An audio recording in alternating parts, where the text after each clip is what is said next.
So this will be around 20-25 minutes talk. I just wanted to give an overview of the whole topic, which may not be appropriate for writing an answer for a long question. You'll get 10 minutes, but this will be a presentation definitely more than for 10 minutes. But um, the framework of the answer, like the main points that you have to put in, I have highlighted them. So let's go ahead, right? So the first part was define acute liver failure and outline diagnosis and management of liver failure. So very straightforward question. Definition. So according to the recent American College of Gastroenterology, so acute liver failure is defined or is a highly specific and rare syndrome characterized by an acute deterioration of liver function without any underlying chronic liver disease. Again, that part without any underlying chronic liver disease is a bit of a consideration where you can get some sort of acute liver failure on top of a chronic liver failure. But in general context, we tend to avoid the presence of chronic liver failure in the context of acute liver failure. So the definition says that without any underlying chronic liver failure. So in the exam, you have to write overall couple of sentences meaning the same thing, like a specific rare syndrome characterized by acute deterioration of liver function without any underlying failure or chronic liver failure. Now, the severe acute liver failure, again, there are some laboratory parameters that it has to satisfy, and there is some clinical parameters that it has to satisfy. First of all, the laboratory parameter on your left side of the screen or your left side. So there should not be no underlying chronic liver disease. We talked about that. And the liver damage suggested by a at least 2 to 3 fold increase in the liver or aminotransferases. So at least 2 to 3 times elevation of that. And impaired liver function, jaundice and coagulopathy. Again, coagulopathy is an essential part of it. We'll talk about that in the next slide. So few of the laboratory conditions need to be there. Liver dysfunction, coagulopathy, and jaundice. This can happen in the context of a long period also, not like acute means it is 24 hours. So we define the time frame as 26 weeks by the college. It has defined that the whole phenomena can occur within 26 weeks, and that time frame is talked about as acute time frame. The patient must have some clinical parameters also present at the time of diagnosis, which is hepatic encephalopathy, crucial for diagnosis of acute liver failure. It can be very subtle or it can be very profound. So based on how you find, the classification of grades of hepatic encephalopathy, but any grade of hepatic encephalopathy has to be present during this failure period. Again, development of this hepatic encephalopathy may take up to 12 weeks. So based on that, as I discussed, that the timeline has to be within 26 weeks. Anytime within 26 weeks, the primary process of the disease process has caused the liver failure. Now, for formal diagnosis of ALF, you need a laboratory parameter, as I said, increase in PT by up to 6 seconds or INR more than 1.5 and development of hepatic encephalopathy. So one clinical parameter, one laboratory parameter in a patient without pre-existing cirrhosis and with a illness of less than 6 months, or you can cite 26 weeks. So that's the basic 3-point requirement for acute liver failure according to the current guideline or current recommendation. Now again, we subclassify the acute liver failure into different parts based on the development of hepatic encephalopathy from the jaundice. So if you develop the jaundice on day 1, and if you develop the hepatic encephalopathy in week 1, week 4, or week 12, based on that, you are classified as what type of acute liver failure you have. So between 0 to 1 week, if you develop jaundice and encephalopathy, the separation time between jaundice and encephalopathy is a week or less than a week, it is called as hyperacute. If it is 1 to 4 weeks, it will be called as an acute. And if it is more than that, but within 12 weeks, it is called as a subacute phase, right? Now, there may be different type of clinical and laboratory findings in different type or different time frame at different time frame of the disease. For example, in hyperacute, you will have severe coagulopathy. You may have a little bit of jaundice. Yes, you need to be because that's a diagnostic criteria, but it is not that severe compared to the subacute. And you will have some degree of intracranial hypertension. And usually, if they're hyperacute, the recovery or there is spontaneous recovery that is better prognostication wise compared to acute and subacute. As time passes, your coagulopathy gets better, your jaundice gets worse, your intracranial hypertension or raised intracranial pressure is more prevalent in the hyperacute or in acute stages, not in the subacute stages, unless they are again acutely decompensating due to any reason. And as I said, spontaneous recovery is better or more in case of a hyperacute liver failure compared to the subacute or acute phase. There may be specific pathogens or pathological process involved in causing acute liver failure. Usually the hyperacute are drug induced or Hep A or Hep E. Acute, usually hepatitis B and other causes. And subacute will be non-paracetamol drug induced. So if it is paracetamol, usually it is an acute phase. If it is a non-paracetamol drug induced, then it will be a subacute. Usually, that's the usual pattern. But if the disease progresses beyond 28 weeks, then it is chronic liver failure. Now, principal etiologies of acute liver failure. So this is, you have to mention in the answer because it has asked about the whole thing about acute liver failure. So based on the incidence and where we are looking at, whether it is a Western society or whether it is Southeast Asia, the incidence or prevalence of particular domain of causes differs, but more or less they are usually classified into these 6 categories. So viral is one of the most common cause, and you know the hepatotropic virus ABE and herpes simplex, herpes zoster, and dengue and cytomegalovirus. Toxin, mushrooms, phosphorus, paracetamol, that comes under drug. So multiple drug can cause it. Paracetamol, antitubercular, chemotherapy, statins, non-steroidals, and anti-epileptic, including antibiotic that can cause a acute liver failure. Now, other causes include vascular, Budd cherry, or any cause of acute deterioration or acute compromise of vascular supply to the liver with a surgical, post-surgical causes. Pregnancy is an important cause. So preeclampsia, eclampsia, HELP syndrome, fatty liver of pregnancy, acute decompensation. And others are Wilson's disease, autoimmune, infiltrative lymphoma, malignancy, or hemophagocytic syndrome. So basically these 6 categories of disease that can present to you as a acute liver failure.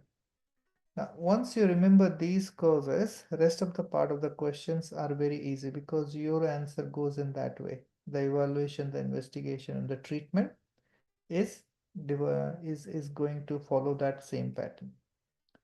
If you look at the prevalence or how common they are. So paracetamol is a major chunk, but that's most of Western data where you get more paracetamol toxicity as acute ingestion. The second is idiosyncratic drug reaction and also your hepatitis infection or autoimmune hepatitis. So based on where you are, it can be different.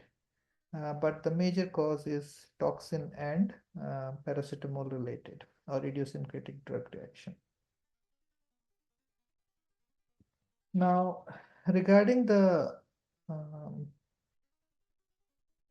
the diagnostic workup, again, if they say diagnostic workup in the exam, you don't talk only about the investigation or imaging. You talk about how you do usually. So history is a major part of the diagnostic workup in case of acute liver failure, because that will give you the classification of the liver failure, that will give or raise your suspicion of any drug overdose, intentional or whether non-intentional drug overdose, all those things. So history is very, very important. That looks for timing, whether alcohol related, not alcohol related, whether there is a jaundice, since how long the jaundice was, is the patient on any other medication that can cause hepatic failure, other risk factor like risk behaviors, drug addicts, patients who have um, uh, unprotected viral exposure, then family history of any particular disease. So this is important in terms of finding the cause for liver failure. History is a major part. The second point is physical examination. Again, few of the physical examination does put you to the pathway of particular diagnosis of a particular disease. For example, you look for vesicular skin lesion for herpes, or a KF ring for Kesher pressure ring for Wilson's disease, or patient is pregnant, not pregnant, so pregnancy related hepatic failure. There are, but as those three causes we talked about. Patients with right upper quadrant tenderness, whether there is a portal vein thrombosis, etc., ascites, presence of ascites, yes or no, or patient just has hypovolemia and causing hepatic ischemia. So very important physical examination that can lead to again your diagnostic workup. So if they are asking about diagnostic workup for acute liver failure, you must mention the history and physical examination before you talk about the laboratory evaluation. Again, lab evaluation is a battery of tests that you do. Um, you start from the prothrombin time or coagulation profile. This gives you a prognostic marker for acute liver failure, and also is in the criteria for consideration for liver transplant. Serum biochemistry, including renal function test, liver function test, complete blood count, and a differential count, acetaminophen level, or any other blood and urine toxicology screen that your facility can do. Viral hepatitis serology, there are multiple tests on that. You need to be very um, conversant with what we send and what we expect. Then pregnancy tests, if it is not apparent. Autoimmune markers, definitely need arterial blood gas. Again, that's a prognostic marker for liver failure. Arterial lactate, arterial ammonia, blood type and screen, whether there is any um, transfusion related issues, serology for HIV, and associated amylase lipase levels. If you're suspecting specific pathology, then you may ask for a ceruloplasmin level. But ceruloplasmin level may be normal in case of Wilson's disease, so you have to put your history clinical examination along with the investigation together to diagnose something. Now, further ahead, we'll be talking about assessment and management at presentation. At the presentation site, what you do, like immediate management, then organ specific management. This is very, what do you call, supportive management, unless you're thinking of a doing a liver transplant for this patient. Otherwise, it is all supportive. And we'll talk about a little bit about artificial and bioartificial liver devices and liver transplantation. So first of all, assessment and management at presentation, the immediate measures. This is very important because um, this is similar to like a brain injury. You have to talk about, like in brain injury, primary brain injury and prevention of secondary brain injury. Similarly, if the patient has liver failure and presenting to you, there are multiple things that are preventative for further deterioration and needs immediate consideration. First of all, immediate measures should include exclude cirrhosis, alcohol-induced liver injury, or any malignant infiltration. So, because if it is cirrhosis, then probably it's not related to any acute causes. It may be a deterioration of his usual chronic liver disease. Initiate early discussion with the tertiary liver transplant center. This is very important because everything is time dependent here, and we need to be in confidence with a tertiary liver transplant center if you're not working in a transplant center, because that's the life-saving measure and that has shown the most The benefit recording has stopped. management of acute liver failure for last Sanat 34 sir, years. sorry to interrupt, sir. Yeah, Sir, actually, you are audible, but your voice is very slow. Like my sound is I'm not completely sure what's 100%. happening. Navneet. I can't hear you either. Uh, is it It is only very for low me or from my the side. students also, candidates also facing the same I issue? can't hear you at all. Volume is low, but it is Uh, audible, but it is low. yeah, it is audible, sir. It is audible, but very low, sir. So if you I can don't know change how to your fix it. So headphone or I'm on my something. headphone. Mm-hmm. What about now? Can you hear me? Yes, sir. Little bit better means it's audible. Because I'm So shouting now. So, yeah, I'm sorry to say, sir. So, and but everybody what about feasibility system. Yes, sir. what about now? Yeah, sir. Sir, this sound pitch is fine, sir. Hope it This is is clear better? to everyone. Yes, it is clear. Is Okay, this okay. better? Yes, sir, it is better, sir. All right, I'll put my laptop on my face and and talk then. Okay. Can you hear now? All right. So you are always audible, but the thing is that when you speak in this flow, I the even can't hear you volume is guys. low. I don't know. Is it with my system or something? Okay, sir. Do you want me to change to a different computer then? Right Navneet? now you are speaking, it is very good, sir. The volume is very But good. your recording will be hampered and According, sir, just you need to be bit louder with the okay, normal speech. I'll try my Ah, best. Okay. yeah.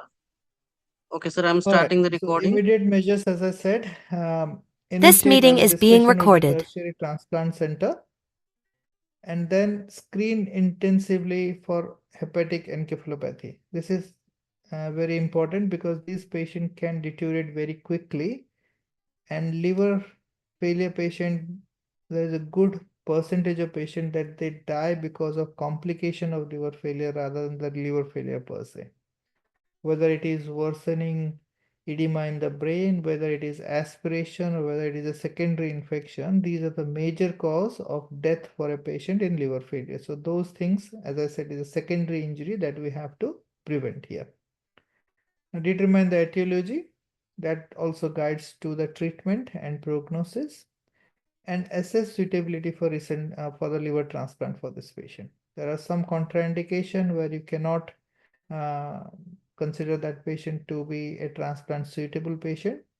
But again, contraindication should not preclude transfer to a tertiary center because they are more equipped and more trained in managing such a patient. So even if they don't provide the liver transplant to that particular patient because of some contraindication, but it has been shown that specific specialized center manage acute liver failure better compared to usual intensive care or usual hospitals.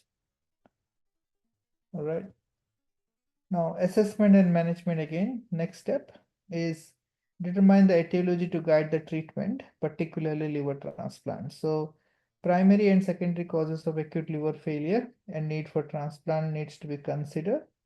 First of all, you have to see whether it is a primary cause that is causing the liver to fail or whether it is a secondary cause. Now, primary causes are usually drug-related, viral hepatitis, toxins, bird cherry, autoimmune, or pregnancy-related. Okay, and sometimes the Wilson's disease can present like that. So, permanent presentation of Wilson's disease, autoimmune liver disease, bird cherry we talked about already, and hepatitis B virus reactivation. All these are primary causes of liver failure. Now, secondary or extrahepatic causes of liver failure or acute liver failure are ischemic hepatitis that happens due to a low blood supply or acute stoppage of blood supply into the liver because of a thrombus or emboli, etc. Hemophagocytic syndrome, metabolic diseases, infiltrative disease, lymphoma, infection, etc. are secondary or extrahepatic causes of acute liver failure. Okay. Now, liver resection for either secondary deposits or primary liver cancer can also cause failure of the residual liver because of many causes, like not much of a liver mass left, or may happen due to transiently because of blood loss or hypertension or any structural problem like twisting of the arterial supply or venous drainage to the liver. All that can happen, and also alcoholic hepatitis. So based on what is the reason for acute liver failure, your treatment prognosis and further referral is very guided. But if we are not sure, it is always better to involve the liver fellow or liver transplant fellow quicker in the disease process rather than waiting for things to happen, because time is very valuable for preventing complication and giving a good outcome to the patient. Now, differential diagnosis based on clinical features. There are specific clinical features to specific causes. They are very apparent, but you need to know before you think of ruling out a particular diagnosis. For example, paracetamol, you will have a very high level of aminotransferases and very low level of bilirubin, very rapid rise, rapidly progressive disease. The patient will have acidosis and renal impairment.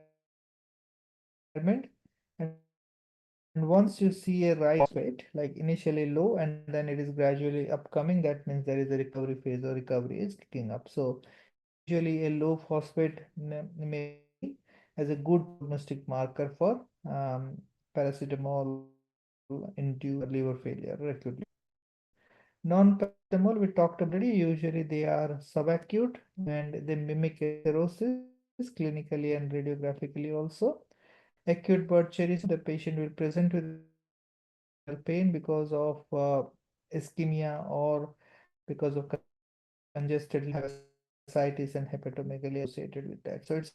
understand the differential diagnosis This meeting is being recorded. of blood supply to the liver or thromboembolic phenomena, etc. So there are specific findings for each diagnosis for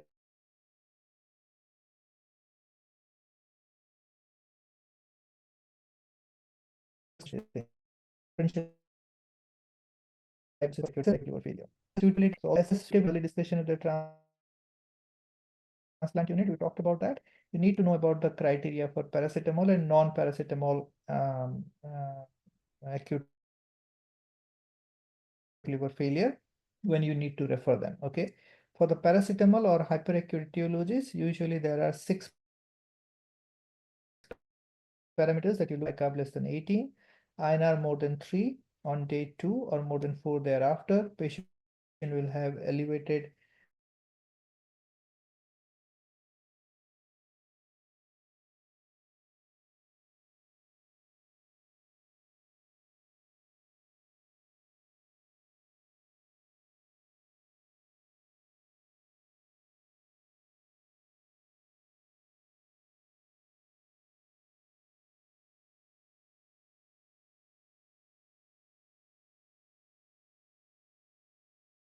This meeting is being recorded. sodium levels. If the patient is becoming hyponatremic, then refer them early. Patients who have encephalopathy, hypoglycemia, or metabolic acidosis, same as paracetamol levels. And here the important 2 things adds up. One is the bilirubin level. If the bilirubin level is getting higher than the cutoff value, and if you see the liver size is shrinking, then that is again a important point to refer them early. But liver size usually may not be that apparent. Rest of the things become very apparent. Then regarding few recommendations that the guidelines have come up with. So transfer to a specialist center, as I said, as early as possible, because we know that the evolution of acute liver failure is highly unpredictable and they can get worse very, very quickly. And these specialized centers have shown better outcome for acute liver failure management with and also without transplant. So there are a few standing recommendations. First of all, diagnosis of acute liver failure should always be considered with respect to full clinical picture, as we discussed, not only history, not only investigation or physical examination, all three together. Appropriate investigations and discussion with a higher center should be undertaken as quickly as possible, particularly important in case of subacute clinical course. That is a grade 1 recommendation from the societies. Then frequent senior fellow that needs to be reviewed, or at least 2 times a day they should be looking at the patient or giving their input. That's again a grade 1. And high hourly urine output should be assessed as a marker of renal function along with creatinine to make sure that the patient is not landing up into acute renal failure. And if they are, then we have to support them early than late. And clinical deterioration with extrahepatic organ involvement should result in transfer to critical care and tertiary center. We talked about that already. So all of them are what you call more of a system-based approach, but all of them have grade 1 recommendation. Organ specific management, it is, as I said, is a conservative. If you are not looking at transplant, then it is more or less conservative. So acute liver failure have multi-system disorders. So neurological will have cerebral edema. So you should have more suspicion and very proactive to prevent it. Patient can end up with brain death because of rapidly progressing severe cerebral edema. Metabolic, they are more prone for hypoglycemia, hyponatremia, hypophosphatemia, and hypokalemia, and that can be another precipitating complication. So we have to be on top of that. Renal, again, if it is a toxic related, if it is dialysable, we should think of doing that quicker than later on in the process of the disease. Again, we know that ammonia is highly dialysable. So in that case, if the patient has very high levels of ammonia, that should be started early than late. Pulmonary complication, the patient invariably have a secondary pulmonary complication, ARDS, so that has to be very judiciously managed. Hemodynamic, again, the patient usually have a hyperdynamic circulation, and sometimes it's become very difficult to manage their blood pressure because they're peripherally vasodilated and very hard to keep up with the particular number like a mean arterial pressure of 65 or so. So though there is no recommendation, but that thing has to be kept in mind because they can be peripherally vasodilated and very difficult to keep up with their blood pressure. They are prone for infection, initial stages bacterial, but later in the disease fungal, etc. And again, coagulation issues that can cause bleeding, also associated thrombocytopenia can cause bleeding and blood loss. Coagulation, again, coagulation monitoring is very important. First of all, it gives you a prognostic criteria or objective prognostic value that the INR is dropping or going up. Based on that, you can assess your liver recovery happening, not happening, or slowly recovering in that way. Okay. Rapid changes in PT or INR are characteristics of acute liver failure and does have a significant prognostic value. It's common. And again, you'll have an associated thrombocytopenia, and there is also both reduction in the circulatory procoagulant and anticoagulant proteins. So patient may have a raised INR, but they may be hypercoagulable based on the stage they are, whether their procoagulant activity is higher than the anticoagulant activity. Abnormal coagulation test does not translate to increased risk of bleeding. Patient would have a high INR, but they rarely bleed. So most patient coagulation is normal despite a raised INR or PT. The graph on the side shows at different time frame when the coagulation factors are um, the numerical value of that. Most of the procoagulant, as you can see, factor 2, 5, 7, 9, the hepatic dependent factors along with 10, 11, 12, and fibrinogen are low here. They are really like compared to other anticoagulant or any other disease specific which is not related to liver, you will not get these findings. But in acute liver failure, these procoagulants are low. Similarly, anticoagulant like protein C and S and antithrombin are low. So it's a very difficult balance. Which point the patient is at that moment determines their overall coagulation, whether they're hypercoagulable or hypocoagulable.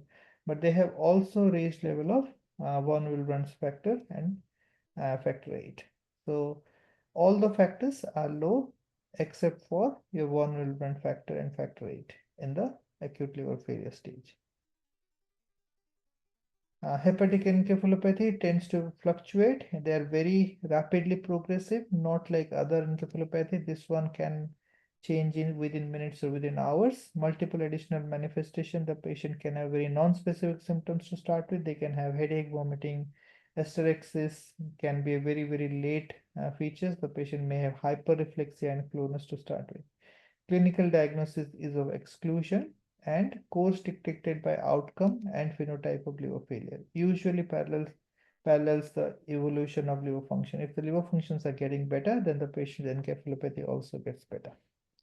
You need to rule out other causes of that, such as like a septic encephalopathy or a uremic encephalopathy, coexisting infection, etc. can also cloud your examination and interpretation. Management, again, regular clinical and neurological examination is very important. You have to be on your toes to look at these patients very cautiously. If there is a subtle change, then you think of the next step. On progression to grade 3, usually you should take care of the airway, intubate them, airway protection, lung protection, ventilation. If they are already in grade 4, definitely they should have been intubated and target for a PCO2 around 30, I would say 36 to 42 rather than 34. So normal PCO2, and think of sedative agents such as propofol, which are short acting compared to benzos should be avoided. And short acting and analgesic agents are preferred compared to long acting ones.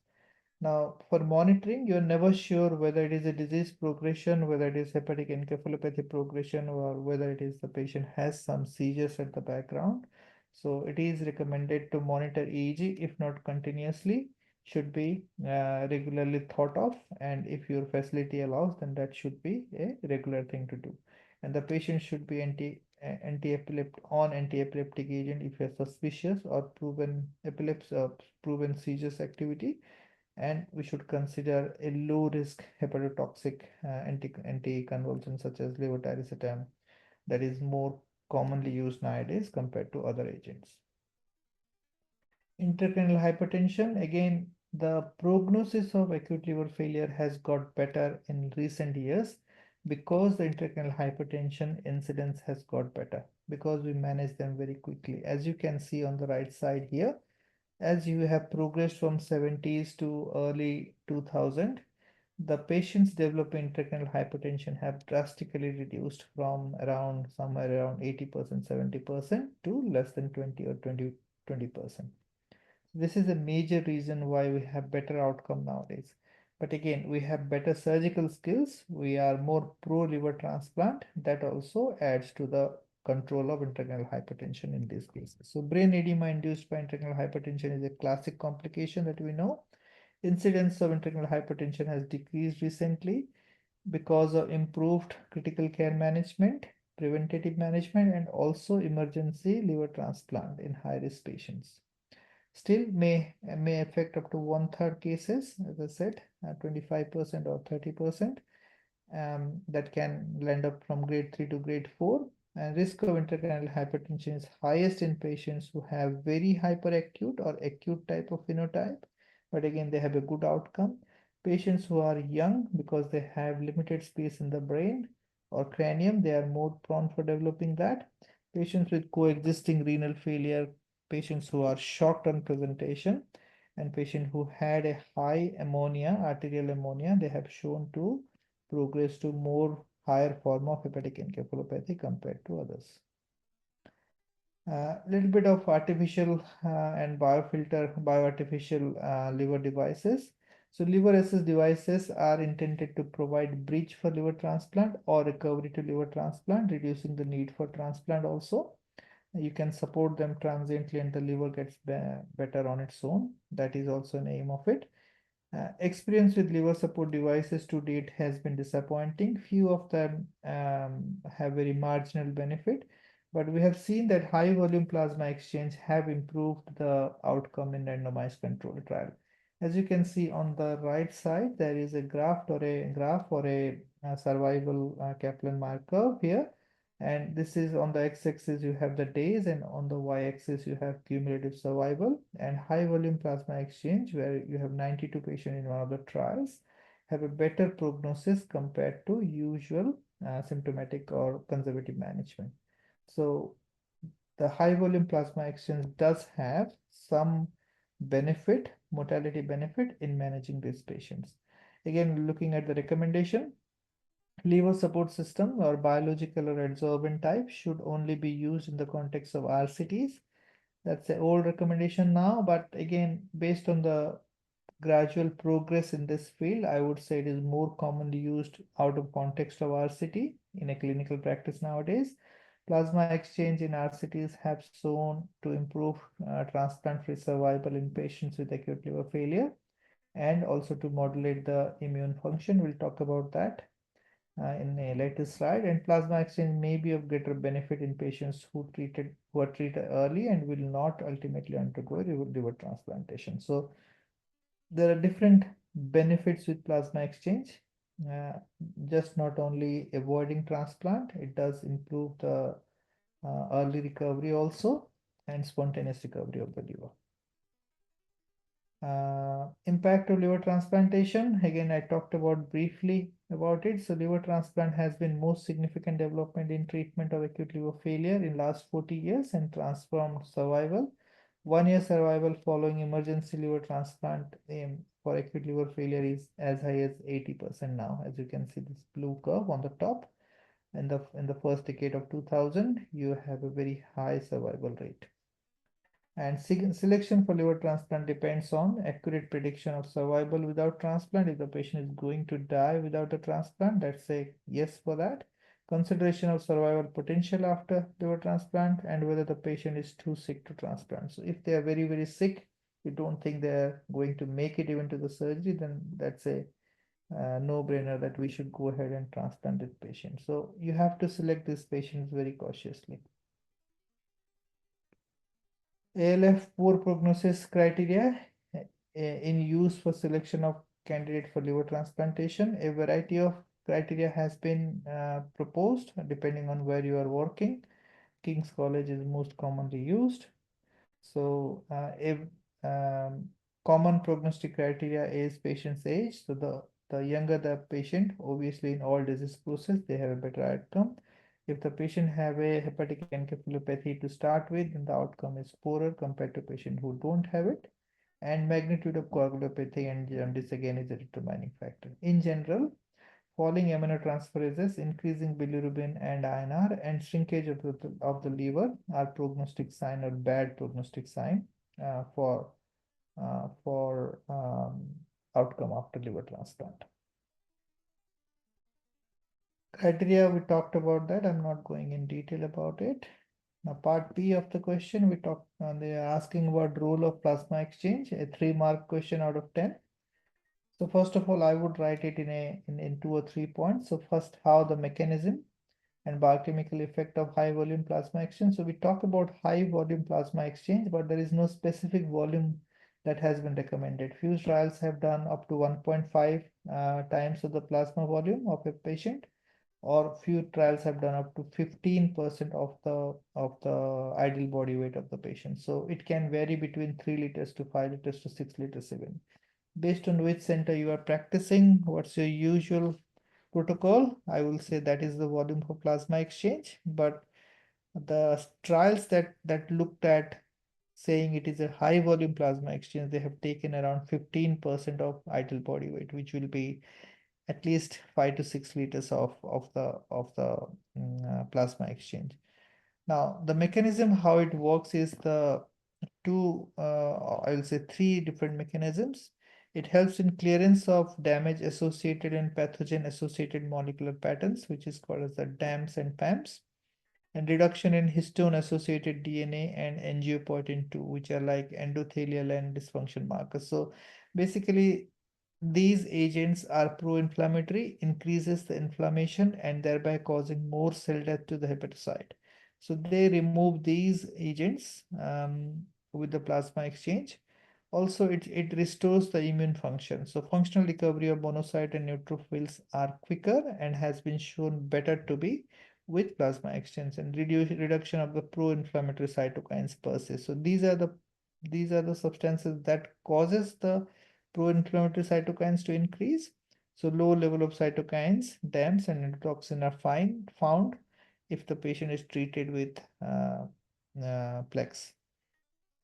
So basically, reduction in inflammation, reduction in pro-inflammatory mediators, and reduction in substances that generate the pro-inflammatory mediators. So there's three stages of mechanism that helps.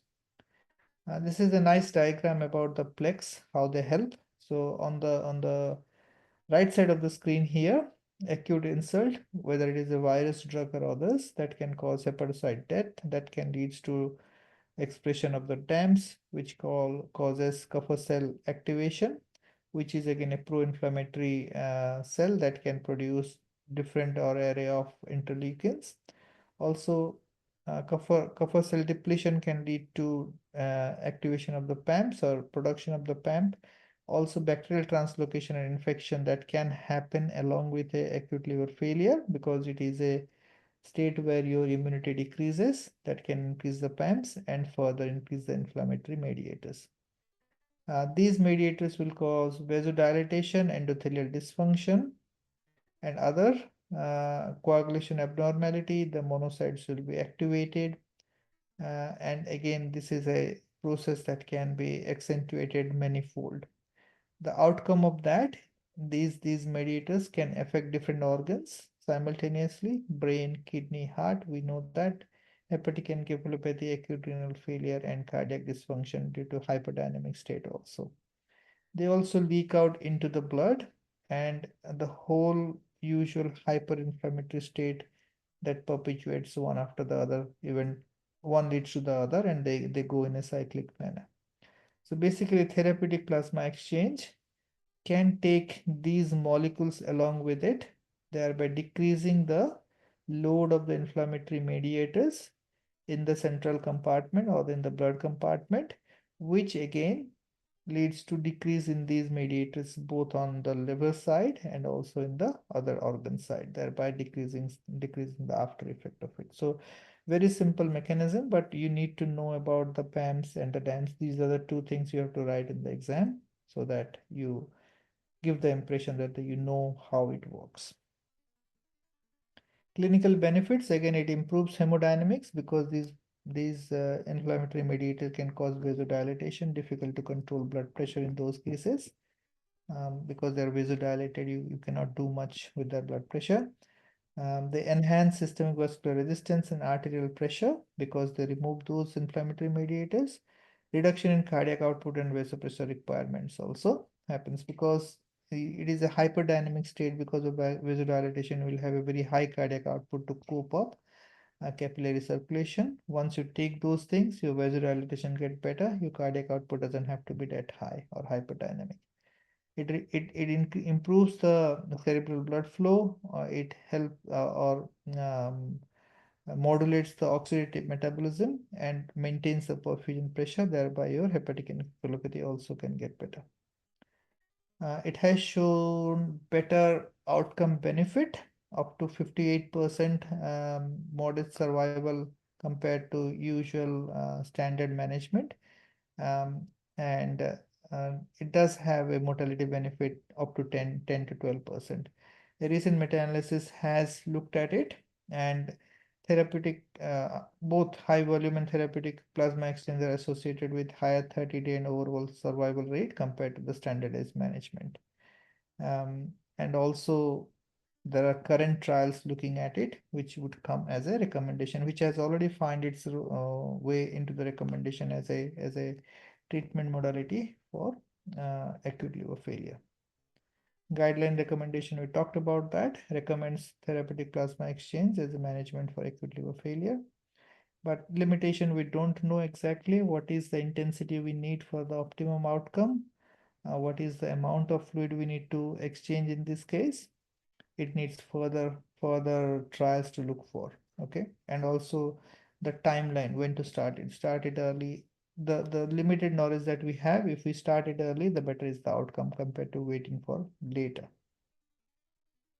All right, that was the last slide from my side. If you have any questions, I'm happy to answer. Otherwise, I'll ask my next speaker to talk about.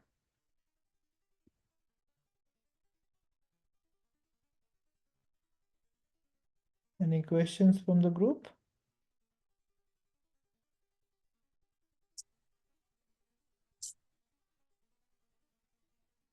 All right, in that case, if you guys don't have any questions, then I'll invite the next speaker.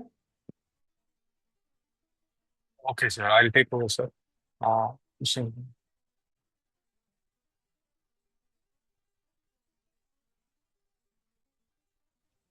May I ask sir, one or two questions? please, please. Sorry, Sir, what is it, Thierry?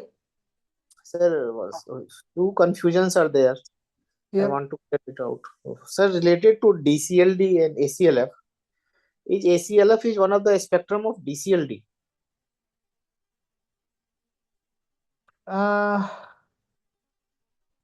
You can say that, but people present at different phases of the disease. So, you mean decompensated liver failure you are talking about Yes, sir. as a spectrum of acute or other way around you are asking? Yes, sir. But the potential of reversibility of acute liver failure is better compared to an acute decompensation of a chronic liver disease. Okay. Suppose I take 20 grams of paracetamol today without a baseline liver dysfunction. My outcome is better compared to if I'm an alcoholic with a cirrhotic liver and then I take 20 grams of paracetamol. Okay, sir.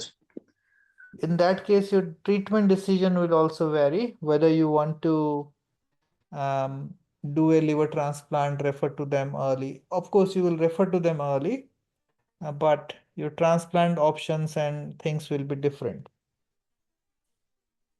because the outcome will not be the same. Okay. So this acute CLF, like acute ACLF patients, do they benefit from Plex or this extracorporeal therapy? Benefit from Plex, are you asking? Yes, the patient, one patient is of ALF, one other patient is of ACLF from different region. So ALF, they differently, the benefit is from Plex. Do ACLF patient respond to Plex therapy? ACLF, there is definitely, so how do you treat a chronic liver disease patient? You see your usual ICU. Decompensated liver failure comes with hepatorenal syndrome. How do you support them? Is with renal replacement therapy, isn't it? Yes, sir.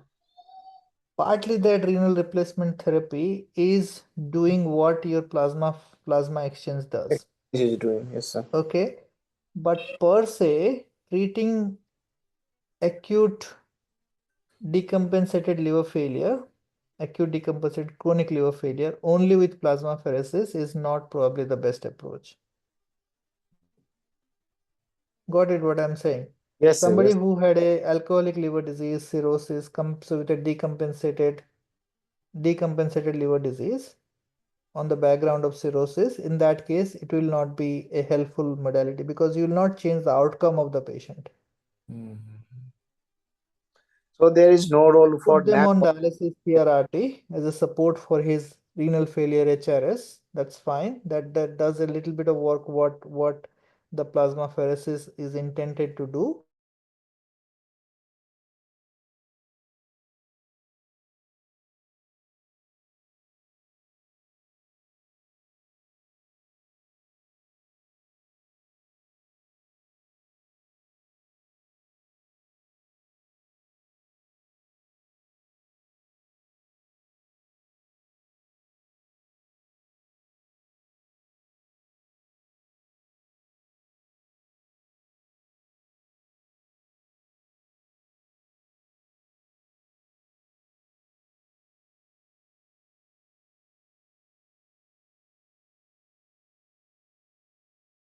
This meeting is being recorded. That's on in the So context of the like next thing due is that if to it is mandatory to have a this fulminant type of failure, like a patient in hyperacute failure, like one girl of 14 years presented to me with this tropical fever with this ALF. yep. So in ALF in hyperacute stage within the 7 days. So the cause was we found is a scrub. So in those cases, shall we go with the NAC therapy in hyperacute stage? I would probably, yes. I would. Okay, sir. Thank you so much, sir. I would, but there is no clear recommendation around it. Yes, and If you leave your paracetamol toxicity, yeah, there is no because clear-cut recommendation around it, and worldwide we think it is more of a harmless treatment with some potential benefit. That's why we go ahead with it. okay, okay, sir. Thank you, sir. Yeah, Like to add a few points here, sir, if I may. yeah, please. Yes, like you mentioned, even here we also add NAC for patients with ALF, especially with the case scenario that Paratosh was mentioning about. Whenever you have an infective etiology causing ALF-like symptoms, that the patient has presented with encephalopathy, deranged LFT, probably with coagulopathy, it's safer to start NAC as so was telling, because there is less side effects associated with NAC. Because unless we find out it is absolutely infective, NAC would still help us treat him with for the ALF. So when we continue doing it here, depends on the scenario. Rest as compared to DCLD versus ALF, I think so. It's case to case requirement basis. Overall, there might not be much benefit with or without N-acetylcysteine in a DCLD patient, but for ALF, definitely yes.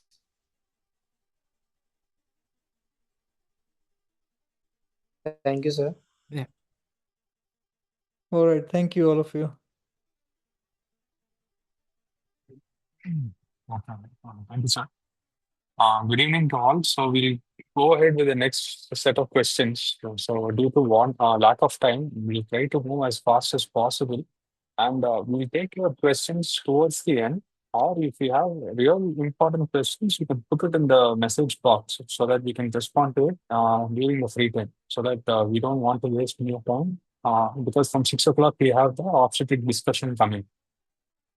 So without further delay, we'll go to the first question. Is the screen and my voice audible? Yes, Srihari, you're audible. Okay.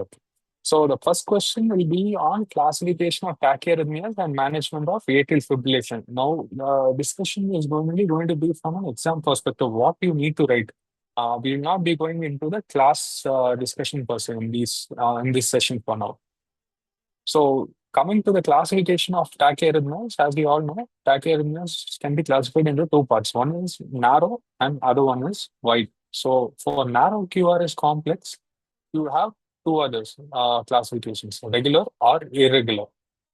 So if it is irregular, it can be classified as atrial fibrillation, atrial flutter with variable AV block, or multifocal atrial tachycardia. Whereas if it is regular, you can classify it whether based on whether it has a P wave visible or invisible. So if the P wave is invisible, then it is most likely an AV model re-entrant tachycardia.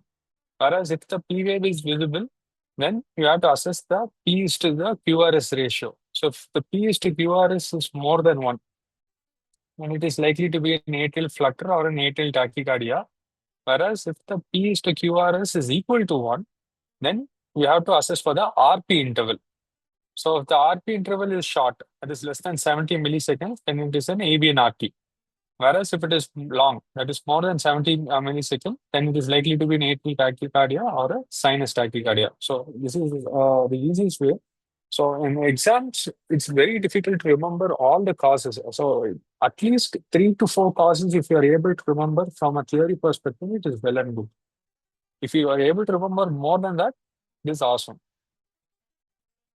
So in relation to wide QRS complexes, that is more than 120 milliseconds, we can classify it again into regular and irregular. So in irregular, wide complex, it can be present in cases with AF with WPW syndrome, AF with bundle branch block, and atrial flutter with variable AV block. Whereas if it is irregular, then you have to assess whether there is AV dissociation or not. If there is no AV dissociation, you assess the QRS morphology. So if the QRS morphology shows a typical LBBB or an RBBP picture, then there is a probable SVT. Whereas if there is an atypical bundle branch block feature present, then it can be a probable VT. Whereas with the regular broad complex QRS, if there is presence of an AV dissociation, then it is high likely to be a VT. And if there is no AV dissociation, it is likely to be an atrial flutter. So this is the easiest way to classify tachyarrhythmias. So coming to management of atrial fibrillation, and we'll go in small parts. So the basic definition of it is a supraventricular tachycardia with uncoordinated atrial electrical activation and consequent ineffective atrial contraction.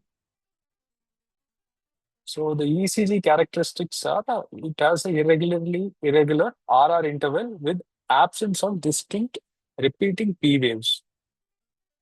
And the risk factors are hypertension, diabetes, obesity, COPD or OSA, chronic kidney disease, smoking or alcohol, and valvular heart disease. And symptom severity assessment can be done based on the EHRA scale, where it can be classified into 4 parts. That is, 1 is with no symptoms, 2 is with moderate symptoms, 3 is with severe symptoms, and 4 is massive or disabling. So the classification of atrial fibrillation is important. It can be classified as paroxysmal, where the AF terminates spontaneously or within 7 days of onset. Persistent, AF sustained beyond 7 days include episodes terminated by cardioversion. That is, it can be either electrical or pharmacological. Permanent is AF that is accepted by the patient and physician. And long-standing persistent is continuous AF of more than 12 months duration when it has been decided to adopt a rate control state. So the diagnostic workup for an AF usually includes a full blood count, serum electrolytes, thyroid and kidney function test, a transthoracic echo, and neuroimaging if a suspected stroke is also present. So coming to the management, it has an ABC pathway. So the A stands for anticoagulation or avoidance of stroke, for which you need to do a stroke risk assessment and initiate on OAC, that is oral anticoagulation if necessary. Better symptom control, that is rate control and rhythm control, and comorbidities and cardiovascular risk factors. So coming to the A pathway, that is anticoagulation to avoid stroke, the important thing to assess for is the Chad-VASc score. So the score has a maximum of 9, and each letter denotes a comorbidity. That is congestive heart failure, hypertension, age more than 75 years, that is for the first A, diabetes, then history of stroke, TAA or venous thromboembolism, vascular diseases, that's peripheral vascular diseases, age between 65 to 74, that is the second A, and female sex. So if the score is more than equal to 2 in males or more than equal to 3 in females, then oral anticoagulation is recommended. That is a class 1A recommendation. So if any of these scores are present, then you need to go ahead with the anticoagulation therapy. Whereas if the score is 1 in male and just 2 in female, then you can consider oral anticoagulation. That is based on the clinical scenario. The important thing is once you have done the Chadwa score and you have started to consider an oral anticoagulation, you have to simultaneously assess for the Has blood score. That is the risk of bleeding. This one also has a maximum score of 9. And like Chadwas, this also each letter has a comorbidity. That is hypertension, A is abnormal renal or liver dysfunction, stroke, bleeding, labile INR, age more elderly, that is age more than 65, and D is drugs that can cause bleeding or alcohol. So if the score is less than 3, then it is a low risk of bleed where you need to follow up the patient every 4 to 6 months. Whereas if the score is more than 3, that is 3 or more than 3, it is a high risk for bleeding where you need to follow the patient every 4 weeks. So that is the clinical significance of these scores. So the oral anticoagulants currently approved for use are dabigatran. That is the newer oral anticoagulants are dabigatran, rivaroxaban, apixaban, and edoxaban. Previously, warfarin was used, but now in current scenarios, these drugs are also currently being approved. So for each of these drugs, you have a standard dose and a reduced dose. So for the reduced dose, there's a dose reduction criteria that is present. So I've mentioned that for dabigatran, it is you can remember the first two rows are 150 and 110. For rivaroxaban, it is 20 and 15. Apixaban, it is 5 and 2.5. And edoxaban, it is 60 and 30. So in the exam, if at all you are totally stressed out, the easiest thing to remember is dose reduction criteria. If there is presence of AKA or CKD, then dose reduction is necessary. That is the easiest way to remember it. And usually in most scenarios, there is a cutoff. Usually, if at all the in patients with rivaroxaban, the creatinine clearance of 15 to 49 is taken as a cutoff for dose reduction criteria. That is, if at all there is even a mild elevation in creatinine, then you need to consider dose reduction. Whereas for apixaban, there is a creatinine value of more than 1.5. Along with that, age more than 80 and body weight less than 60. And edoxaban, till a creatinine clearance of 30, it can be used, and a body weight of less than 60 kgs. So based on these factors, the dose reduction criteria should be considered. Whereas if these criteria are not seen, then you can go ahead with the standard dosing. But at the same time, you have to assess for the Has blood score and decide on the anticoagulation. So coming to the better symptom control, the main thing is about rate control. So the goal of rate control is to get the heart rate less than 110 per minute. And there should also be symptomatic improvement. So the drug of choice for rate control, you can classify it into 3 parts. One is heart failure with preserved ejection fraction or patients with hypertension, heart failure with a reduced ejection fraction, or patients with obstructive airway disease. So patients with heart failure with preserved ejection fraction, the first line is to go with either with a beta blocker or a non-dihydropyridine calcium channel blocker. And the second line is to go ahead with the digoxin or in addition to one of the first line drugs. In heart failure with reduced ejection fraction, the first line is to go with a beta blocker, and the second line is to go with the digoxin or amiodarone. The important thing is calcium channel blockers are contraindicated in the subset of patients. And in severe COPD and asthma, beta blockers are contraindicated. So the first line will be to go ahead with the non-dihydropyridine calcium channel blocker like Veramapil or Ppcm, and the second line is to go ahead with digoxin. The third line will be to go ahead with a combination of 3 drugs if it is feasible. Because in severe COPD and asthma, you have only 2. But in the others, you can go ahead with 3 drug therapy. Plus, evaluate for cardiac resynchronization plus or no AV nodal ablation.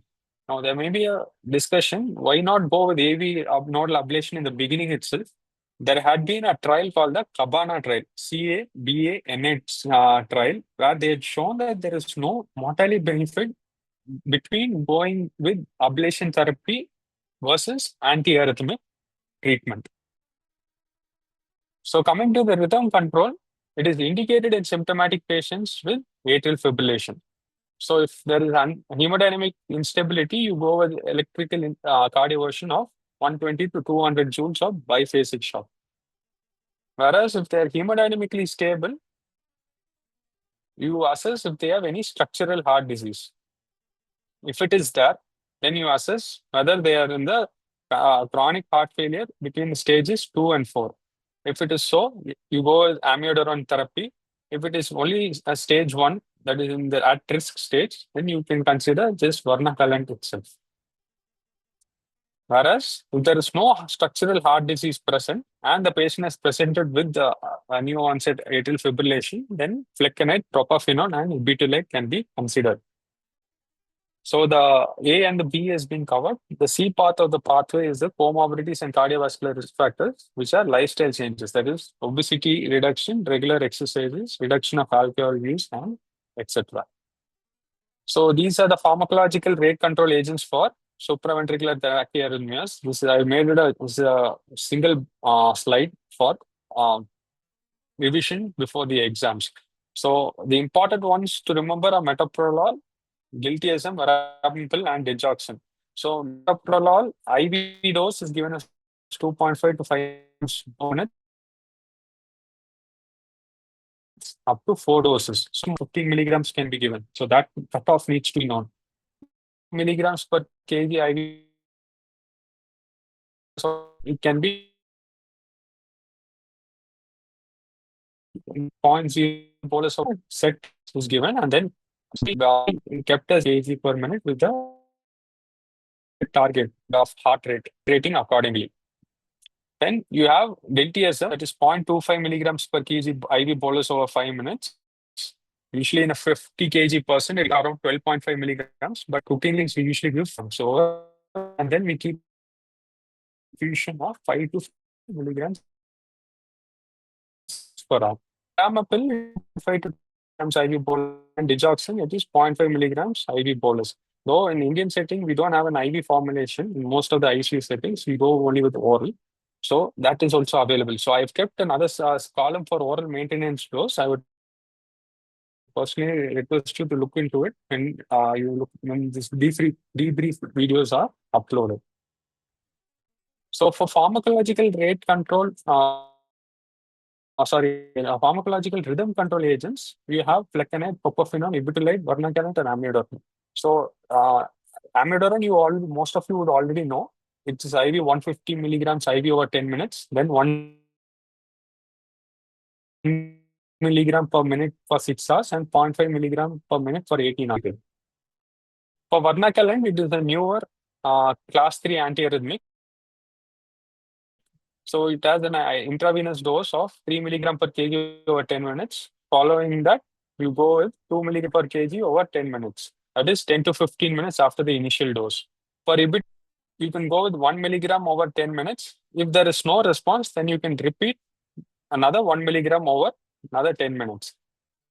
For propafenone, there is the single dose, that is IV, 1.5 to 2 milligrams per kg, and flecainide, it is 2 milligrams per kg over 10 minutes. So flecainide and propafenone almost have the same dosing regimen, whereas for the rest of the three, you will have to remember the dosing.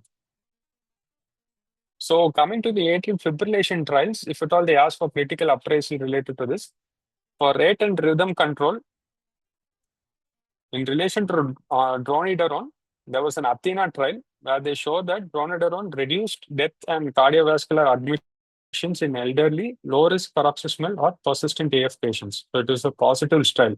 Whereas the Pallas trial that had come after that had shown that it has high mortality with use. So dronidarone is not currently used in, nor is it being recommended in any of the cardiology society guidelines. With regard to the lenient versus strict rate control, there was a race 2 trial, that is strict rate control less than 80 versus lenient, that is less than 110. There was no difference. So that's why now the current target is to go with the target of less than 110.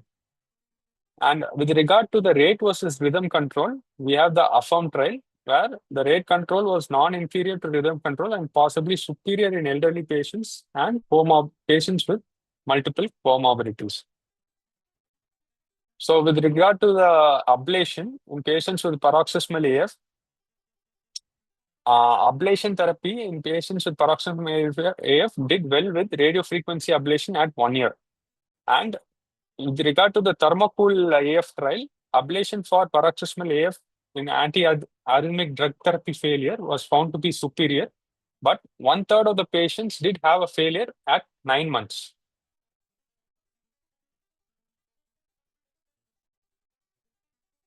With regard to anticoagulation, for apixaban, there was the Aristotle trial. Apixaban had shown to improve mortality, bleeding, and reduction in stroke rates.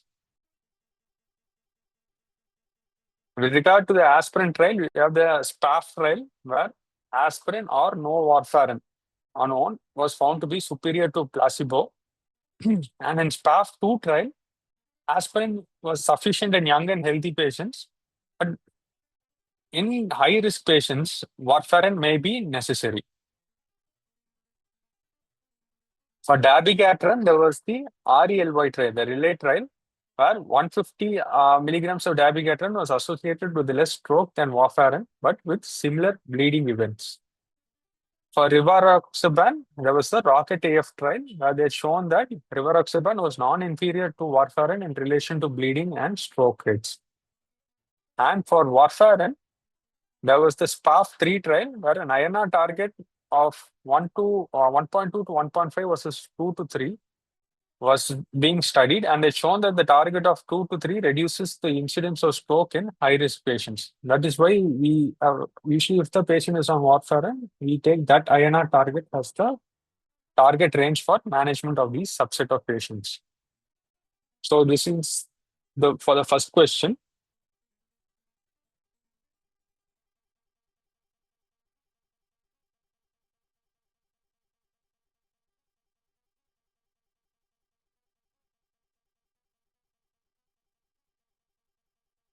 Is the screen visible? Yes. Yes. Okay. Okay. So this question it was a two-part question. One is management of massive hemoptysis, and next was permissive hypercapnia. So for management of massive hemoptysis, I just included the etiological slide because it would give a better insight in the management. So for etiology, you can classify it into intrinsic pulmonary parenchymal diseases, that is like bronchiectasis, pulmonary infections, pulmonary trauma. So infections can be because of TB, fungal, necrotizing pneumonia, or parasitic, like Paragonius westermani.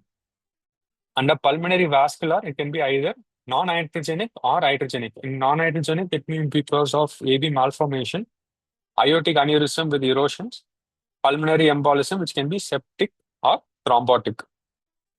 And under iatrogenic, it can be from injury from a PA catheter, biopsy from bronchoscopy due to airway stenting, or formation of an aortobronchial fistula from an aortic graft or stent.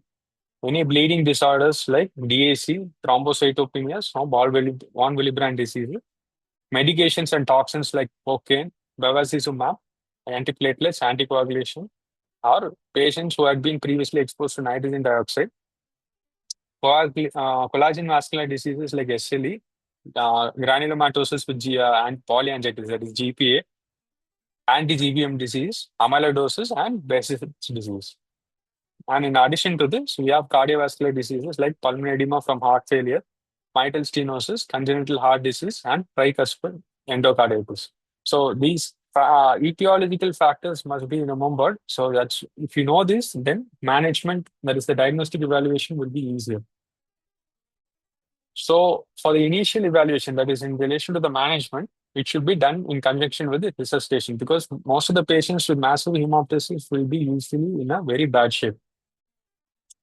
So in relation to the history, we need to assess for the approximate quantity in the last 24 to 48 hours, if it is possible, if it was mixing with phlegm, that is expectoration, and if it is new or recurrent. The next thing is to assess for infections, autoimmune factors, malignancy, pulmonary embolism, or DVT. And next is for assessment of risk factors. There is any history of smoking or vaping, cocaine, medications, TB, family history of bleeding disorders, or previous cardiopulmonary diseases. The next thing is to go with examination, where you need to assess for signs of respiratory distress, signs of DVT, signs of multiple joint effusions or tenderness, chest auscultation abnormalities, augmented P2 heart sound, which can be seen in pulmonary hypertension, skin rash, which could be suggestive of vasculitis, bruising, which can be suggestive of bleeding disorders, and sputum examination if it is feasible to assess color, amount, and concomitant purulent secretions.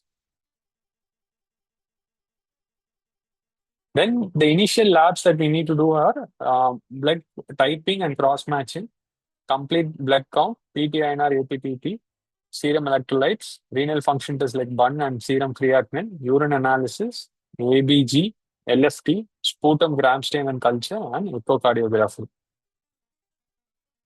And selected lab testing when certain conditions like autoimmune disorders are suspected, then autoimmune testing can be done. That is usually ANA profile can be sent. Then toxicology screening can be done if history or suspected of cocaine abuse is there, and if features of heart failure pre-existing is also there or suspected, then NT-proBNP levels can be sent. So this is just a small revision. So in history, we check for these factors. Then examination, as I mentioned. Then the labs that we need to do and the specialized testing. So approach to management of a patient with massive hemoptysis. So clinical evaluation that you have done is in favor of massive hemoptysis. So you do an initial evaluation, that is you check the vital signs and oxygenation if it is stable. You obtain a chest X-ray to obtain a potential bleeding source. So the first thing is to stabilize the patient. So you go ahead with the intubation with a larger size endotracheal tube, preferably a 8 to 9. And in which scenarios do you want to proceed are impending respiratory failure, hemodynamic instability, decreased mental status, or need for airway protection. So the important things to note are you need to monitor the SpO2, heart rate, respiratory rate, BP, and ECG. If the BP is low, you need to administer crystalloids plus or minus vasopressors. The target SpO2 is 88 to 96 or a PaO2 of 60 to 70 millimeters of mercury. So in patients with massive hemoptysis, nebulized and IV tranexamic acid can be given. For nebulized, you go ahead with a dose of 500 milligrams 8 hourly, and for IV, you go with 1 gram IV over 10 minutes. Follow that, you can give it as 1 gram IV every 8 hourly. So this dosing has been recommended for massive hemoptysis.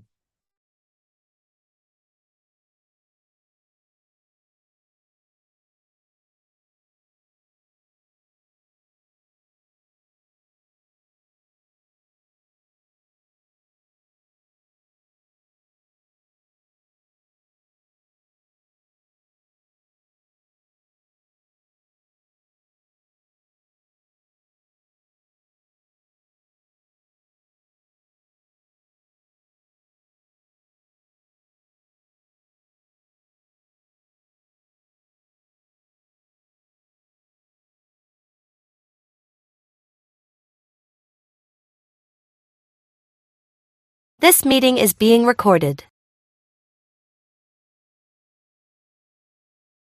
Whereas if the patient is not stabilized, then you continue with supportive care, etiological specific testing, and consider advanced bronchoscopy.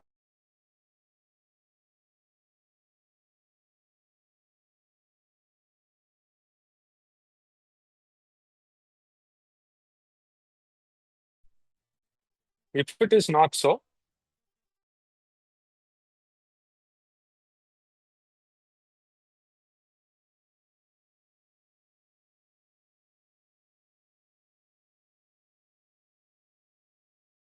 usually they'll do This meeting is being recorded. is done. If the source is identified, then you embolize the bleeding source.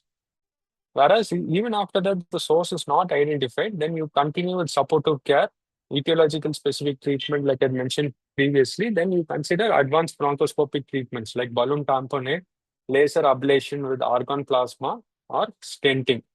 The important thing is, in these subset of cases, you also need to consider pseudohemoptysis, that is, presence of a GA bleed. And supportive therapy is also important, is like because infections are one of the high probable causes of massive hemoptysis, they need to be initiated on antibiotics. And if bronchodilators also need to be added if there is already a background of COPD or asthma, and PRBC transfusion if needed. Usually, patients with massive hemoptysis may not present with severe anemia, but if the hemoglobin is less than 7, we need to transfuse on a case-to-case scenario.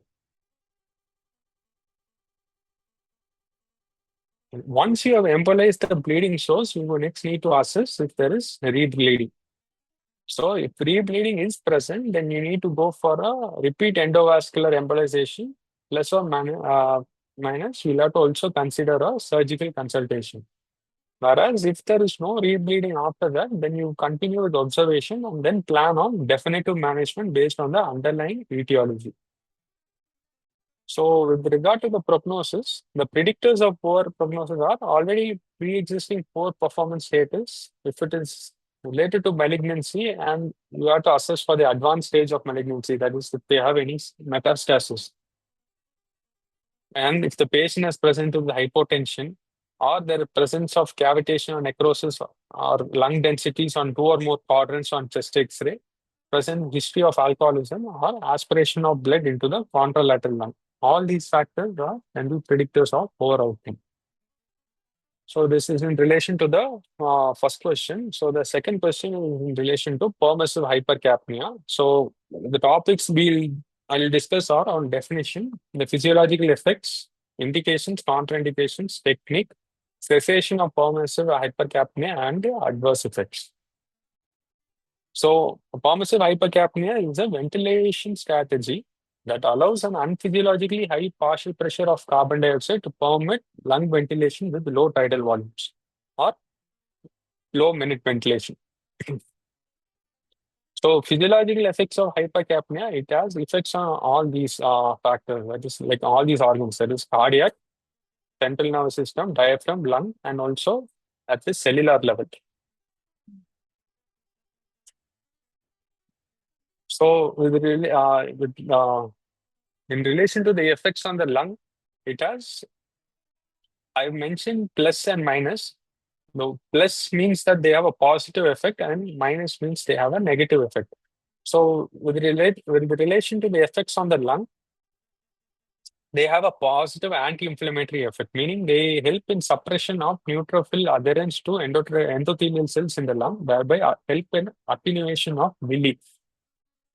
However, this is only theoretical. And along with that, on the negative side, it causes impairment of alveolar epithelial cell function, leading to reduced fluid absorption from the alveoli. With regard to the effects on the pulmonary and systemic circulation, hypercapnia helps in augmentation of the hypoxic pulmonary vasoconstriction, plus it helps in reduction of the intrapulmonary shunting, thereby helps in improvement of gas exchange, especially in patients with ARDS. Plus, it also causes a rightward shift of the hemoglobin oxygen dissociation curve, thereby improving the O2 delivery to the tissues. It helps in causing an increased sympathetic response, thereby increasing the contractility and heart rate, thereby increasing cardiac output. But on the negative side, it causes pulmonary vasoconstriction, leading to an increase in pulmonary vascular resistance, leading to an increase in afterload. So patients who already have a pre-existing pulmonary hypertension may be at risk of RV failure. So with relation to the effects on the central nervous system, it causes cerebral vasodilatation, thereby leading to increase in CBF, that is cerebral blood flow, leading to increased cerebral blood volume. leading to increased ICP. And hypercapnia is also one of the common causes of agitation. So these patients need to be deeply sedated. And also, on the other side, it can also cause a decreased level of consciousness, as we have seen in patients with an acute exacerbation of COPD. And in patients who already have a history of seizures, it is important to know it decreases the seizure threshold. So that also needs to be kept in mind. With regards to the effects on the diaphragm, they say when the PCO2 levels is usually less than 80, it augments the myogenic tone of the diaphragm. Whereas if the PCO2 is more than 80 millimeters of mercury, then it causes inhibition of the tone, which is more pronounced with effects more than 100 mm of Hg. And usually prolonged hypercapnia can predispose to skeletal muscle atrophy.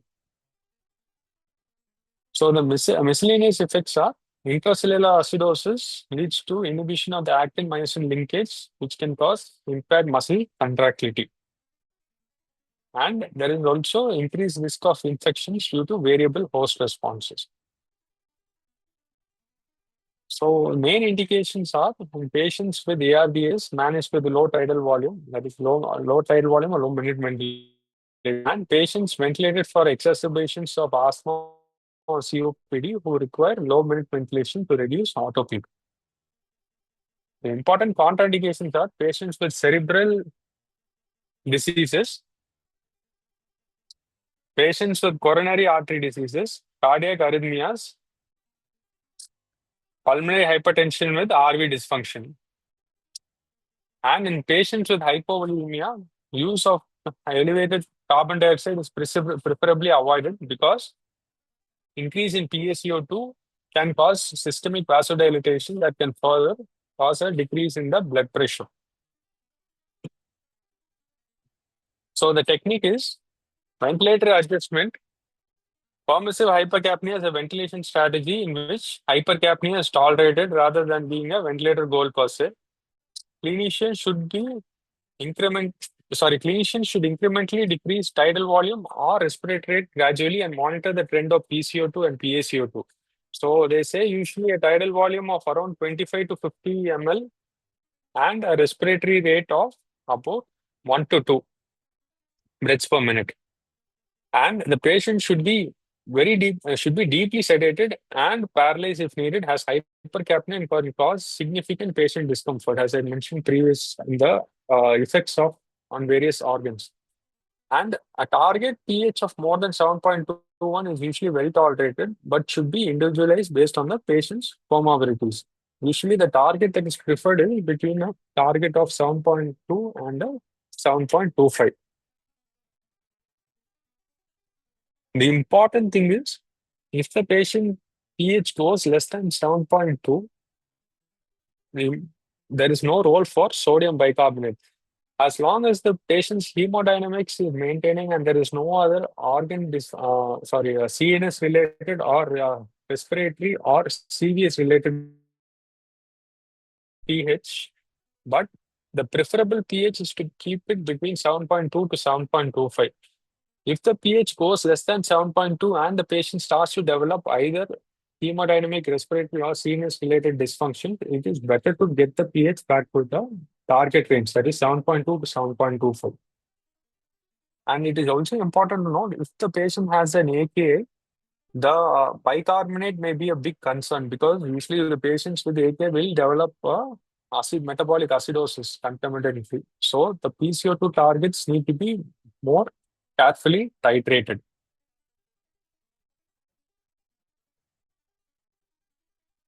With regard to the cessation of permissive hypercapnia, it is initiated only when gas exchange improves. Ventilator adjustments are made slowly over 24 hours by incrementally increasing tidal volume and respiratory rate. Although there are no data available to facilitate how quickly it can be done, an approach that results in reduction no greater than 10 millimeter of mercury per hour is the most appropriate action. So there are no articles per se on the targets that needs to be achieved or the rate of improvement, but this is one of the accepted details, and this had been taken from up to date. So the adverse events or adverse effects are related to three important systems: so the CVS, CNS, and RS. With regards to the CVS, it can cause arrhythmias, hypertension or hypotension, exacerbation of right heart dysfunction, and coronary steel and ischemic heart disease patients. Whereas in CNS patients, it can cause increase in cerebral blood flow, which can be harmful in patients who already have an increase in ICP. It can cause CO2 narcosis. It can decrease the seizure threshold, which can be very potentially harmful in patients who already have a previous seizure disorder. And it can also cause a cerebral steel phenomenon, which can be seen in ischemic stroke patients. And in patients with who have a respiratory dysfunction, it can further worsen hypoxemia because of the activation of the hypoxic pulmonary vasoconstriction, which is usually a double-edged sword. Either it can help in one side or it can further worsen it on the other side also. And it can also interfere with the diffusion of gases also if the PCO2 continuously starts to rise. So that is one of the mechanisms of hypoxemia related to increase in PCO2 levels. Thank you. So any queries, I'll explain. You can put it up in the message box. I will be happy to answer them.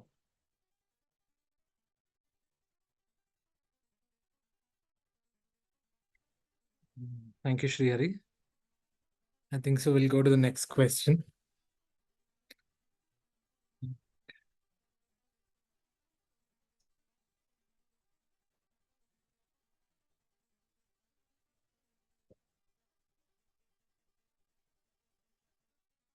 Is my screen visible? Okay.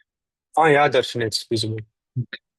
So good evening, everyone. I think so. As Srihari mentioned, it's only a debrief session of what you guys need to answer if that particular question has been asked in the exam. So coming to the question per se, a 45-year-old male patient was admitted to the ICU with history of severe traumatic brain injury.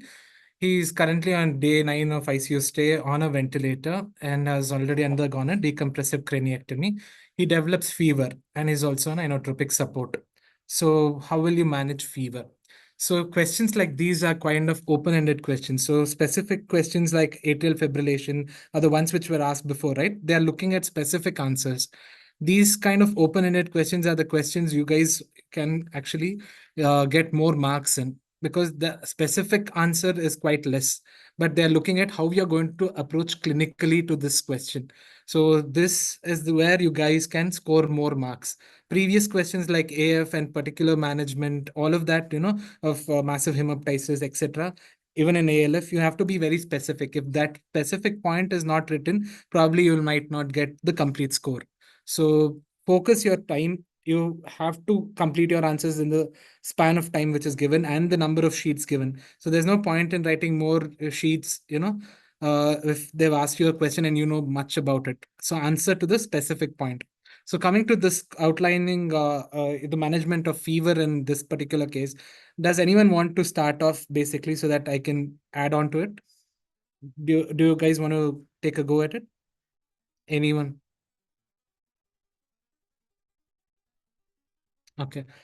Since most of you are not answering, I think so I'll go ahead. Okay. It's a new onset fever. So we have a patient who is a 45-year-old with a history of TBI post decompression, now with fever and inotropes. So any question, especially if it's an open-ended question, you can use the liberty of answering it in such a fashion. You need to mention about the definition, the probable etiology, the causes, be it infectious or non-infectious, and the diagnostic approach that you would be liking to apply in this particular case. Okay.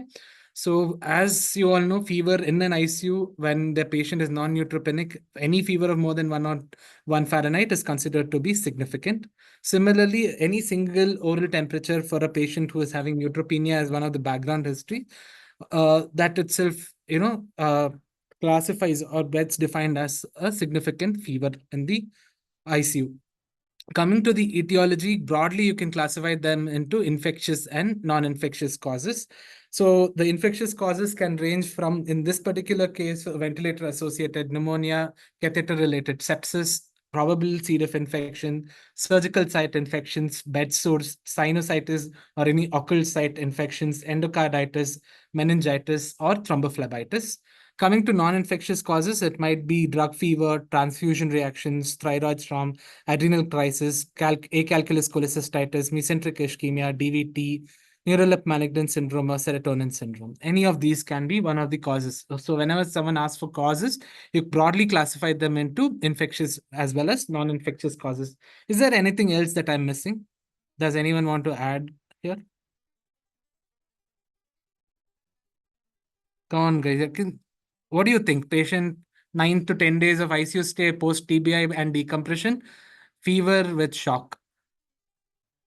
He's still on a vent.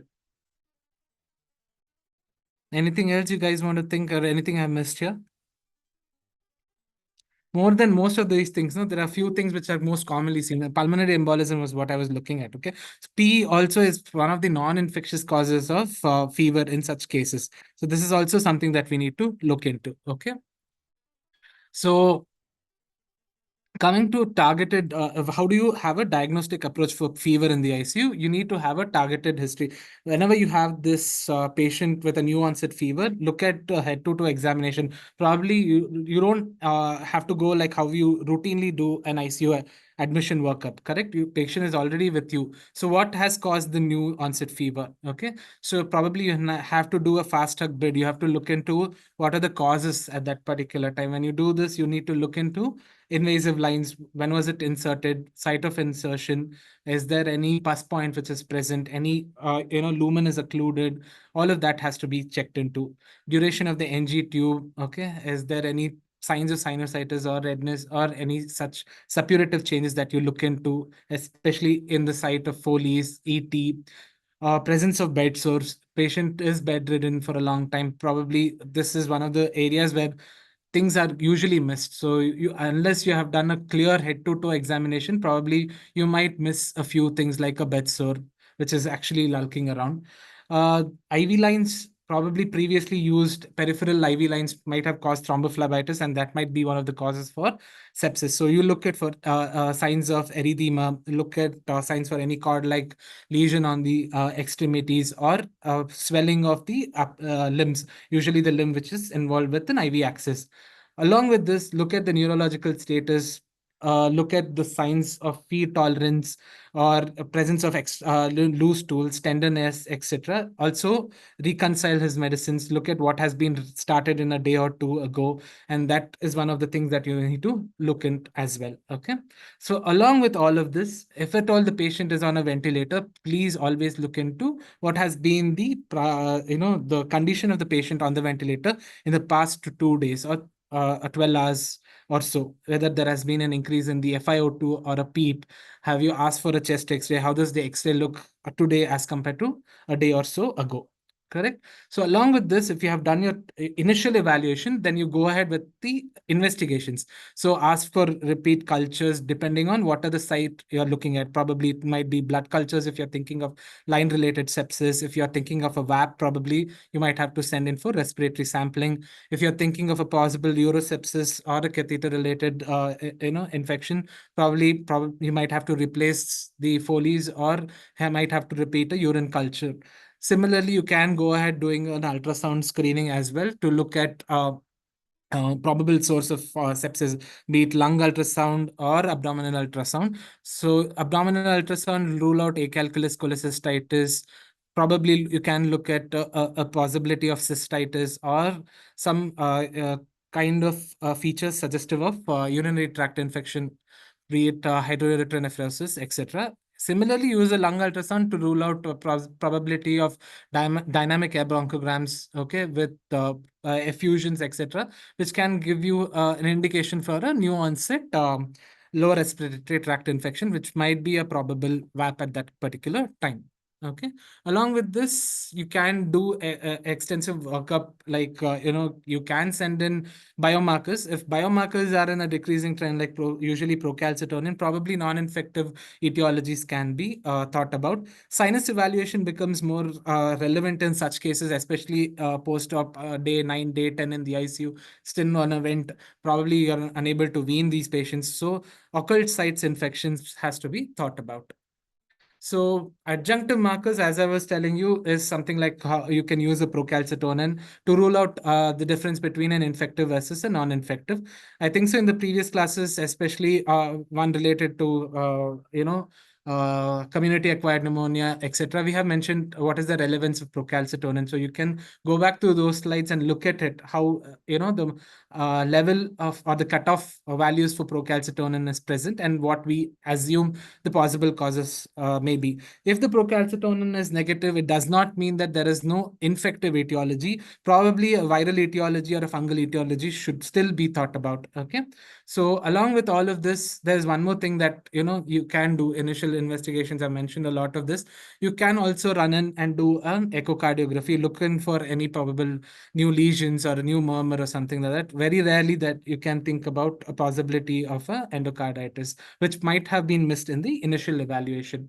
So coming to the case per se, because this patient is on a ventilator, day 9 of ICU stay, probable infections which we can think about is a VAP, especially whenever the patient is more than 48 hours, it fits into the criteria for diagnosis or definition of a VAP. So I'm not going into details of VAP. You guys already had a session about it. So look into the criteria if the patient is fitting into any of the possible definitions of ventilator associated events, be it VAP or VAE. So if you have any of these, probably you might have to do a respiratory sampling and look at the antibiotic which the patient is receiving, whether it is probably enough, or you might have to think about altering based on your local antibiogram. Okay. So coming to the other possibility in this particular case, he might have had lines for a long time. So catheter-related bloodstream infection is something that you guys have to again look into. We will be discussing about COTY and CLABSI in a session about infections and sepsis. Okay. So what you need to know, there is a clinical surveillance definition that is for CLABSI, and the CRBSI, that is the catheter-related bloodstream infections. In this, please mention in your answer papers that if you're thinking of a catheter-related or a line-related sepsis, you'll do something called as a differential time to positivity. Okay. So usually what it means to say is whenever you take a sample from the CVC as well as the peripheral cultures, the CVC culture comes positive less than 2 hours prior to the blood culture being positive. Okay, this is something which is almost going to give a definition or a diagnosis for catheter-related bloodstream infection. That is according to the IDSA. So for making it simpler, I'll just read out the diagnostic definition for CRBSI by IDSA. You should have one positive culture obtained in the peripheral vein, and a clinical manifestation of infection should be present. That is either fever, chills, shock, etc. Along with this, either you should have a simultaneous quantitative blood culture, which is usually more than or equal to 5:1 ratio when you compare, with CVC versus peripheral. Like this, what I mean to say by 5:1 is the colony forming unit, what you see. Okay, that is what they mean by that. Then the second one, which is necessary, is differential time to positivity, which I've already mentioned. That is, the CVC culture should grow little earlier, little meaning less than 2 hours as compared to the peripheral culture. Okay. So this is one thing you have to consider for catheter-related sepsis. The other one is COTY. So whenever you have COTY as a suspicion, you can use one of these flowchart. This is widely available. Most of you, if you're referring to MCRIT, you'd be seeing this quite often, right? So whenever you have a patient with new onset fever and an indwelling catheter like a Foley's for a long time, probably it would be wise to look at what is the status of the urine coming out of the drain. Is it looking turbid? Do you see casts present? Do you see any altered this thing color in it? Probably hematuria, etc.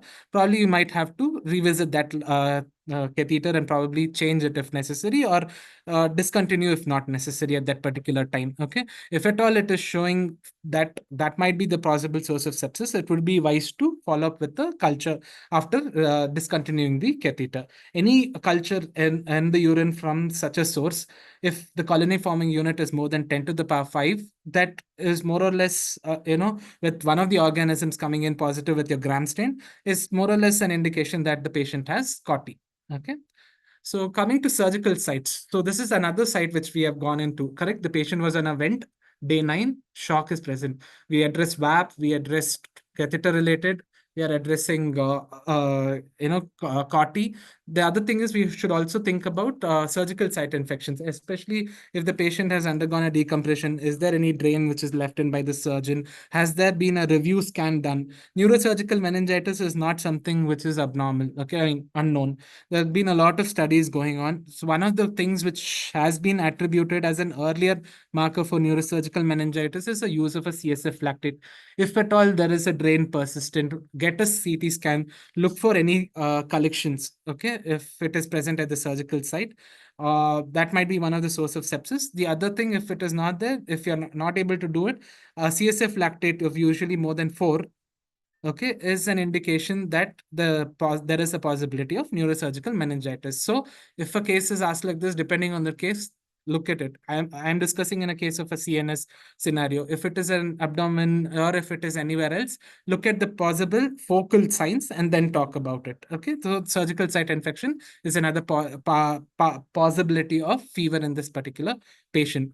So another thing is, if the patient is receiving a lot of antibiotics, probably a broad spectrum antibiotics, any penicillins or clindamycin or any of these antibiotics can lead to a probable growth of C. diff infection. So C. diff is one of the other differentials you might have to mention. Just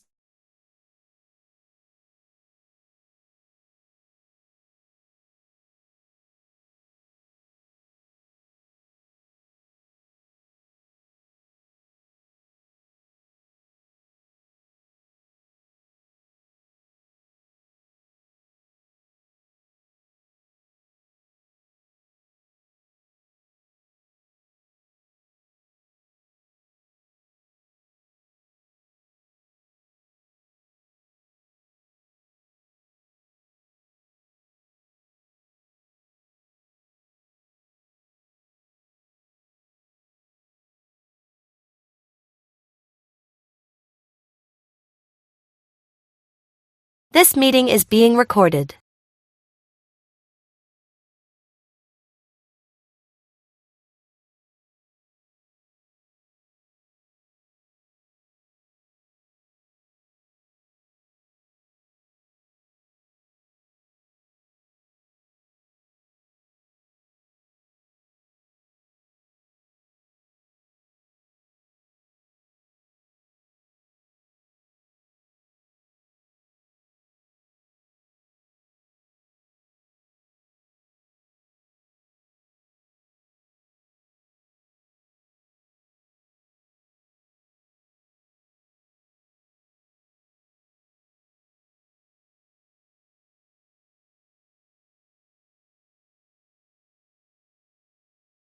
This meeting is being recorded.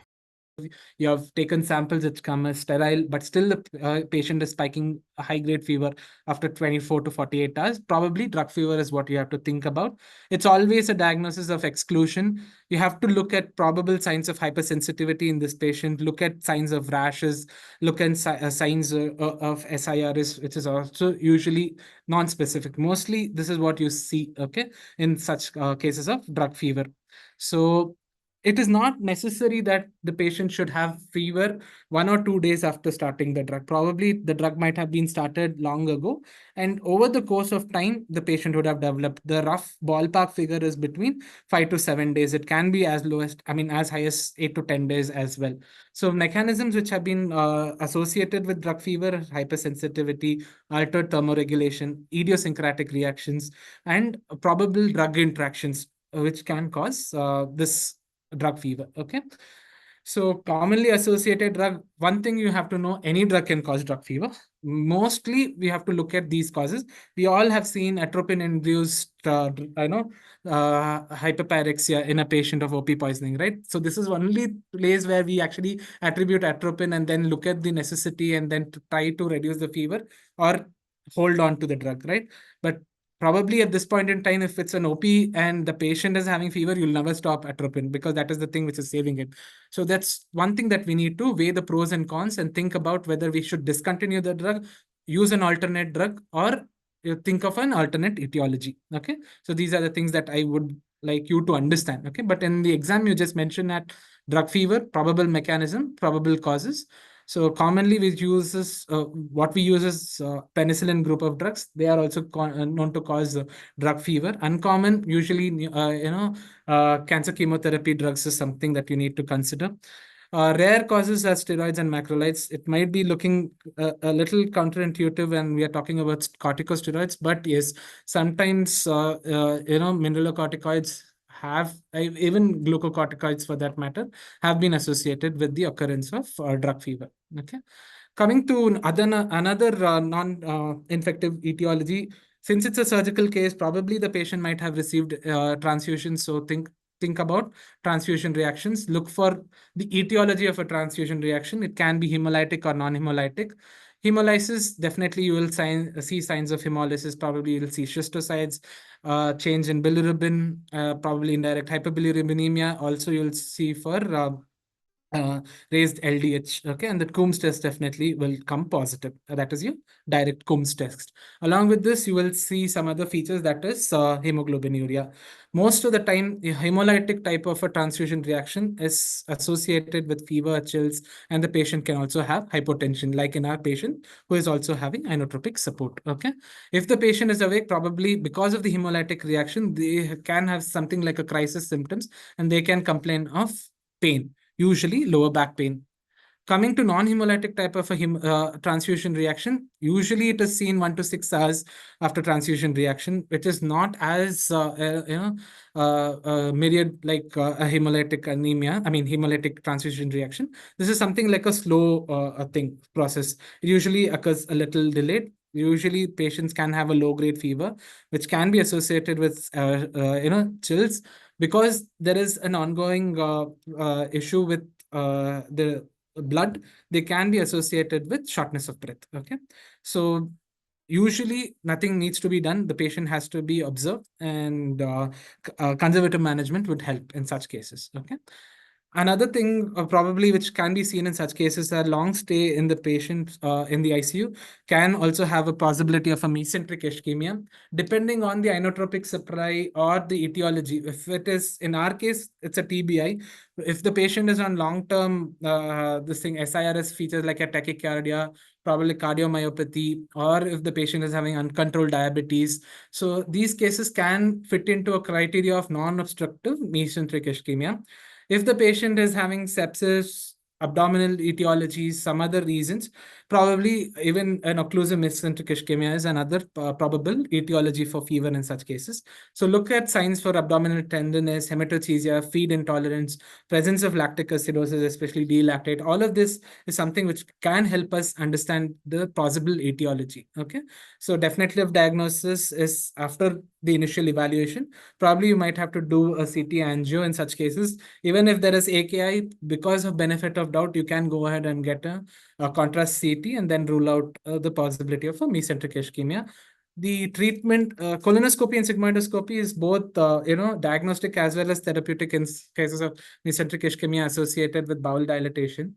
So in such cases, if the patient is developing, intra-abdominal hypertension like symptoms, probably decompression and the diagnosis by doing a colonoscopy can be helpful. Okay, all these things, mention it as a heading, that's it, nothing to be worried about.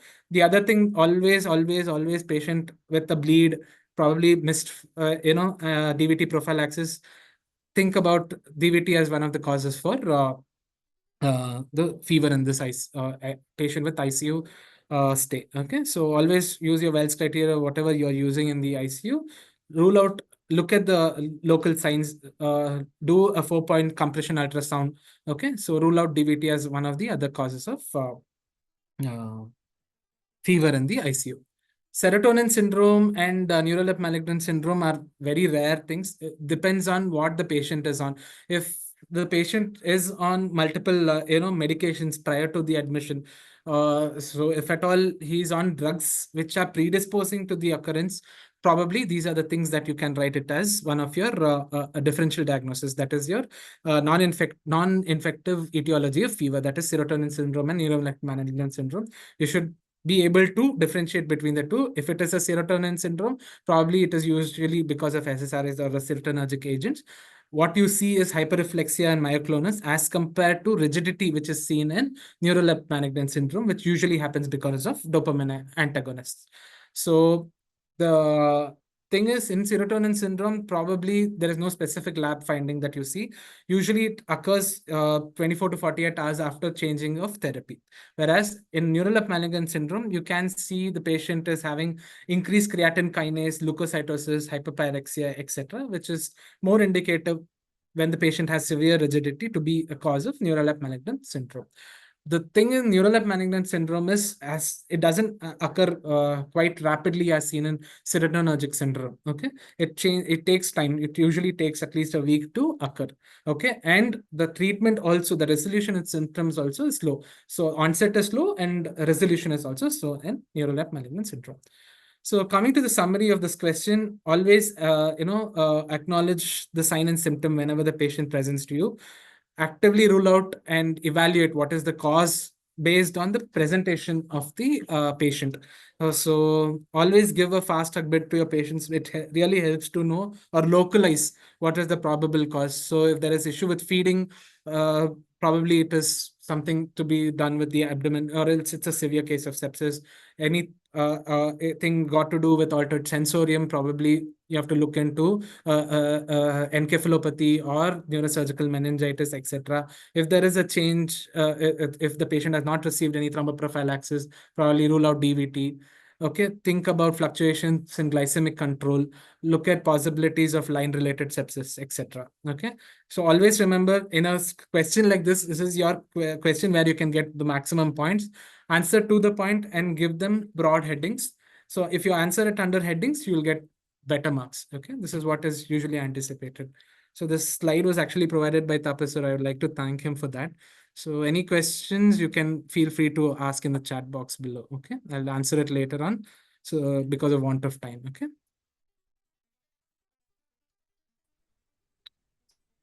Thank you, Darshan. So we'll move on to the next question.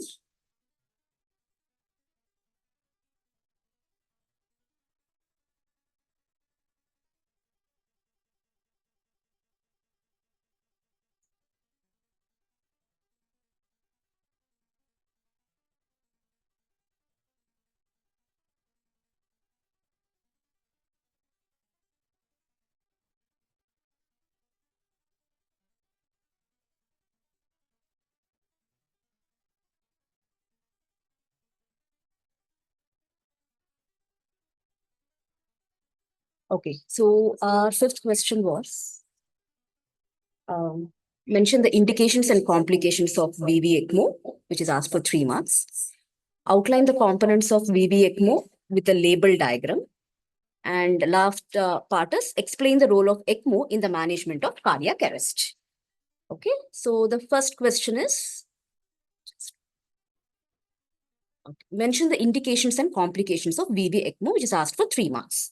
So what you need to write is, first, in which patients you need to consider this. So it should be considered in patients with severe, acute, reversible respiratory failure, okay, that is refractory to optimal medical management.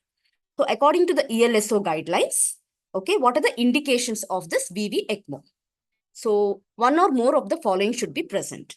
So the first one is hypoxemic respiratory failure, where the PF ratios are less than 80 mmHg after optimal medical management, including in the absence of contraindications, a trial of prone positioning. Okay, this is the first indication. Second one, hypercapnic respiratory failure, where the pH is less than 7.25 despite optimal conventional mechanical ventilation. Okay, what are those optimal conventional mechanical ventilation? We know the respiratory, basically the ARTSNet protocol. The third one is the ventilatory support as a bridge to lung transplantation or ventilatory support for the primary graft dysfunction following the lung transplant. Okay, so these are the three main indications given by the ELSO. Now, specifically for what condition we can use this VV ECMO? So first one is, as we all know, it is for the ARDS, which could be viral, bacterial, or aspiration pneumonia. Second one is the acute eosinophilic pneumonia. For diffuse alveolar hemorrhage or pulmonary hemorrhage, severe asthma, any thoracic trauma like traumatic lung injury or severe pulmonary contusions, severe inhalational injury, large bronchopleural fistulas, and as a peri-lung transplant, especially in the primary lung graft dysfunction or as a bridge to transplant. So these are the indications which usually carry 2 marks. Now coming to the next one.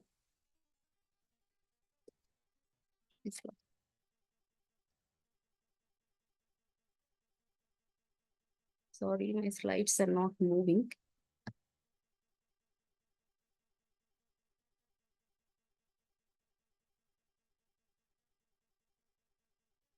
I'm sorry, just a second. The slides are not moving. Okay. Now coming to the complications of VB ECMO. So this can be divided into technical and non-technical. The technical causes could be cannulation site vascular injuries like dissection, hematoma, or bleeding. Could be any malposition of the cannula, air embolism, and oxygenator failure itself. Coming to the non-technical causes, could be bleeding, thromboembolism, neurological injury, infection, sepsis, or could be acute kidney injury. Now coming to the second component, what is that? So a labeled diagram of VV ECMO. Okay, so if you see, this is a very good diagram. So the blood from the drainage cannula, okay, it goes to the blood pump and then goes to the oxygenator. So this oxygenator has 3 parts. Okay, so one is the blood component, one is the gas component, the middle one is the oxygenation membrane. Okay, so when the blood goes through the oxygenator, you're simultaneously supplying the fresh gas flow from the mixer, which contains air and oxygen. So this fresh gas flow has oxygen in it. So through the oxygenation membrane, this oxygen enters the blood and the carbon dioxide comes out. So this oxygen goes through the return cannula and carbon dioxide is removed from the body. Okay, so this is a simple diagram of the VV ECMO. Now, the third component is explain the role of ECMO in the management of cardiac arrest. Is nothing but the eCPR, right? So, ECMO combined with the CPR is known as eCPR. That is nothing but the extracorporeal cardiopulmonary resuscitation. So, what type of ECMO we use is the VA ECMO. So, I think VA ECMO has been discussed in detail in your cardiac topic.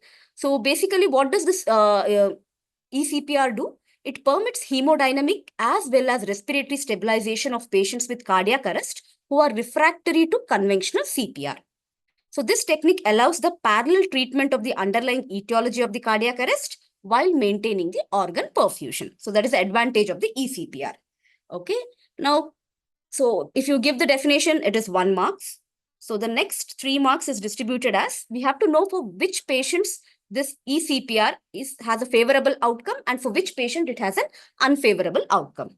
So favorable outcome or favorable criteria is those patients who have a refractory cardiac arrest with a reversible cause, or if the cardiac arrest is witnessed, high quality CPR which is started immediately after the cardiac arrest, age less than 70 years, if the rhythm is shockable,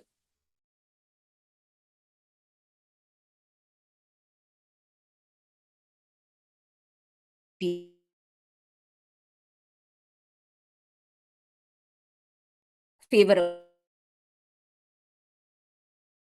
outcome. The pulse perceived under has a favorable. Okay, any cardiac arrest which has which is with or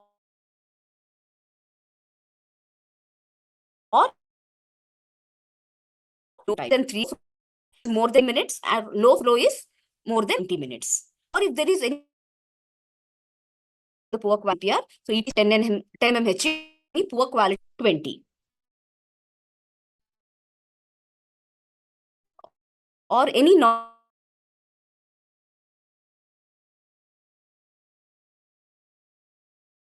This meeting is being recorded. like what is the patient's management after eCPR? So after establishing an adequate extracorporeal circulation, you can stop the chest compressions. The oxygen supply has to be adequately calibrated in order to not negatively impact neurological as well as cardiovascular outcomes. So basically, you have to give 100%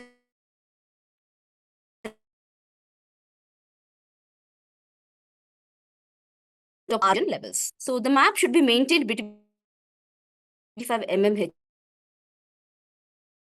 This is only an expert recommendation with a careful balance between the flow and negative pressure inside the venous cannula. And if you come to the invasive blood pressure monitoring, it is very mandatory and it is advisable to catheterize the right radial artery in order to anticipate the occurrence of the Harlequin syndrome or the North-South syndrome in case of recovery of the LV function and to allow the detection of hypoxemia of pulmonary origin.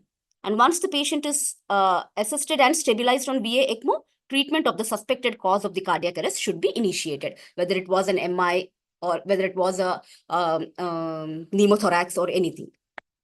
Now coming to the trials, there are 4 important trials for the eCPR. 2 of the initial trials, that is the chair trial and the arrest trial, had a positive impact on this eCPR, whereas the later trials showed there is no difference between the conventional CPR and the eCPR. So if you go to the chair trial, which was in 2015, they have seen that protocolized ECMO CPR, which includes mechanical CPR, a peri-arrest therapeutic hypothermia, and a ECMO, it was associated with a relatively high survival rates. Later in 2020, we had this arrest trial, which showed that early ECMO facilitated resuscitation for patients with out-of-hospital cardiac arrest and a refractory VF had significantly improved the survival to hospital discharge when compared to the standard ACLS treatment. In this next 2 years, we had the Prague OHCA trial, which showed that among patients with refractory OHCA, eCPR did not significantly improve the survival with a neurologically favorable outcome compared with standard resuscitation. And the last trial which was done was in 2023, the Inception trial, which showed that patients with refractory out-of-hospital cardiac arrest with an initial ventricular arrhythmia, eCPR versus conventional CPR, they told that there was similar effects on survival with favorable outcomes at 30 days. So this was the recent trial and there is no much advantage of this eCPR compared to the conventional CPR if you give a good CPR. Okay, so this carries 1 more mark.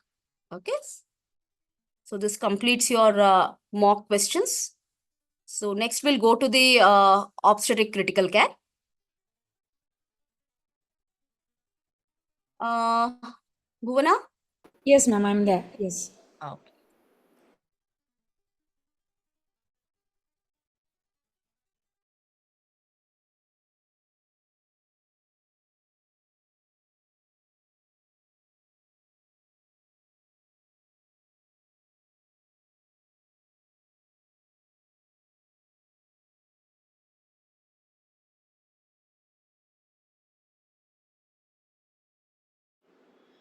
Ma'am, can you see my screen? Yes, Bhuvana. Yes, ma'am. Hello, good evening. So today we'll be discussing about obstetric critical care. The first topic would be hypertensive disorders of pregnancy, where I'll be covering eclampsia, pre-eclampsia and eclampsia, which is also called toxemia. So we'll be covering the basic physiological changes, the definitions, the pathophysiology, screening and diagnosis, and management. Coming on to physiological changes. So we know that during pregnancy, there is overall vasodilatation because of the mediators like progesterone, nitric oxide.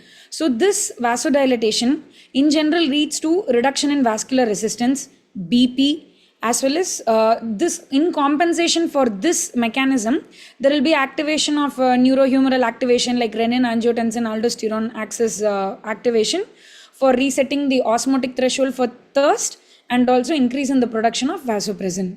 So in the table you can see that overall in the first semester and in the second trimester there is an increase in the cardiac output, decrease in the systemic vascular resistance, increase in the heart rate, and overall decrease in the BP.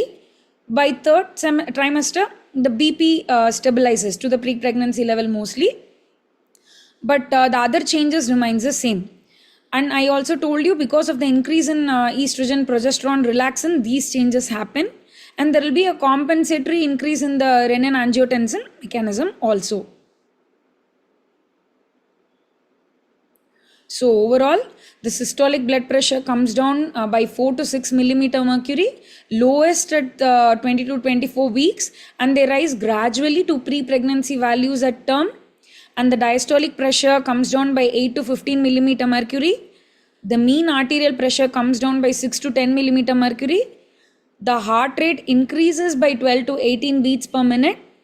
Stroke volume increases by 10 to 30%. Cardiac output increases by 33 to 45%, which peaks in the second trimester and then continues until term. So coming on to hypertensive disorders in pregnancy. How does the spectrum go?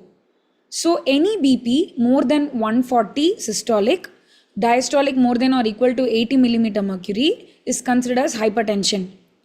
If this happened less than 20 weeks of gestation, then it is chronic hypertension. If it is happening more than 20 weeks of gestation along with the target organ involvement, then it is called preeclampsia, and from there the other complication arises. But if it is without any target organ involvement, then it is called gestational hypertension. This gestational hypertension can persist more than within 12 weeks of postpartum. If it is more than 12 weeks of postpartum, then again it comes under chronic hypertension only. So if it is between 48 to 12 weeks of postpartum, then it is still considered as gestational hypertension. If there is a target organ involvement, then still there is preeclampsia less than 12 weeks of postpartum.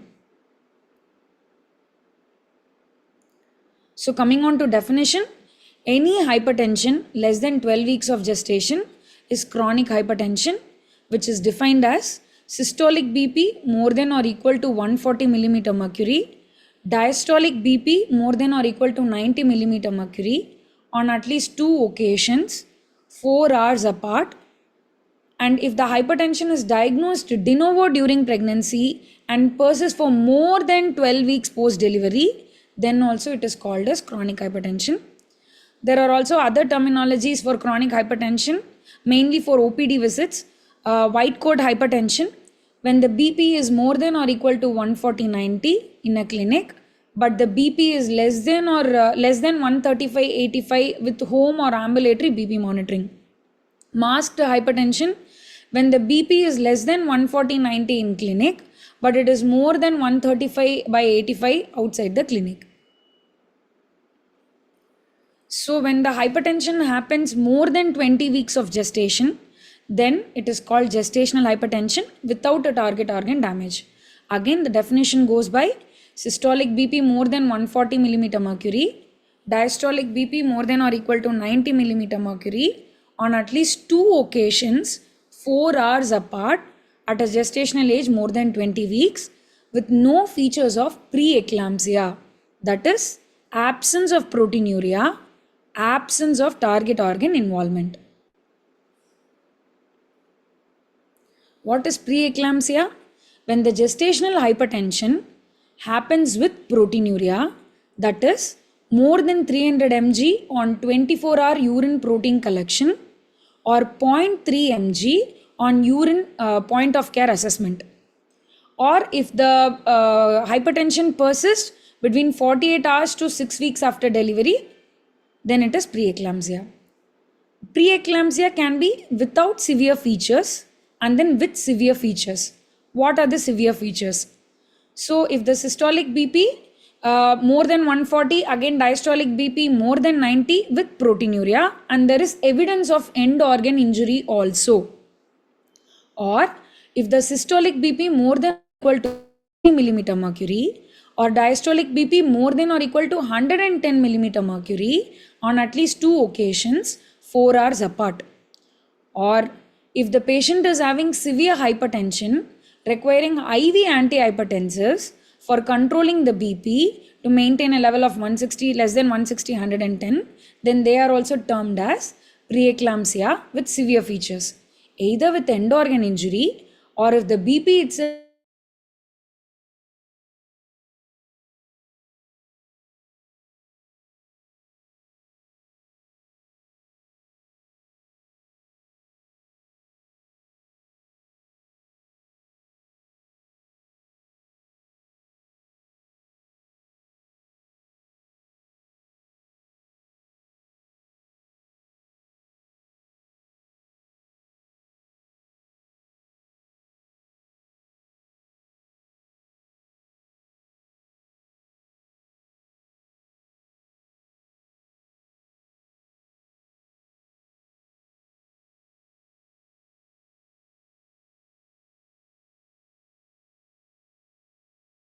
This meeting is being recorded. Kidney injury where there is elevated creatinine values of more than 1 milligram per deciliter. There could be liver involvement where there is elevated transaminases with or without right upper quadrant or epigastric abdominal pain. There could be uteroplacental dysfunction as identified by placental abruption or angiogenic imbalance by measuring the angiogenic factors, or fetal growth restriction, or uterine artery Doppler abnormalities, or there is intrauterine fetal death. These are the severe end organ damages we are looking for. So as I told you, with severe features, the BP is high along with end organ damage. So there could also be superimposed preeclampsia on a chronic hypertension patient. When you see sudden worsening of BP control and there is a need to escalate antihypertensive therapy, and there is new onset of proteinuria or sudden increase in proteinuria in a patient with known proteinuria, or significant new organ damage development consistent with preeclampsia more than 20 weeks of gestation or postpartum, then they are termed as superimposed preeclampsia on chronic hypertension. So there are many group of consensus guidelines. American is there, International Society for the Study of Hypertension in Pregnancy is there, NICE guidelines are there. More or less all of them define chronic hypertension as the same, gestational hypertension as the same, and preeclampsia as a gestational hypertension with an end organ damage. Whatever I described in the previous table is mentioned in this table also. Just I wanted to mention the guidelines. There are different guidelines considering the same features for defining the pregnancy related hypertensive disorders. As I already told you, there could be various end organ damage. As I told you, in brain there could be eclampsia, stroke, seizures, visual disturbances, and severe headache. Vasculature, there could be systemic endothelial dysfunction, coagulopathy, thrombocytopenia. In lung, there could be pulmonary edema. In liver, there could be HELP syndrome or severe liver dysfunction. In kidney, there could be endothelial injury, glomerular endotheliosis, proteinuria, and renal failure. In placenta, there could be placental syncytial stress, angiogenic imbalance, and placental abruption. In deciduea, there could be inadequate spiral artery remodeling. In fetus, there could be fetal distress or growth restriction. So as I told you, the definition still continue postpartum if it is existing between 48 hours till less than 6 weeks, right? So if there is a new onset postpartum hypertension more than 140/90 millimeter mercury, if there is hypertension only, then it is postpartum hypertension. But if the hypertension is persisting with proteinuria or any other end organ symptoms, then if you ruled out all other etiology for the end organ symptoms, then it is termed as postpartum preeclampsia or eclampsia within 48 hours to less than 6 weeks post delivery. Coming on to eclampsia, which is a severe life-threatening manifestation of preeclampsia, where patient will have convulsions during pregnancy or postpartum, as I told the timeline, where it could be tonic clonic focal or multifocal seizure, which will be new onset seizure, which will be unexplained by other neurological pathology. Patient may have headaches or visual changes prior to the seizure. Consider other underlying cerebral conditions when seizures occur 2 to 3 days postpartum and patient is already on magnesium sulfate prophylaxis, then rule out other causes for seizure. So as I told you, the different terminologies: preeclampsia, chronic hypertension, and superimposed preeclampsia on chronic hypertension. The definition remains the same. Whereas in preeclampsia, there will be proteinuria. Chronic hypertension can be present before 20 weeks, but usually below 1 gram per day. Whereas in superimposed, there will be new onset proteinuria and sudden increase to nephrotic range, which will be seen in a previously stable patient. Symptoms in preeclampsia, as I told you, along with proteinuria, there could be end organ dysfunction. But in chronic hypertension, the less likely they would have any symptoms. Whereas in superimposed condition, they will have sudden onset of end organ dysfunction symptoms. So the serum uric acid levels can be elevated in preeclampsia, but in chronic hypertension, it may be normal, whereas in superimposed, it could be elevated. And in angiogenic markers in preeclampsia, it could be deranged, whereas in chronic hypertension, it may not be deranged. So there will be a new onset derangement in superimposed preeclampsia. I will talk about these angiogenic markers in the pathophysiology. And postpartum course typically resolves and the BP normalizes more than 12 weeks. In chronic hypertension, the postpartum hypertension may persist or may worsen. Again, superimposed preeclampsia on chronic hypertension, it usually resolves. However, worsening of the underlying disease can occur. So the timeline of more than 12 weeks is the one which differentiates preeclampsia and chronic hypertension. So this group of syndromes, the preeclampsia or eclampsia, is called great obstetrical syndromes. When I went through the review of literature, there were many terminologies like toxemia, great obstetrical syndromes, which could be asked as a masked question in the exam paper. That is why I wanted to mention these names. So it is called as great obstetrical syndrome because it has multiple etiologies, a long subclinical course. There is also a fetal involvement, and there is adaptive nature of clinical manifestation and complex genetic and environmental interactions. Coming on to risk factors of preeclampsia, as per various guidelines, the American guidelines, the International Society, the NICE guidelines, they have all more or less given the same risk factors for preeclampsia, using which we have to categorize the patients into high risk and moderate risk or mild risk patients, and then we have to keep screening those patients for further complications. That is why these risk factors are very important. As I told you, all the societies have given their risk factors.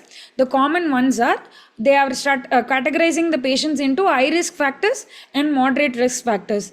If a pregnant woman has previous preeclampsia, chronic renal disease, chronic hypertension, diabetes mellitus, SLE or antiphospholipid syndrome, or if the patient is obese or undergoing assisted reproductive therapy in some of the guidelines, they are considered as high risk factors.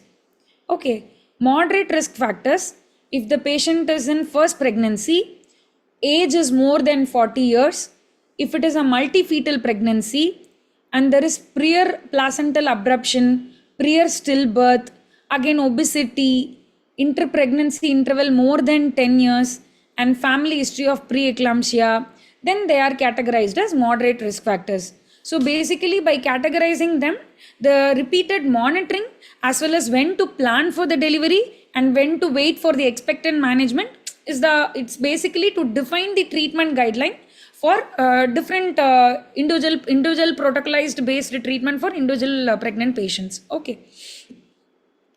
So coming on to pathophysiology. So in normal pregnancy, what happens? The spiral uterine arteries increase in diameter by losing their muscular walls, extending into the myometrium, which is also called pseudovasculogenesis. So, the spiral artery remodeling occurs. The trophoblast from the placenta invade the decidua and replace the endothelial cells and vascular smooth muscle cells of the decidual spiral artery. So, the maternal blood vessel begin to perfuse into the intrachorionic space. So, this increases the partial pressure of oxygen in the placenta and reduces the systemic vascular resistance. There are also factors like placental growth factor, which is secreted from the placenta, which in turn activates the vascular endothelial growth factor, and they maintain the healthy endothelium. When this remodeling fails because of this angiogenic factors as well as this trophoblastic invasion, that is when the risk of preeclampsia happens. So as I already told you, each placental villus has a mesodermal core surrounded by an inner layer of progenitor cytoblast, cytotrophoblast, and an outer layer of syncytiotrophoblast. So this cytotrophoblast at the villus tip interrupt the syncytiotrophoblast to form a columnar structure which anchors the placenta to the decidua. So this extravillus trophoblast differentiate from the columnar trophoblast and they migrate to the decidua in the upper myometrium. Why this is important? Because this extravillus trophoblast, they remodel the spiral arteries and their endothelium so that the spiral arteries loses their resistance, so supply blood to the placenta. Number one. Sometimes this extravillus trophoblast also occludes the maternal spiral arteries like a plug until the placenta matures, so that sudden oxygen delivery does not happen to the placenta. Okay, they also interact with the maternal immune cells so that they elicit a better maternal immune response. So overall, this differentiation of the trophoblast at the penetration level, anchoring level, and then at the decidual level have many functions, like by improving the blood flow, by differentiating, remodeling the spiral artery, as well as better immune response, and to prevent any sudden oxygen delivery to the placenta before it matures. So it has various functions along with the angiogenic factors. Okay. When this is lost in a preeclamptic pregnancy, then there will be incomplete invasion of the extravillus trophoblast. There is insufficient maternal flow from the spiral artery, leading to placental hypoxia. So what factors I told you before? There will be placental growth factor which will be produced, and in turn there will be activation of vascular endothelial growth factor. Those factors go down and there will be a factor called soluble FMS related tyrosine kinase 1, which will be secreted from the ischemic placenta, which will suppress the vascular endothelial growth factor, leading to various clinical symptoms of endothelial dysfunction. So as I told you, there is poor penetration of the trophoblast, there is poor differentiation of the extravillus trophoblast, so the remodeling does not occur, the placenta becomes ischemic and hypoxic. In turn, what happens? The syncytiotrophoblast gets stressed. So it starts releasing the cell-free DNA, the reactive oxygen species, and pro-inflammatory cytokines and anti-angiogenic factors, and all these lead to endothelial dysfunction and also lead to maternal inflammatory response and end organ dysfunction. So coming on to diagnosis. So as I told you, the hypertensive syndromes could be preeclampsia, eclampsia, along with end organ dysfunction like HELP syndrome and various organ dysfunction. Based on that, the investigation goes.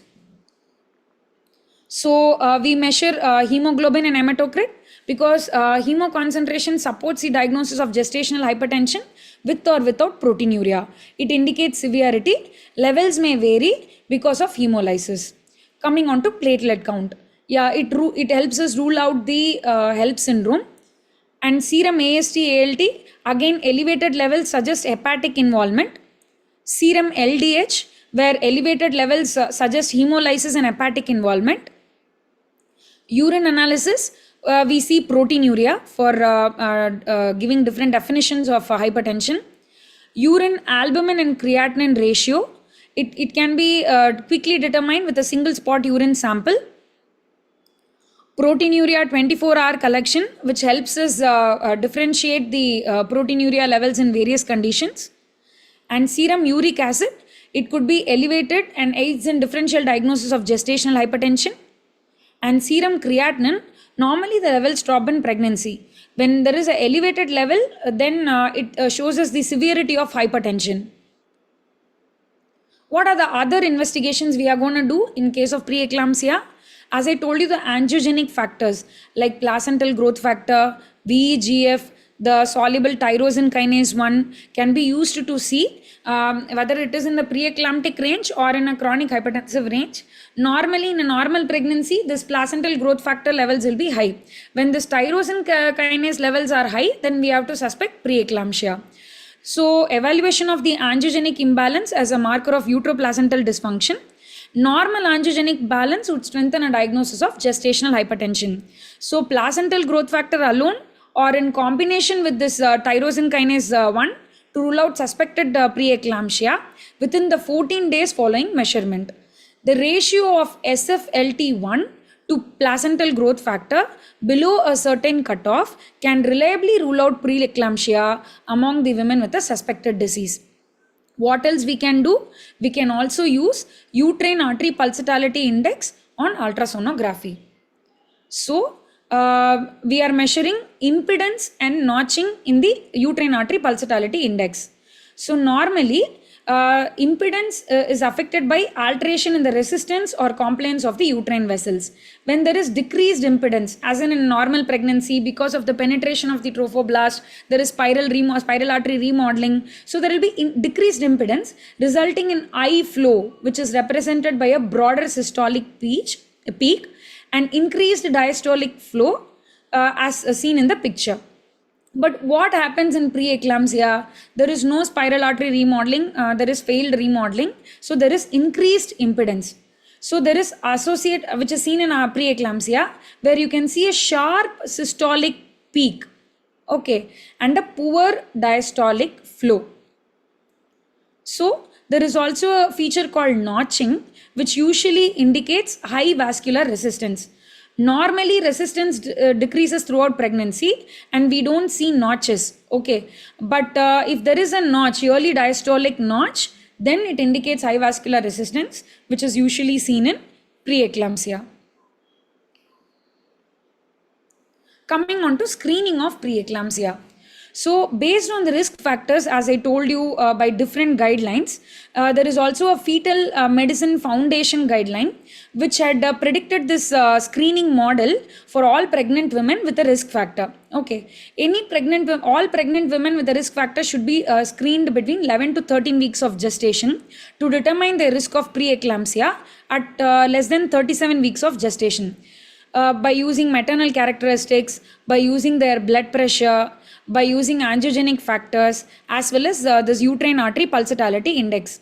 If they are found to be high risk, less than 37 weeks of gestation, then they have to be started on low dose aspirin. It should be started even before 16 weeks of gestation and to be stopped at 36 weeks of gestation. But if they are found to be low risk, then you have to screen them again at the second trimester between 19 to 24 weeks of gestation.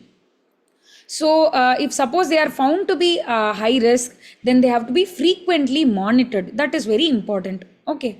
And if suppose they are at low risk, then again they should be screened at the third trimester. If they are found to be high risk, then increased monitoring to be done till the delivery. Okay, so basically this risk model says that in first trimester, if you feel get the high risk characteristics, immediately start low dose aspirin. If they are seen to have preeclampsia, frequent monitoring or whether to plan the expectant management.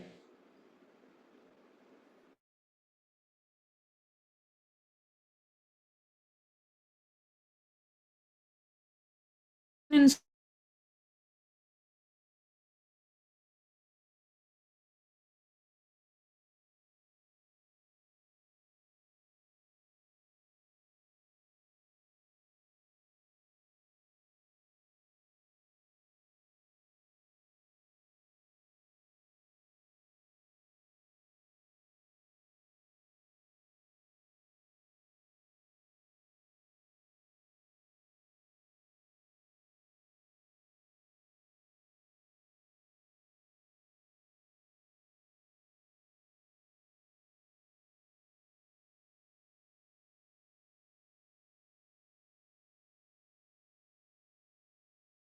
This meeting is being recorded. Where A, appropriate human studies, no risk.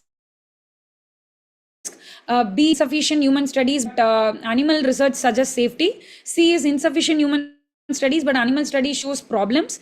D is human studies with or without animal research shows, but based on risk benefit ratio we use or not, we decide. And X is fetal risks are evident, so we don't use it at all. So this you have to know when it comes to pregnancy, where these categories are important. So whether we should use it or not is important. So communal management of preeclampsia hypertension. The common drugs we use are, one of the group is centrally acting alpha-2 adrenergic agonist, like methyl dopa, where it inhibits the vasoconstriction via a central mechanism by reducing the catecholamine release. So overall, there is decreased central sympathetic outflow, decreased systemic vascular resistance without decreasing the cardiac output. So methyl dopa has not found to impair any uteroplacental circulation, and it has not been found teratogenic. That's why we use that. But the common side effects of methyl dopa could be fatigue, depression, insomnia, decreased salivation. There could be elevated liver enzymes in 5% of the patients, which could be a confounding factor when we look for end organ dysfunction. The second drug is clonidine, which is a centrally acting adrenergic agonist again, which is usually a second or third line management in refractory hypertension in pregnancy. So they decrease the central adrenergic output, the peripheral and central alpha-2 adrenergic receptors to decrease the cardiac output, systemic vascular resistance, systolic blood pressure and heart rate. It is similar to methyl dopa when it comes to safety and efficacy. The next set of drugs are peripherally acting adrenergic receptor antagonists like beta blockers and alpha blockers. Labetalol is one of the drug which is a non-selective beta blocker agent with vascular alpha-1 receptor blocking. There had been groups of, results of fetal growth restriction and low placental weight with atenolol, during the second trimester. The side effects could include fatigue, lethargy, exercise intolerance, sleep disturbances, bronchoconstriction, and they have not found to be teratogenic, except atenolol. Then prazosin, which is one of the alpha-1 blocker that selectively blocks the postsynaptic alpha-1 adrenoreceptors, which causes total decrease in the total peripheral resistance. Useful role in chronic renal disease complicating pregnancy. The side effects could be postural hypotension and palpitation. The next set of drugs are calcium channel blockers, where oral nifedipine and verapamil can be used, which are second line drugs and not teratogenic. They inhibit the influx of calcium ions to the vascular smooth muscle, resulting in arterial vasodilation. Nifedipine predominantly acts on the vasculature and verapamil primarily acts on the heart. The side effects could be tachycardia, palpitation, peripheral edema, headaches and facial flushing. They are considered to be class C drugs. They could interact with magnesium, result in profound hypotension, but they are compatible with breast milk. The next group of drugs are direct vasodilators like hydralazine, which relaxes the arterial smooth muscle. There could be adverse effects of headache, nausea, flushing and palpitations. There could be neonatal thrombocytopenia. They are not found to be teratogenic. They are class C drugs, usually compatible with breastfeeding. Diuretics, whether to use in pregnancy or not is controversial as per the studies also, because it reduces the plasma volume. Women who were on maintenance diuretic therapy prior to pregnancy can be continued on this regimen unless they develop premonitory signs of preeclampsia such as proteinuria. Then you stop the diuretics. Due to the concern that with a lower plasma volume characteristic of preeclampsia, the use of diuretics may further aggravate the hypovolemic state and stimulate the RAS system and may worsen the hypertension.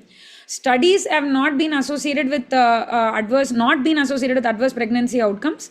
Thiazides are considered to be class B drugs. They may cause volume contraction and electrolyte abnormalities, but rare with small doses. Diuretics may reduce milk production. Spironolactone is not recommended due to their potential teratogenic effects. So overall, a gist of it, I told you there are central agents. The preferred ones are methyl dopa because of the proven safety and efficacy, category B or C. Alternative, you can use clonidine, category C. Beta blockers preferred is labetalol, category C. but you don't use atenolol because it could cause intrauterine growth retardation, category D. Next comes calcium channel blocker. Preferred is nifedipine, category C. Alternative is verapamil, category C. Direct vasodilators, preferred is hydralazine, category C.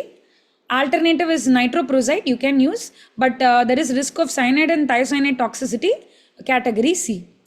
Diuretics, preferred is thiazide in small doses, category B, but watch for the signs of preeclampsia like volume contraction, proteinuria. Contraindicated is spironolactone, which goes into category C because of the possible fetal anti-androgen effects. Completely contraindicated drugs are atenolol, which may cause fetal and placental weight and intrauterine growth retardation. It could be extensively secreted in the breast milk and can cause blockade in the nursing infants. Propranolol, antagonism of both the receptors, which can cause uterine irritability and decrease fetal and placental weight. Then renin-angiotensin inhibitors like AC inhibitors, ARBs, direct renin inhibitors, they are associated with fetal renal abnormality when exposed in the later half of the pregnancy.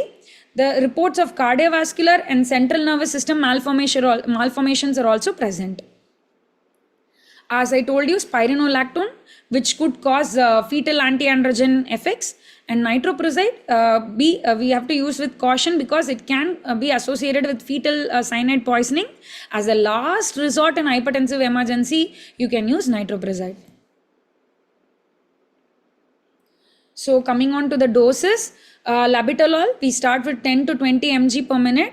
You can continue 1 to 2 mg per minute as an infusion. The maximum dose is 300 mg. The concerns are fetal distress secondary to abrupt maternal hypotension, neonatal bradycardia, and hypoglycemia.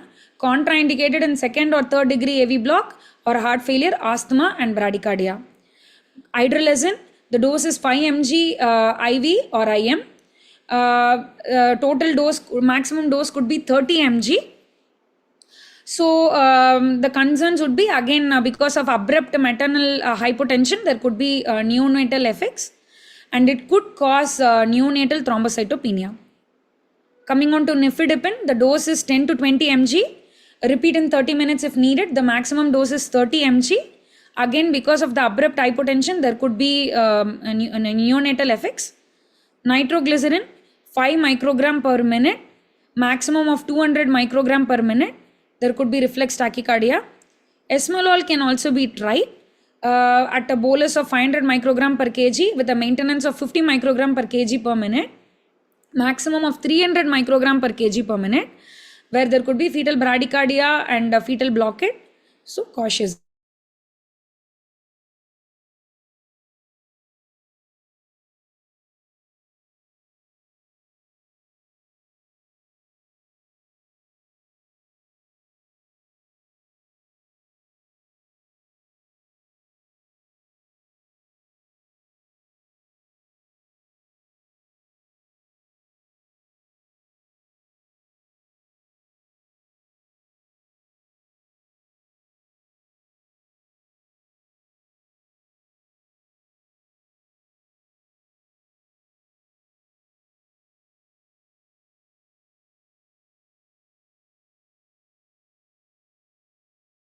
This meeting is being recorded.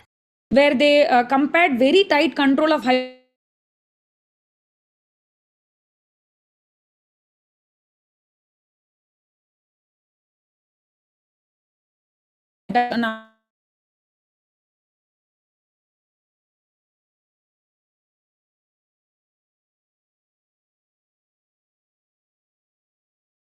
less tight versus very tight control of BP.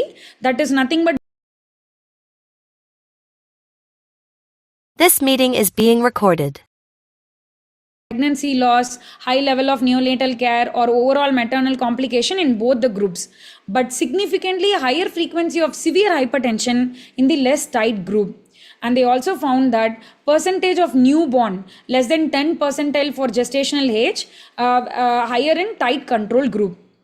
Okay, so there was also another trial called CHAP trial, which was one of the trial where they included less than 23 weeks gestation, that is in the second trimester only, where they compared active treatment, that is tight control versus normal control, where they found that the primary composite outcome was less in the treatment group, the active treatment group, and the frequency of severe hypertension was less in the treatment group, and they found no increase in the small for gestational age weight in the active treatment group. These were some of the named trials which I came across when I saw some of the review articles of preeclampsia. Coming on to delivery. So we know that when it comes to treatment, it is management of hypertension and delivery, planning the delivery of the patient, right? So in case of planned delivery, in mild hypertensive cases I'm talking about, so there were some of the landmark trials called HYPITAT trial 1 and 2, where they compared induction of labor versus expectant monitoring for gestational hypertension or mild or preeclampsia after 36 weeks of gestation, where they found that induction of labor is associated with improved maternal outcome and should be advised for women with mild hypertensive disease beyond 37 weeks of gestation. This was HYPITAT 1 trial. And HYPITAT 2 trial, where the immediate delivery versus expectant monitoring for hypertensive disorders of pregnancy between 34 weeks and 37 weeks of gestation, a bit more earlier compared to HYPITAT 1, where they found that for women with non-severe hypertensive disorders at 34-37 weeks of gestation, immediate delivery might reduce the already small risk of adverse maternal outcomes. However, it significantly increases the risk of neonatal respiratory distress syndrome. Therefore, routine immediate delivery does not seem justified, and a strategy of expectant monitoring until the clinical situation deterioration happens can be considered.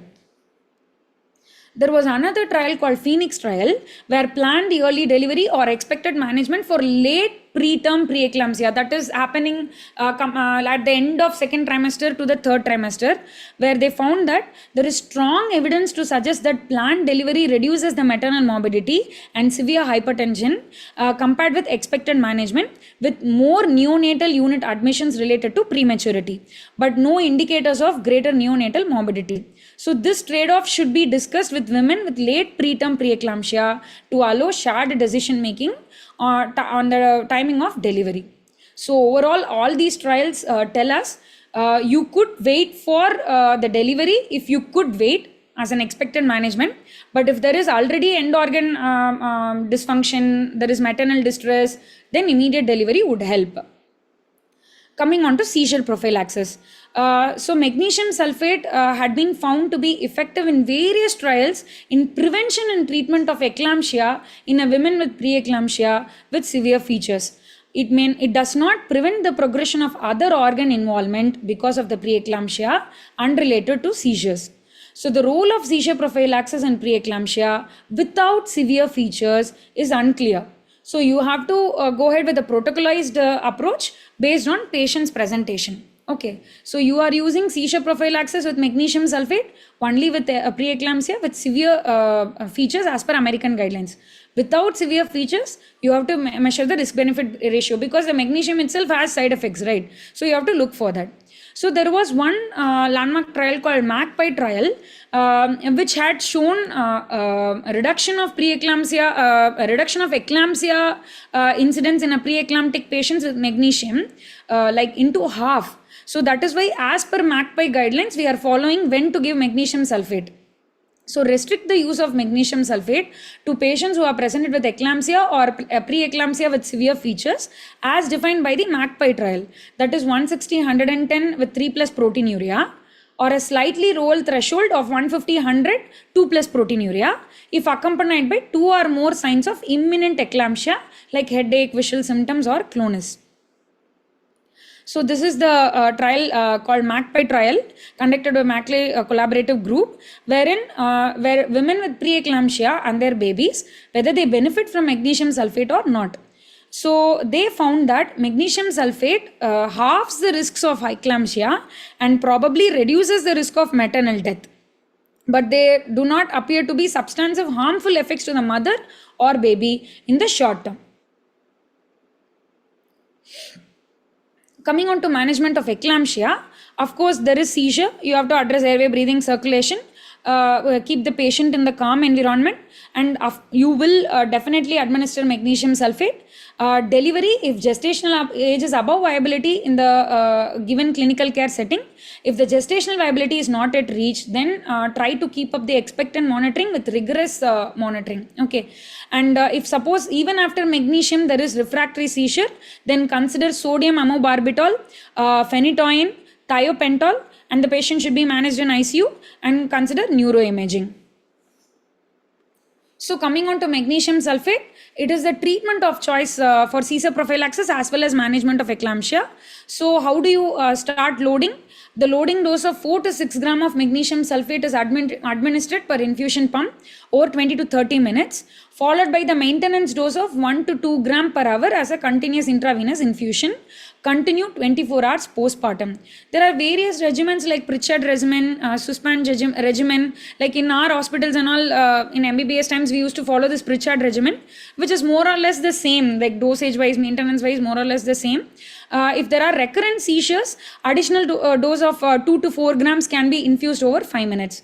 IM option is also available, 10 gram initially as a loading dose, where 5 gram is given in each gluteal region, followed by 5 gram every 4 hours.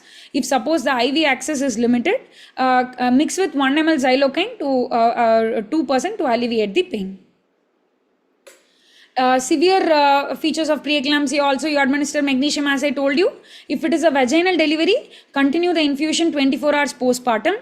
If it is a cesarean delivery, begin infusion before surgery and continue for 24 hours postpartum.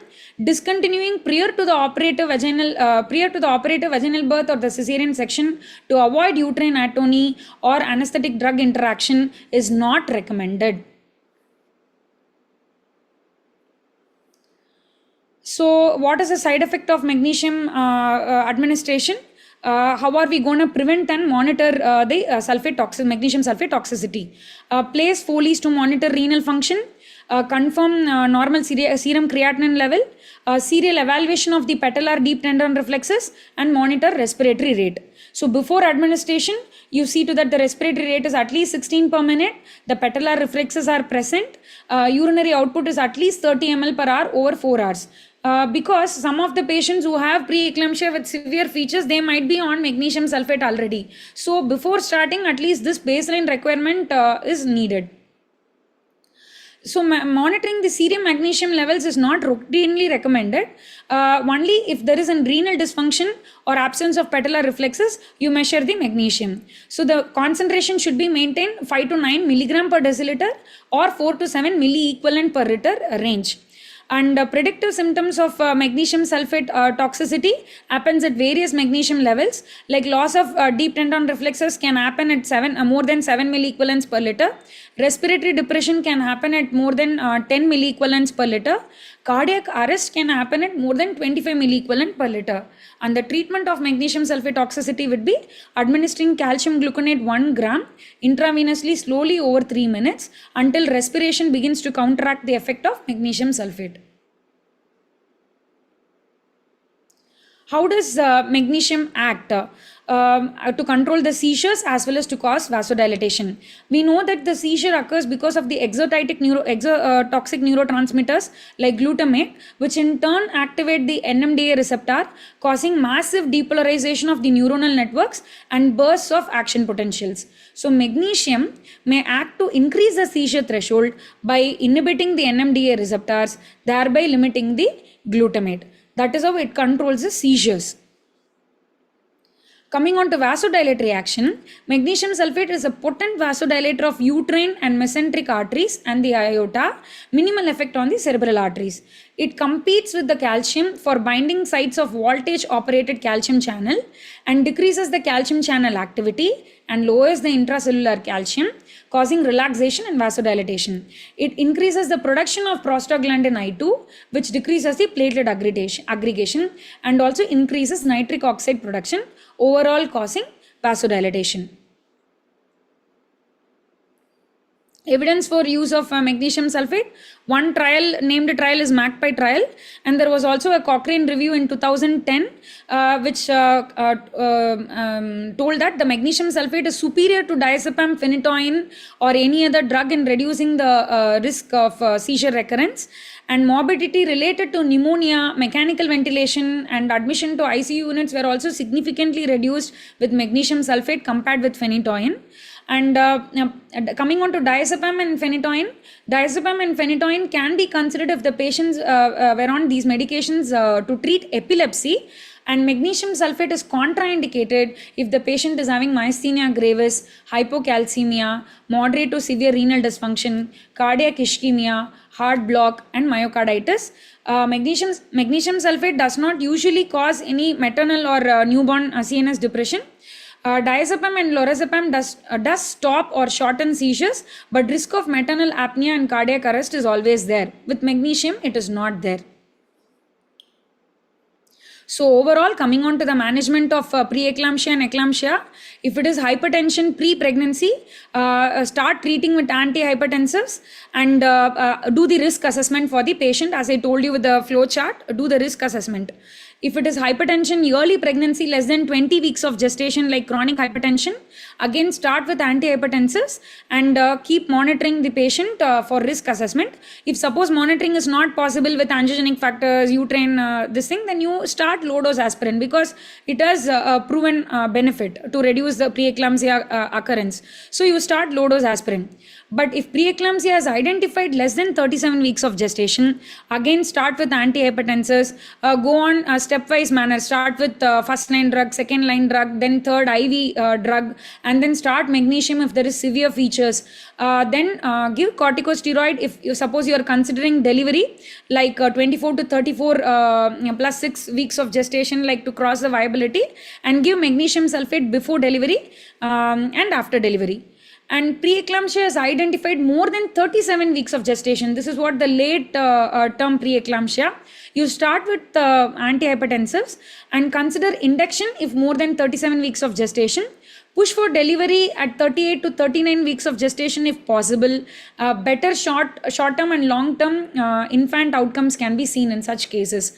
Coming on to postpartum care, definitely you have to monitor the BP, proteinuria to continue antihypertensives because it is still preeclampsia less than 12 weeks of gestation postpartum, and supportive care to watch for end organ dysfunction. So this is again the chart. Overall gist, you treat with antihypertensives, you start low dose aspirin, avoid these drugs, and magnesium sulfate in case of preeclampsia with severe features, and try to protocolize based on the individual patient characteristics whether to go for expectant management or immediate delivery is needed. There are so many complications of this hypertensive disorders with mother as well as child with preeclampsia and eclampsia, where mother can have all sorts of end organ dysfunction. Ultimately, child could have end organ dysfunctions in form of cardiovascular disease, young hypertensions, obesities, and reduction in cognitive functions. So this completes the lecture for hypertensive disorders in pregnancy. Thanks, Bhavana. That was quite elaborate. I think so. Srihari, you're ready. Is there any questions, guys? Okay. Srihari, I think so. You can start. Sure. I'll upload one.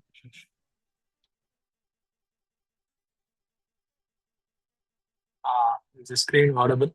Sorry, screen visible? Yes, it's visible. Okay. So I'll come again. Good evening to all the new people who have joined. So my topic on OBS discussion will be on peripartum cardiomyopathy. So I'll be discussing on the introduction, risk factors, pathogenesis, clinical manifestations, diagnosis, differentials, and management, that is treatment. So coming to the introduction, peripartum cardiomyopathy is a form of systolic heart failure with reduced LV ejection fraction affecting childbearing women during pregnancy or during early postpartum period. It's a potential life-threatening disease. So it is defined as given by three important criteria.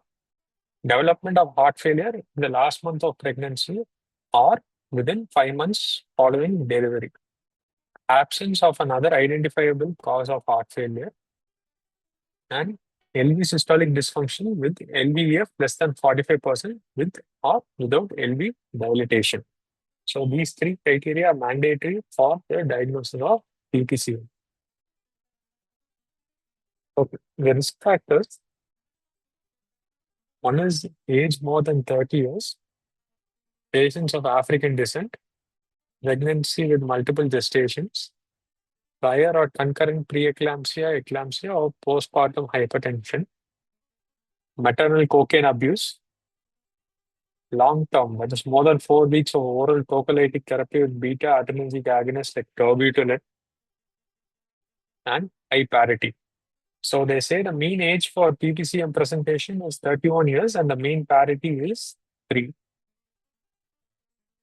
So coming to the pathogenesis, the important thing to note that there is no single cause for PPCM identified so far. So usually there is a constellation of factors that ultimately contribute to the problem.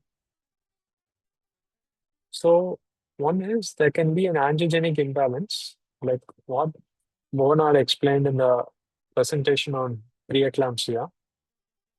The important perspectives in relation to PPCM are there due to lack of PGC1 alpha, that is peroxisome proliferator activated receptor genome coactivation 1 enzyme in preeclampsia patients, which normally plays an important role in cardio protection. It causes a stress on the heart tissue.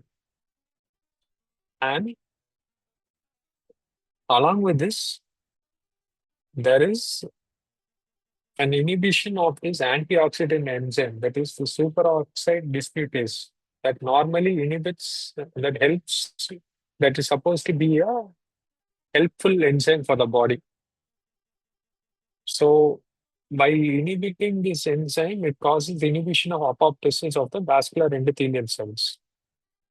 And along with this, there will be triggering of the provascular VEGF by mediators signaling angiogenesis signaling.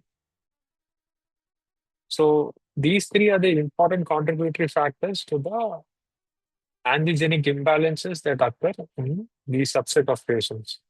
PGC1 alpha deficiency, abnormalities in your superoxide dismutase, and provascular trigger of VEGF mediators, that is vascular endothelial growth factor mediators.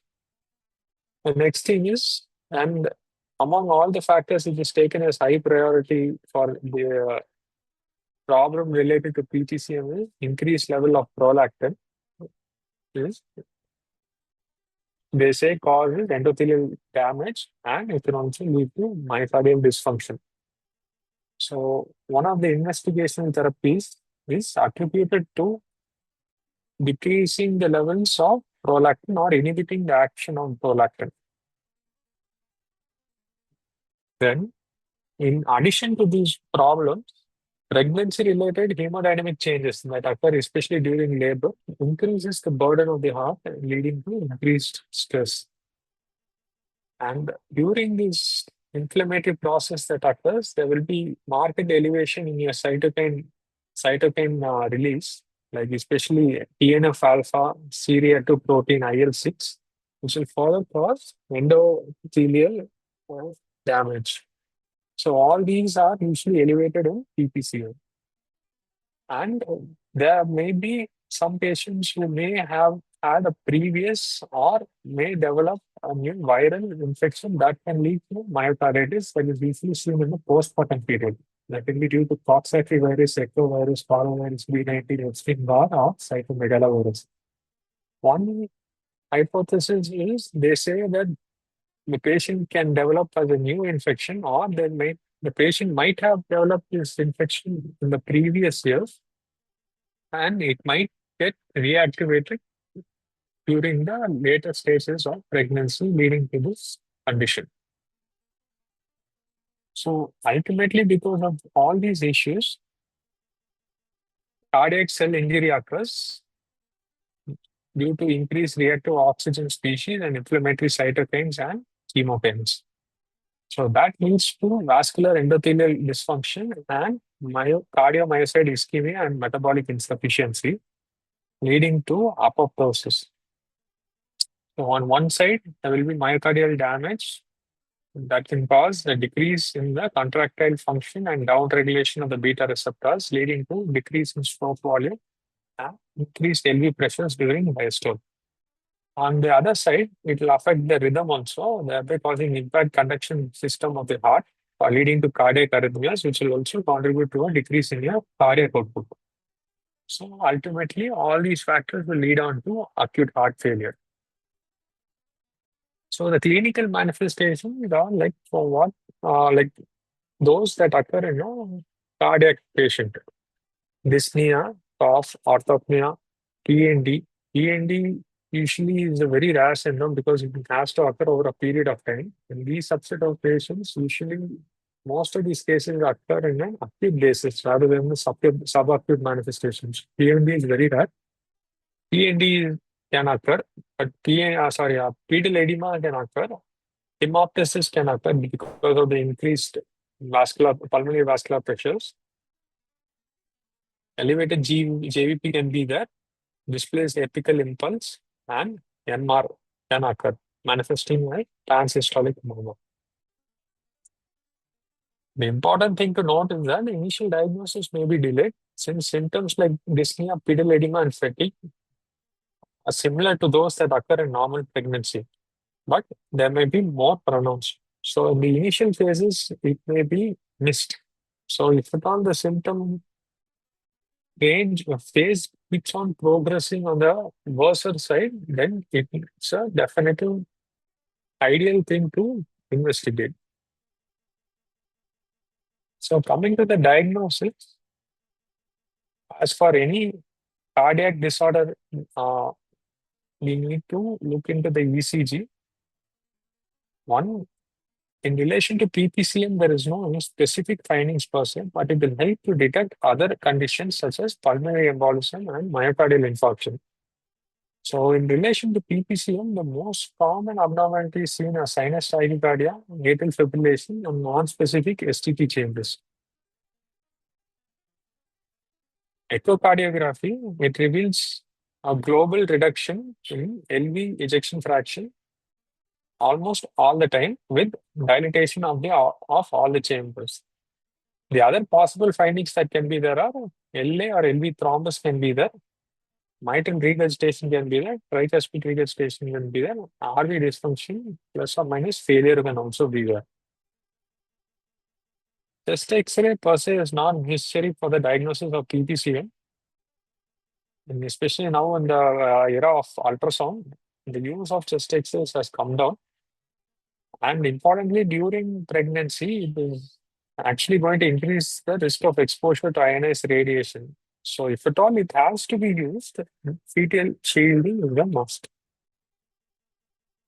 And cardiac biomarkers like NT-proBNP is suggested in evaluation of these patients, especially when these patients present with hypoxia. You need to assess the hypoxia. So NT-proBNP is one marker which will aid in your diagnosis. So other less frequently used tests are viral and bacterial infections. So clinical picture is suggestive of such a condition. Then cardiac magnetic resonance. It is generally diagnosis, but can, especially when echo is suboptimal. And cardiac Karthik, then you can be done as right and left, but right hand is rarely used nowadays, as assessment of pressures can be done with physical examination plus echo.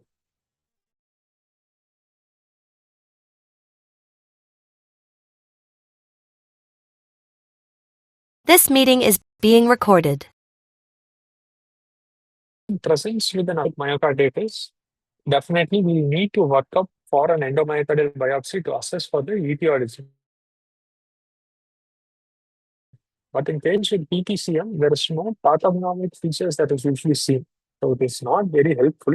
But if at all the diagnosis of PPCM is less likely and you're looking into other probable causes, then it can be considered as part of a differential workup.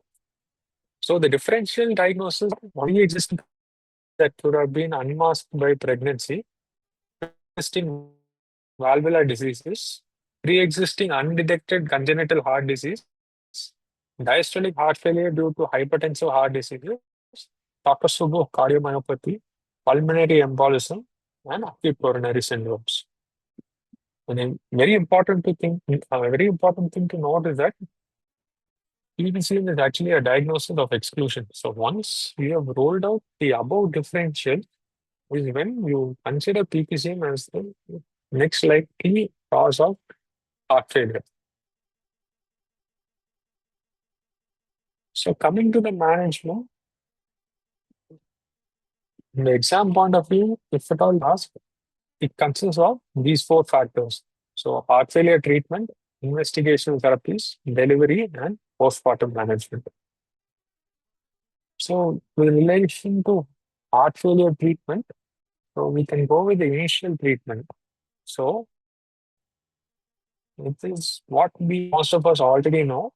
Most of them will present with hypoxia. So supplemental oxygen is needed, and along with it, assisted ventilation as needed.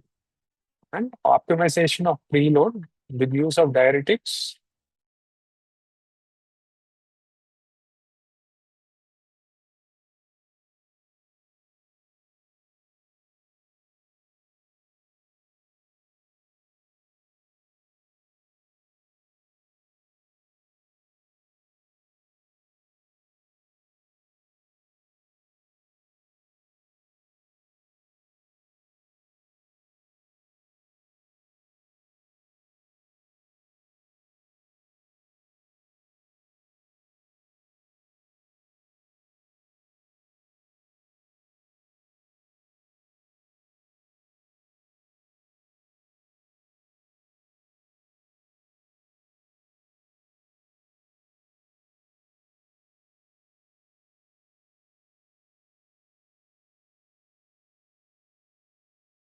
This meeting is being recorded. Postpartum phase,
This meeting is being recorded. it occurring more than unfractionated hepatic.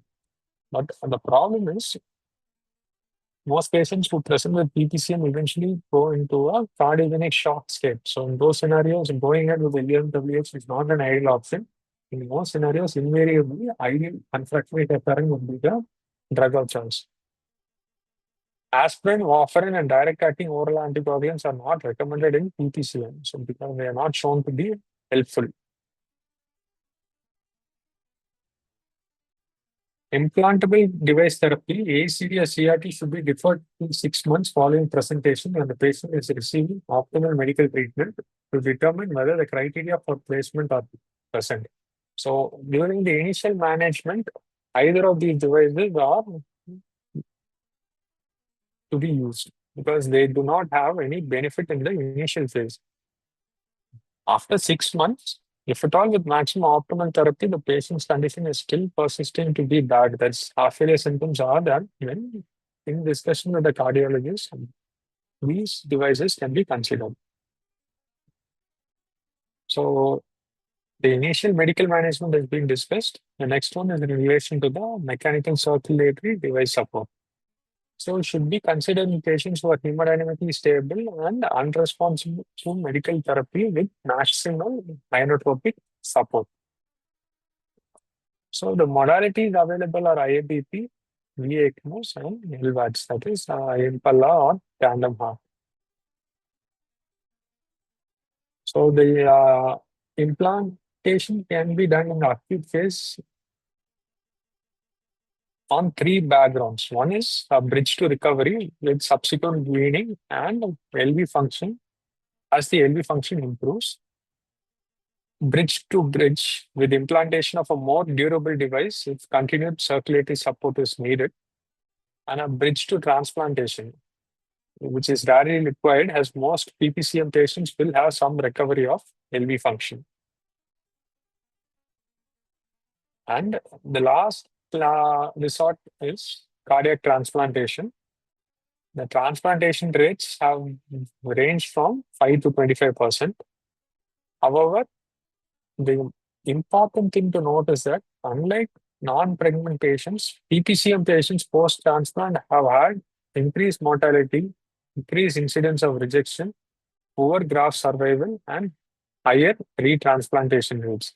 So, if at all during your clinical practice, if at all you anticipate a patient with PPCM, and if at all there is an option that is being inquired by the bystanders upon cardiac transplantation, the important thing is to prognosticate them about the risks of failure of transplantation also in these subset of patients.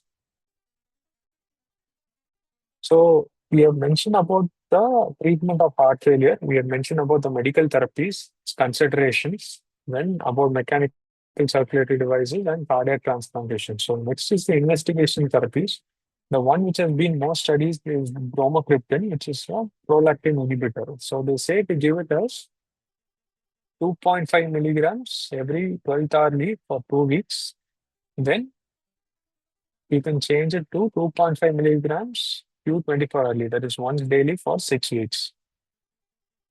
In severe cases, up to 10 milligrams every 12th hourly for 2 weeks can also be used. And the important thing to note is that once VECMO has been initiated, it has to be stopped because there is no proven benefit with use of bromocriptine in patients who have been initiated on VECMO. If bromocriptine is unavailable, an alternative that they say to go ahead with is carbagolan. Another investigative therapy is to go ahead with intravenous immunoglobulin. There has not been any randomized controlled trials so far, but based on multiple case reports, they have shown that there has been a trend towards improvement in the subset of patients. So they say to go with 400 milligrams per kg once daily for 5 days. That is the as per other conditions also. That is like 2 grams per kg, or that can be divided in 5 doses. So the next part of the treatment is about the delivery. So the decisions regarding the timing and mode of delivery should be a multidisciplinary approach. Cardiologists, obstetricians, anesthesiologists, and neonatologists should be involved. Ideally, stabilizing the mother prior to delivery is preferred in hemodynamically stable status. However, in advanced heart failure with hemodynamically instability despite medical treatment, emergency LSCS is needed. So then coming to the postpartum management, contraception should be explained since the risk of recurrence of PPCM is very high. And progression to the next pregnancy with low EF has been associated with high morbidity and mortality. Another important thing to note is that the use of OCP should be avoided in the subset of patients since the risk of thromboembolism is very high in the background of a low LV ejection fraction. breastfeeding, if clinically stable, should not be discouraged. So the mortality rate within 30 days has been shown to be between 1.4 to 3.4%. The mortality rate at 6 months has been shown to be 11% in Asia and Pacific regions. And complete recovery of LV function at 6 months has been shown to be seen in 44 to 56% of patients. That is almost in 50% of patients. There has been complete recovery of LV function. And by around 12 months, almost 70 to 75% of patients have shown to have normal recovery of LV function. Thank you.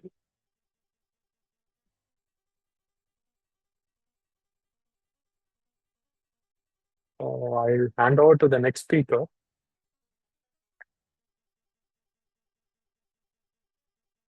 Thank you, Srihari.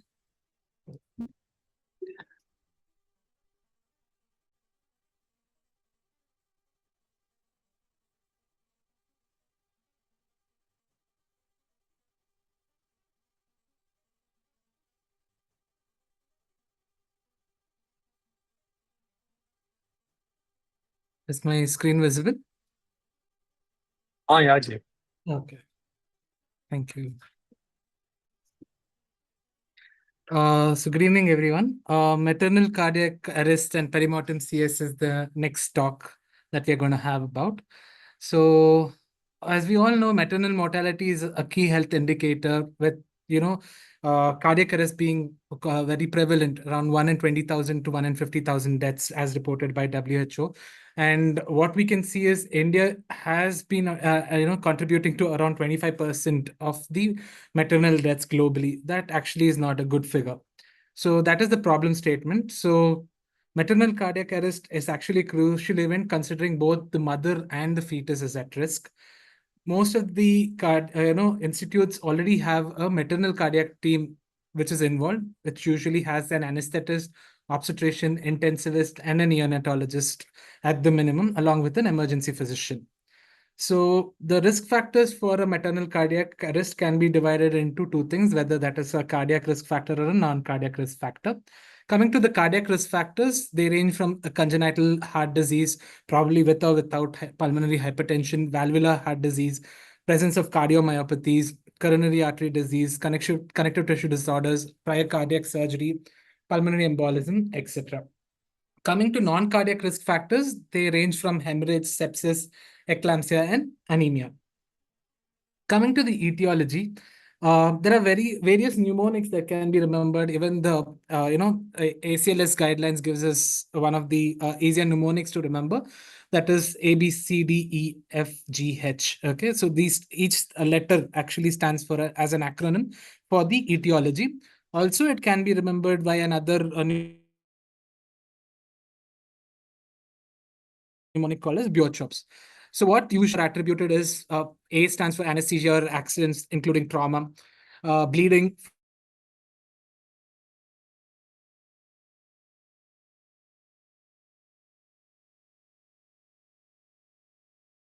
cardiac arrest, may be a case of preeclampsia, probably receiving, IV magnesium therapy. That could be the cause of arrest. Or else, in case of a patient posted for some, procedure and receives an anesthetic, so IV drug toxicity, be it local anesthetic or any anesthetic drug, that could also be one of the drug causes.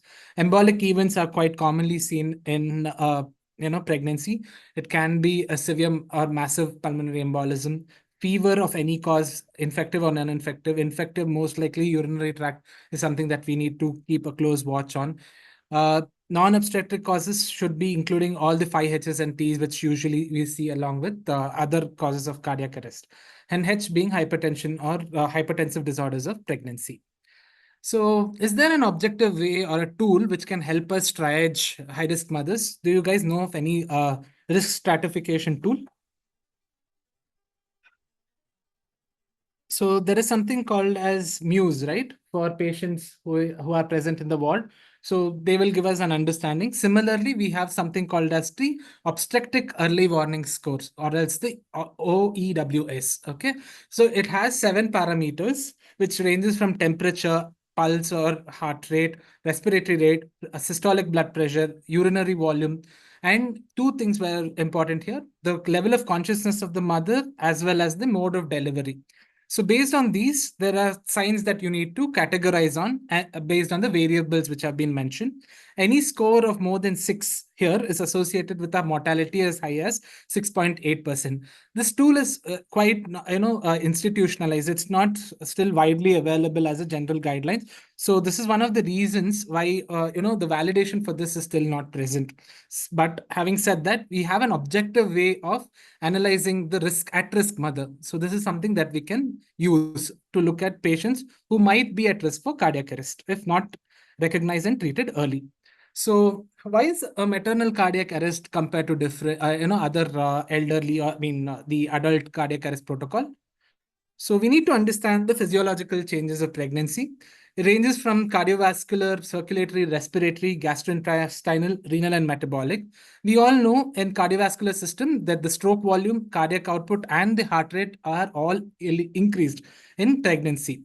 Similarly, in circulatory system, because of physiological anemia of pregnancy, what happens is there is an increase in blood volume, increase in the red cell mass, as well as procoagulant factors.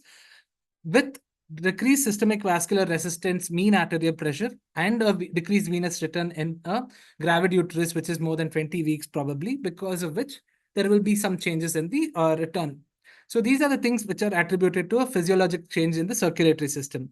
Coming to the respiratory system, when you have a gravid uterus, which is probably more than 20-25 weeks or near term in the second or the third trimester, there will be an elevation of the diaphragmatic position, which causes drop in expiratory reserve volume, drop in residual volume, and drop in functional respiratory or functional residual capacity.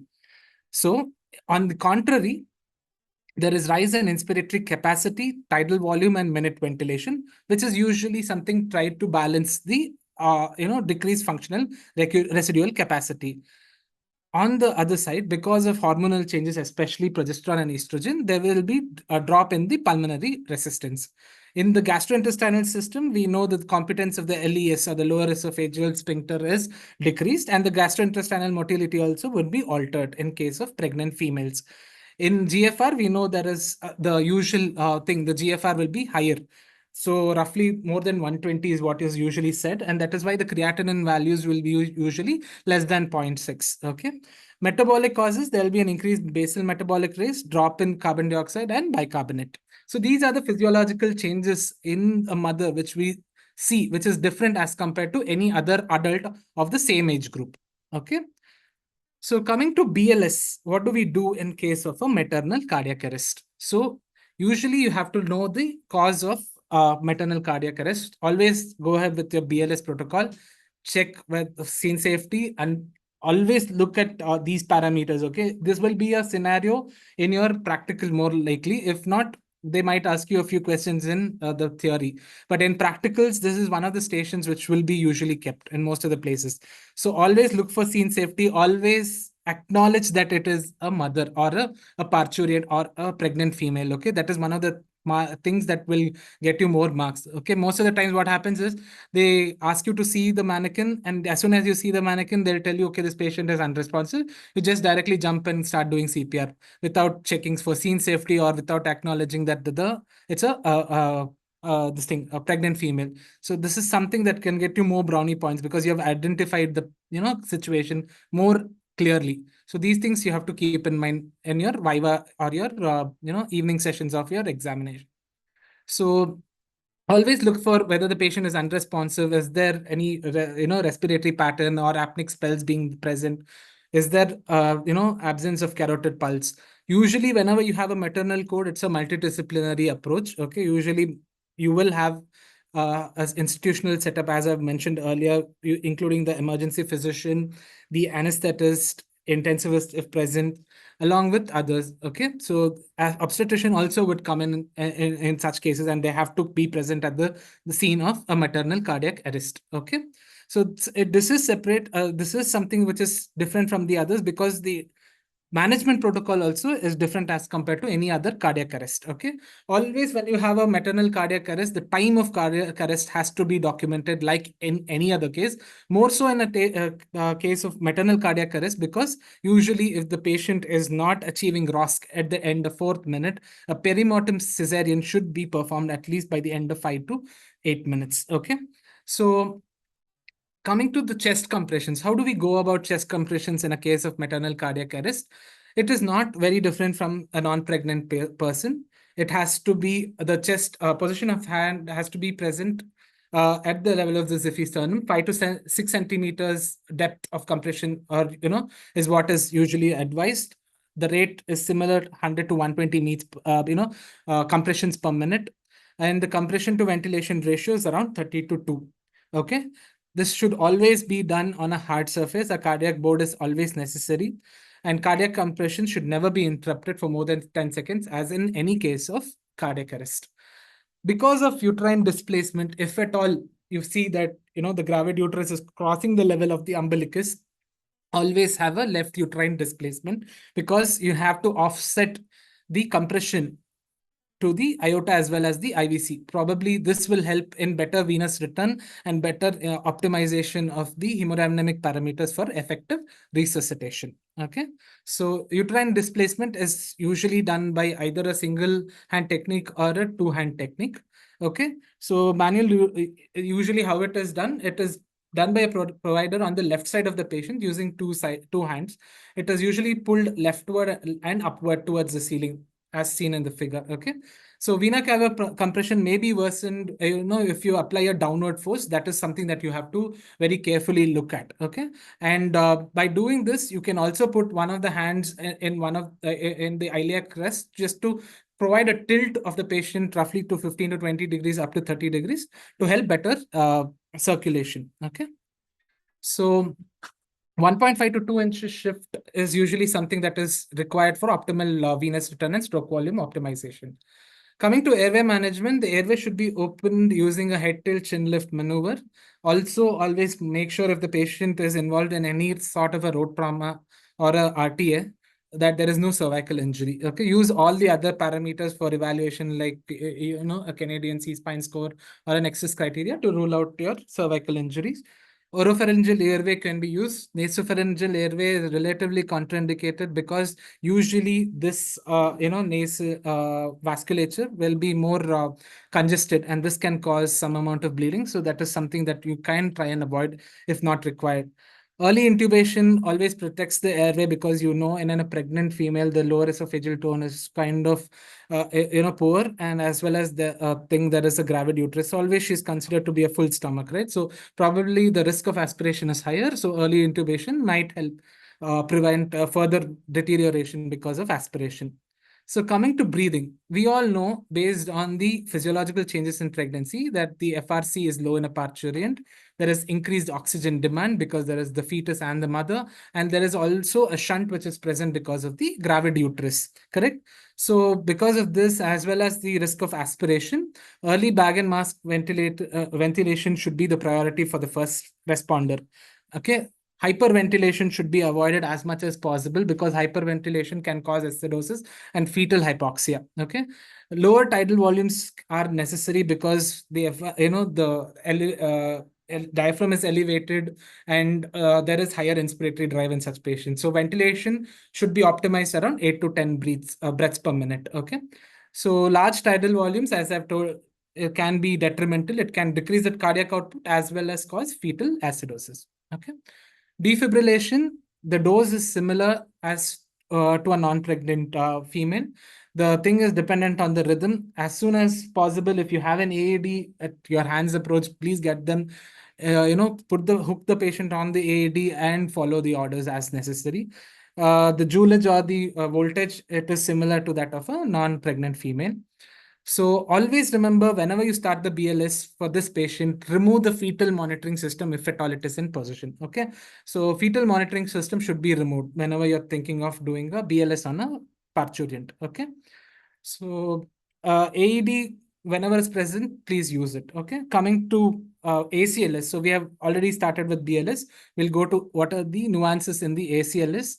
Airway, advanced early airway is something that we need to think about. Always use 0.5 to 1 size lesser than the usual thing which is recommended for a female, usually because of edema, which is usually associated in pregnancy.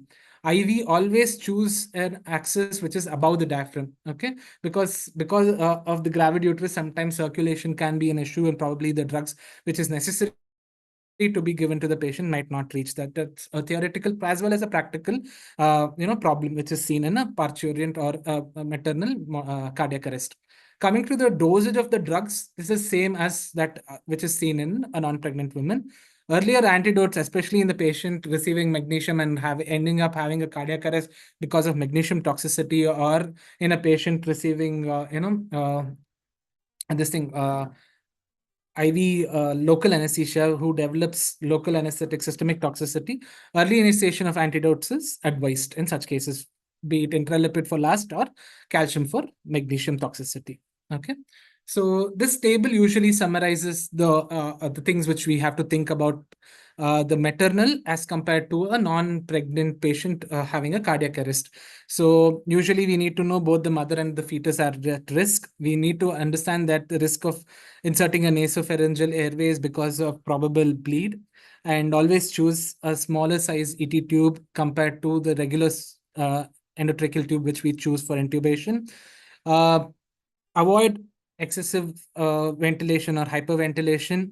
Okay, always remember that you have to have a left uterine displacement to get better circulation going on, and secure the IV axis in the upper limbs. That is usually in the above the level of the diaphragm.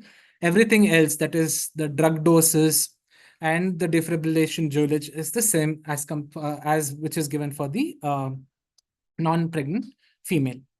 Okay. So this is about usually the ACLS part of the maternal cardiac arrest. Coming to perimortem CS. So we have continued doing all the resuscitative efforts. We have looked into the possible etiologies. At the end of fourth minute, we are unable to, resuscitate or achieve a ROSC. At that point in time, at the end of fourth minute, we might have to consider perimortem CS. So by definition, a cesarean performed either during maternal cardiac arrest or during an impending maternal cardiac arrest is called as a perimortem CS. The primary goal, always remember, the primary goal is to increase the chance of successfully resuscitating the mother and not improving the fetal survival. Okay, the whole goal is to improve the maternal circulation and improving her chances to get better. Okay, so improve what we need to know is, as I've already mentioned, improve the primary goal is for the improvement of the maternal hemodynamics to offset the uterine compression on the IVC and improving the venous return. And it also helps in improving the maternal respiratory mechanics. Okay. So there have been a lot of studies regarding perimortem cardiac, perimortem cesarean section, which have been started way earlier in the 1980s and above. So the first thing, the concept was introduced by CADS in 1986, and multiple case reports have been given. But ACOG in 2005 did not make any recommendation regarding perimortem CS. So it's still something that is a gray area. But having said that, in the recent ACLS guidelines, what they say is at the end of fourth minute, having done all the other resuscitative efforts, and if you find the fundal height is above the umbilicus, doing perimortem CS at the end of fourth minute is something which is a condition of recommendation. And if you feel the patient has ended up in a pulseless rhythm and you're not able to resuscitate further later on, probably that time also you can this is the latest 2020 guidelines of ALS. Okay, made by Royal this amount of cardiac activity which is recurring when you're giving a good CPR, you can go ahead at the end of fourth minute to do a perimortem CS. PMCS should never be delayed, by moving a woman out be performed at place of cardiac arrest.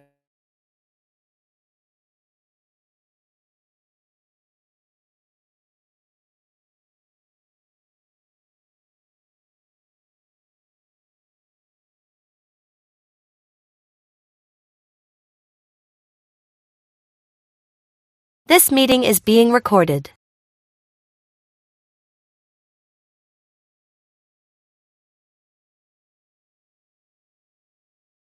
The surgeon is usually gives a vertical incision from the xiphoid to the symphysis pubis. That is the first vertical incision. The bladder is identified and retracted. The second vertical incision is on the uterus and the baby is delivered. Okay. After this, usually you do the neonatal resuscitation to the baby. Cord is clamped. And then after this, you can still continue doing the maternal CPR.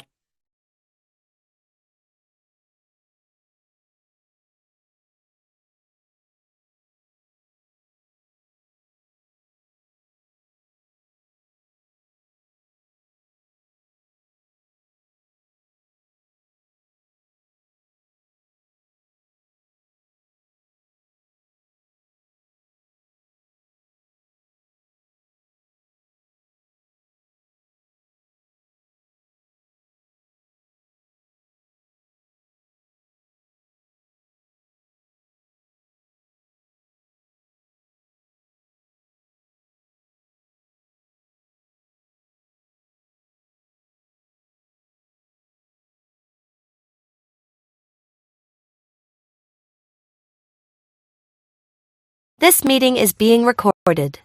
That will be the best practice statement that you can do. Always consider while intubating the patient.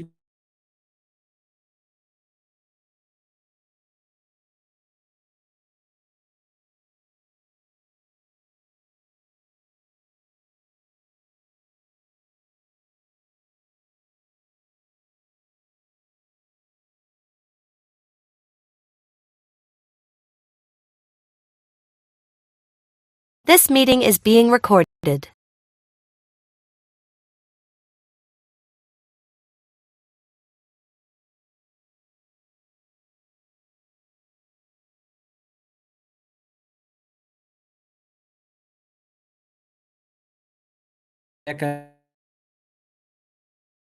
Patient, there is a role for TTM in these patients. Okay, so continue TTM in these patients. In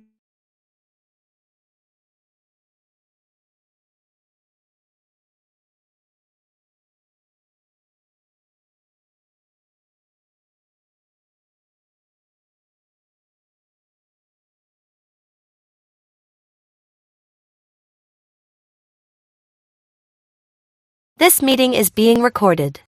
I say there is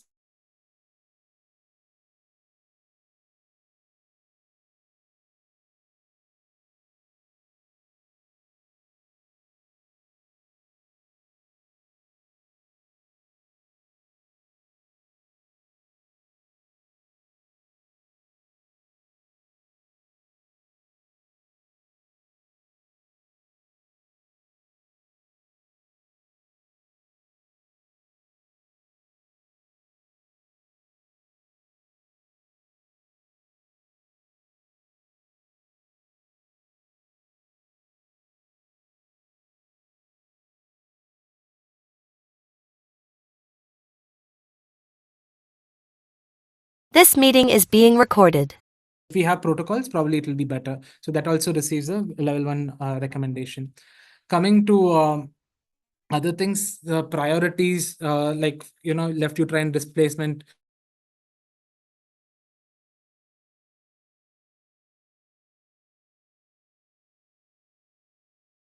Use of adjunctive to everything, be it appropriate oxygenation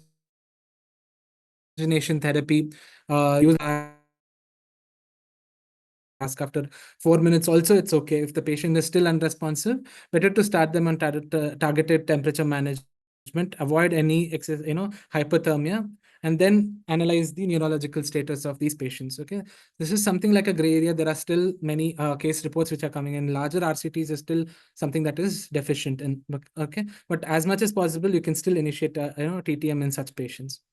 So coming to the role of ECMO, there are no large studies which are available to suggest the routine use of a VA ECMO or an ECPR in such cases. ECPR is usually difficult to initiate in such cases. Okay, only in cases where you know the cause, probably because of an event like a last, or probably because of magnesium toxicity, initiate because you're buying time and you know the cause of cardiac arrest. In such cases, probably you can help the patient recover. Even in a case of pulmonary embolism, if your patient is ending up with a hemodynamic compromise, ending up with a refractory cardiogenic shock, you can think about initiating the patient on ECMO. So in summary, look, always find that patient, document the type of cardiac arrest, look for possible causes, avoid hyperventilation, secure the IV access above the diaphragm, use a smaller size tube, avoid nasopharyngeal airway. Everything else, including the compression rate or the dose of drugs or the joulage for shock, everything is the same. 4 minutes after you have started CPR, if you're not able to revive the mom, if ROSC is not achieved, go ahead for perimortem CS. If your ROSC is achieved, there is good evidence, probably a level 1 recommendation for starting the patient on targeted temperature monitoring. ECMO, routinely, no. If you know the cause of arrest, then go ahead. Okay. So this is in brief summarizing about the maternal cardiac arrest and perimortem cesarean section. Questions, if any, please let me know. Okay. So the next talk would be on help. Okay. Is my slide visible? Okay.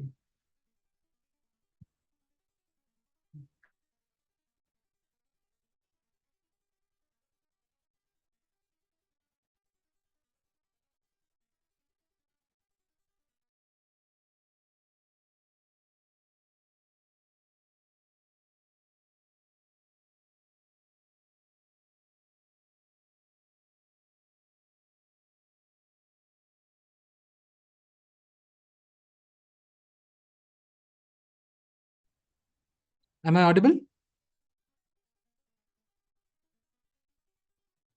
Yes, sir. Okay, thank you. So coming to the next topic of the class, it is about HELP syndrome. I think so most of you are aware of this. One thing I want you to say that we have a separate class on hematological disorders. So we'll be talking about the more common causes of thrombotic etiologies. So HELP is actually in a spectrum of thrombotic microangiopathies. Okay, so I'll just be dealing with HELP because we are talking about obstetric critical care here. Okay. So can anyone identify what this is? If you guys have listened to the debrief, I mentioned about this. Histiocytes. Very good. Schistocytes. Okay. So one thing we need to know is whenever you have a patient coming to you in the hospital, be it a pregnant woman or a non-pregnant woman, you see anemia, you see thrombocytopenia, you see acute kidney injury, probably think about a microangiopathy. Okay. In this cases, look at the probable changes which are seen in the liver function test. If you have a direct hyperbilirubinemia, increased LDH, probability that this patient has hemolysis and a hemolytic anemia is higher. Okay. So this is one of the earlier things that you need to look into. Okay. So smear becomes necessary. So I was mentioning about HELP being one of the spectrum of component of spectrum of disorders called as microangiopathic hemolytic anemia. It is usually classified as primary and secondary. Primary, usually the causes being thrombotic thrombocytopenic purpura, HUS, which usually can be a typical or an atypical HUS, typical involving probably a predisposing infection, usually to the urinary tract, being either an enterotoxigenic E. coli, Shigellosis, or strep pneumonia. Atypical usually occurs due to complement dysregulations. Atypical sometimes even can be seen in pregnancy. Okay. Coming to the secondary type of microangiopathic hemolytic anemia, it's usually malignant hypertension. It can be drug-induced, immune-mediated, presence of HELP in pregnancy, because of hemangiomas or miscellaneous causes, including DIC or transplant-associated microangiopathy. It can also be seen in cases of HIV. Okay. So in pregnancy, what is usually seen, it can be a spectrum. Okay. It can be something related to preeclampsia or HELP, or it can also be in causing TTP, atypical HUS, or Shigella toxin induced HUS as well. Okay, so we don't know. All of this can still be present in a pregnancy. Okay, you have to always come to a diagnosis based on rule out criteria. Okay, it's a diagnosis of exclusion. So I've already mentioned to you about the various causes. So obstetric TTP is usually a secondary type, TTP, which is usually seen. Why does it become more important? Because it can be hereditary. It is usually associated with fetal loss, and termination of pregnancy usually does not help relieve the symptoms as compared to most of the other things. Okay. So HELP syndrome is usually defined as a life-threatening condition associated with severe preeclampsia or eclampsia. The hallmark features which are involved in HELP are hemolysis, elevated liver enzymes with low platelets, that is HELLP. So there is a clear overlap between preeclampsia, eclampsia, or severe eclampsia associated with HELP. Okay, we cannot distinguish. Sometimes the patient can present it with features of severe preeclampsia and they can be thought as HELP, or the patient will be in HELP and we will be still thinking that it is a case of severe preeclampsia. Either ways is possible. Okay. Usually it occurs at the third trimester and it can also happen 7 days postpartum as well. Okay. So usually 5 to 1%, I'm sorry, it's 0.5 to 1% of pregnancy, which is usually associated with health. And the mortality is as high as 2%. Okay. So what usually happens in HELP is there is activation of complement and coagulation cascades, which leads to an increased vascular tone. Because of the increased vascular tone, there will be aggregation of platelets, which causes microangiopathies. Okay, and this leads to larger hematomas. Okay, if not checked, sometimes can also lead to liver hematoma, intraperitoneal bleeding, etc. Similarly, I told you there is also a recent study which has been put forward in which they say atypical HU is also presence like HELP. Probably that is one of the other things. If we are treatment is not helping, probably the use of monoclonal antibodies and the patient being better can help us understand that activation of complements is one of the reasons for microangiopathy in such patients, leading to a MAHA-like feature. Okay.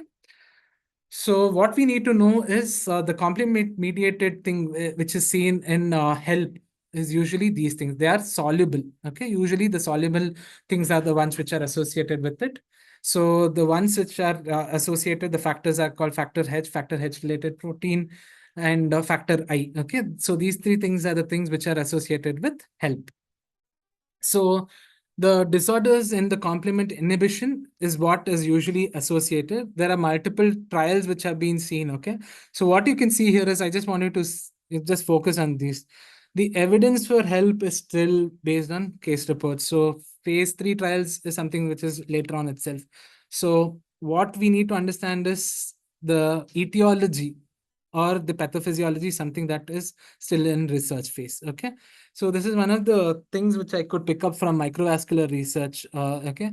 So what they say is, as I mentioned earlier as well, it can range between preeclampsia induced HELP to any of these etiologies. Usually it is seen in the vasculature. Vascular tone is lost. Probably it can be associated with TTP, which has ADAMTS deficiency, because of which the cleaving,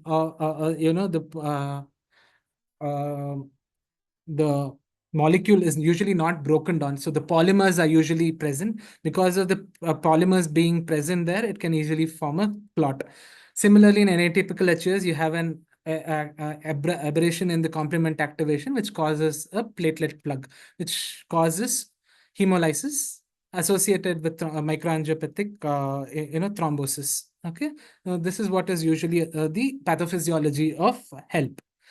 So there are various things that you can use to categorize or differentiate the causes for microangiopathic hemolytic anemia or HELP syndrome. So here what they mentioned is a ham test, but usually it is not required. There are various other clinical things, signs and laboratory investigations which can help us come to a diagnosis of HELP. Okay. So one of the easiest ways that we can use is Tennessee's classification for the diagnosis of HELP. It involves hemolysis, increase in LDH usually more than 600, increase AST more than 70, and low platelets. Okay, that's usually less than 1 lakh. So the HELP syndrome may be complete or incomplete. Usually there is another classification, that is the Mississippi classification, which helps us understand whether it is the severity. We can usually grade them as class 1, class 2, class 3 based on the platelet count. Okay.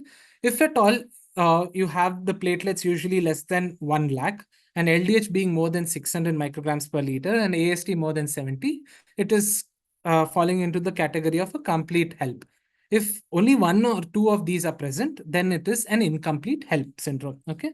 So this is what I want you to remember. So Mississippi and Tennessee classification, if you can remember as the diagnostic criteria for HELP, it's more than enough. Okay. You can forget all the other things which I've mentioned earlier. Okay. So always remember, HELP is probably a type of HELP is microangiopathic hemolytic anemia. Okay. Usually associated with hemolysis, low platelet and elevated liver enzymes. Also remember, there are criteria which can help us categorize them as complete or incomplete, okay, based on the level of platelet, LDH and AST, okay. Coming to the clinical features, usually the history, there'll be no typical clinical symptoms. They usually overlap with severe PE. Epigastric or right upper quadrant pain should give us a red flag sign to look into a possible, bleed. If the patient is gaining excessive weight or if you see pedal edema, that also should help us understand that the patient might be a candidate who can develop HELP. Sorry. Coming to examination, the patient usually has signs of hypertension, edema, right upper quadrant pain. Probably there might be polyuria because of nephrogenic diabetes insipidus. Investigations, you'll see signs of hemolysis, as I've already mentioned, indirect hyperbilirubinemia, elevated liver enzymes and LDH, low platelet. On the other hand, you will see that the coagulation parameters like PT, APTT usually would be normal. Okay, schistocytes are usually present on a peripheral smear.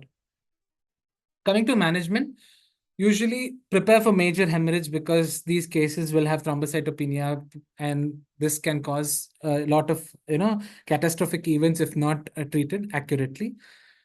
Delivery is usually indicated if the fetus has achieved a gestational age of more than 34 weeks. Okay, so if not, always think of giving steroids. Optimize, keep a close watch of the patient in the ICU, and then progress for delivery. Okay, always be prepared for a postpartum hemorrhage, probable DIC or MODS like scenario, because it's an extreme case of preeclampsia. Okay. So use IV medications. I think so. Bona has explained it clearly. What are the targets for PP medications? Use magnesium sulfate for eclamptic seizures, if any. There is no role for IV steroids in HELP. Okay, it can only be given for fetal maturity at the best. That's it. Fetal lung maturity. Okay. Liver and hemorrhage usually requires conservative management. Okay. Surgery, evacuation of hematoma, all is required if there is any increase in the size of the hematoma. Exchange transfusions are usually something that is, not given overall good, benefit. So it can be considered if things are not improving in a patient who is not reached at the stage of delivery or in a second trimester period. Okay. Novel therapy like antithrombin, glutathione have shown some benefit, but no large-scale trials to include them as the routine guidelines. There's no role for octreotide. That has also been a novel therapy. Okay. There are case reports for liver transplantation and the extreme cases of HELP. Okay, but these are still case reports. Liver transplant for the case of HELP, it almost fits in the criteria of ALF. Okay, except the thing that coagulation is still okay in such patients and encephalopathy might be absent, but routine liver transplantation might not be necessary. Okay. Platelet transfusion in cases of severe thrombocytopenia, if you're taking the patient for C-section, definitely go ahead. If you're planning for a vaginal delivery, the cutoffs have been mentioned to 20 to 25, but this is an institutional protocol. There is no guidelines per se. RCOG also tells that depending on the severity of the patient, transfuse the platelet if necessary, because you're going on for an event which can cause PPH or a large bleed, right? So you can keep the threshold as 50,000. So always consider invasive monitoring in such cases. Okay, that is something that is always required. Supportive care, including oxygenation, ventilation, and optimization of hemodynamic social should be something which is initiated for such cases. Coming to complications, hemorrhage, as I've already mentioned, it can range from abruptio, severe PPH, subcapsular liver hematoma. It can also cause intracranial hemorrhages or DIC. Infarction can be either liver or cerebral infarction. You can have issues in the pregnancy itself. It can overlap with preeclampsia, preterm delivery, fetal demise. All of them have to be considered. There have been cases where they have been associated with retinopathy. Pulmonary edema, AK, is also a thing which is seen in case of HELP. Okay, so management is more or less what we do in other cases wherever you have a stroke or ARDS or coagulopathy. Whatever you are usually doing, that is what is recommended.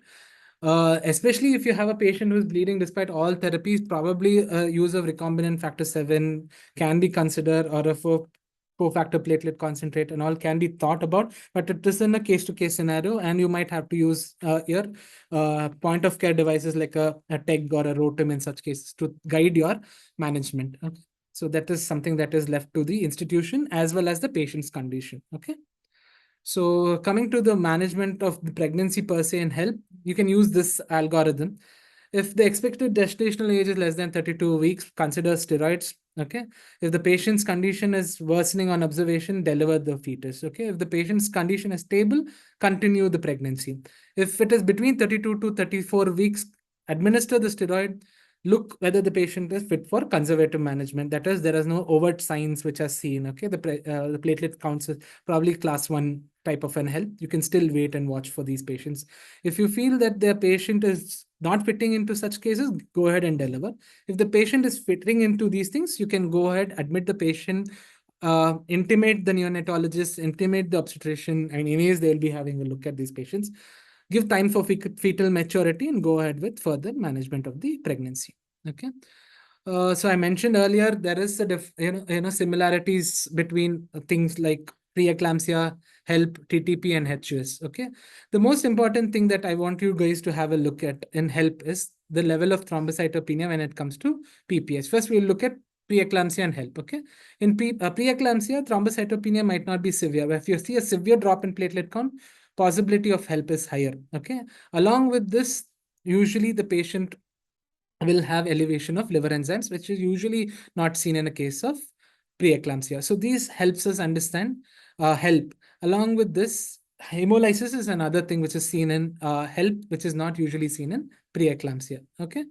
Coming to the difference between HELP and TTP and atypical HUS, you all know whenever we put patient under these three possibilities as a differential, there will be thrombocytopenia, there will be hemolysis, but what we usually see is there will be absence of acute kidney injury in TTP as well as HELP, which is usually seen in a case of hemolytic uremic syndrome.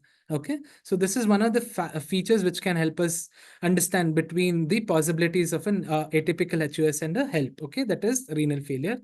Similarly, what you can see in TTP is involvement of neurological symptoms. Okay, in the subsequent classes, we'll be talking about the pentad of TTP, okay, which actually involves the neurological involvement. Having said that, always remember, it's not necessary always to have neurological derangement in a case of TTP, okay? So this is something that helps us, more or less come to a probable narrowing of diagnosis based on features. So that's about HELP. Anything you guys want to ask?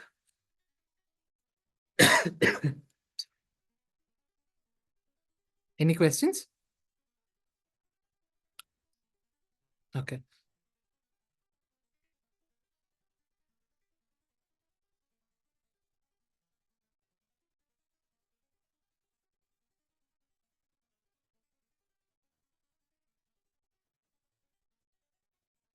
So the next topic,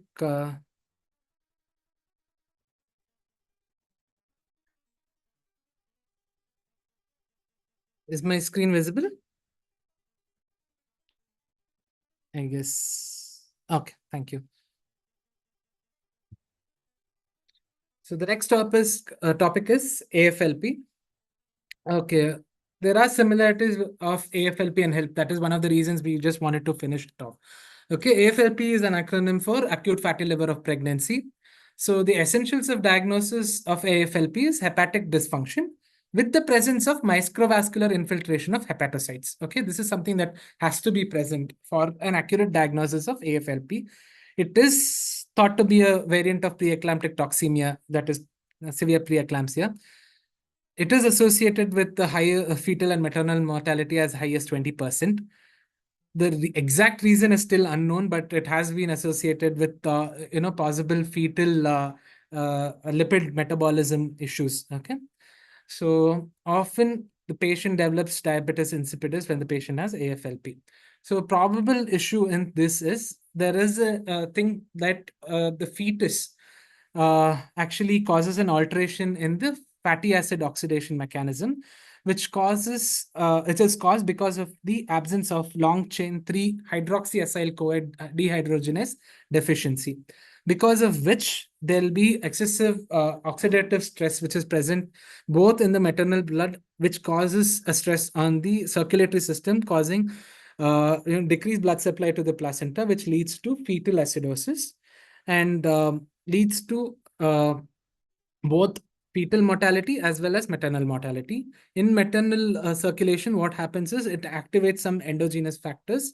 So that causes microvascular steatosis, leading to apoptosis of the hepatocytes, causing acute liver failure in the mother. Okay, so all the thing that you need to remember is there is mitochondrial fatty acid oxidation deficiency in the mother is usually because of an enzyme called as LCHAD, that is long chain 3 hydroxyacyl CoA dehydrogenase deficiency, that leads to over deficiency of fatty acid oxidation, leading to microvascular steatosis, leading to acute liver failure in the mother. Okay. The overview of the pathophysiology ranges from maternal factors and the fetal factors that I have already mentioned. So the maternal factors are multiparity. It can also be seen in an nulliparous woman, usually seen in the third trimester, usually seen in a poorly nourished mother. Okay. Uh, Male fetus is the one which is usually attributed as the cause of AFLP. Okay, usually occurs because of the fatty acid metabolism, which has been deranged, as I've already mentioned. Okay, this is a good cartoon which helps you understand. If you're not able to remember the previous slide, better write these maternal factors, fetal factors, problem in the fatty acid metabolism pathway. Okay, because of LCHAD or long chain 3 hydroxyacyl CoA dehydrogenase deficiency. So that causes accumulation of fat in the liver, causing microvascular steatosis, leading to AFLP. Okay. So clinical features, they range from nausea, vomiting, epigastric pain.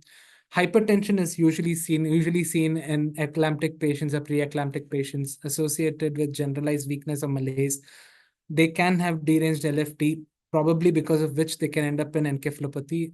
I already told you it's usually associated with polyuria and polydipsia, which is seen in diabetic insipidus. Okay, so always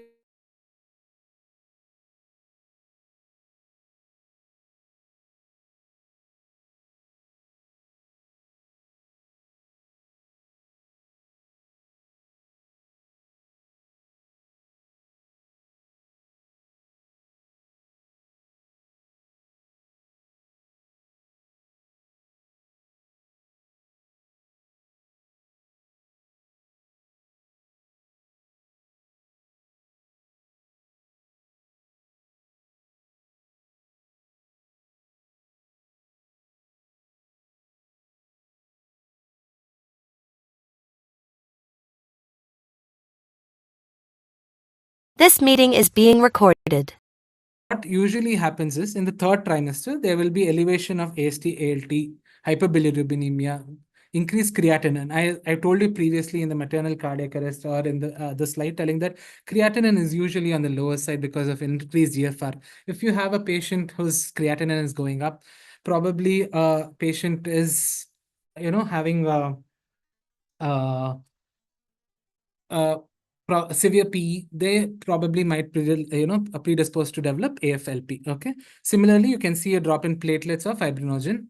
In delivery, usually what happens is this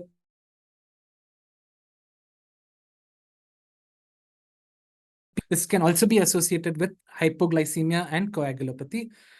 Usually postpartum, what happens is all these lab parameters starts becoming better and the patient starts improving. So what has been attributed is the only thing the patient or the mother requires in such cases is prompt delivery of the fetus as early as possible, because fetus is the one which is causing a lot of problem developing steatosis and liver failure.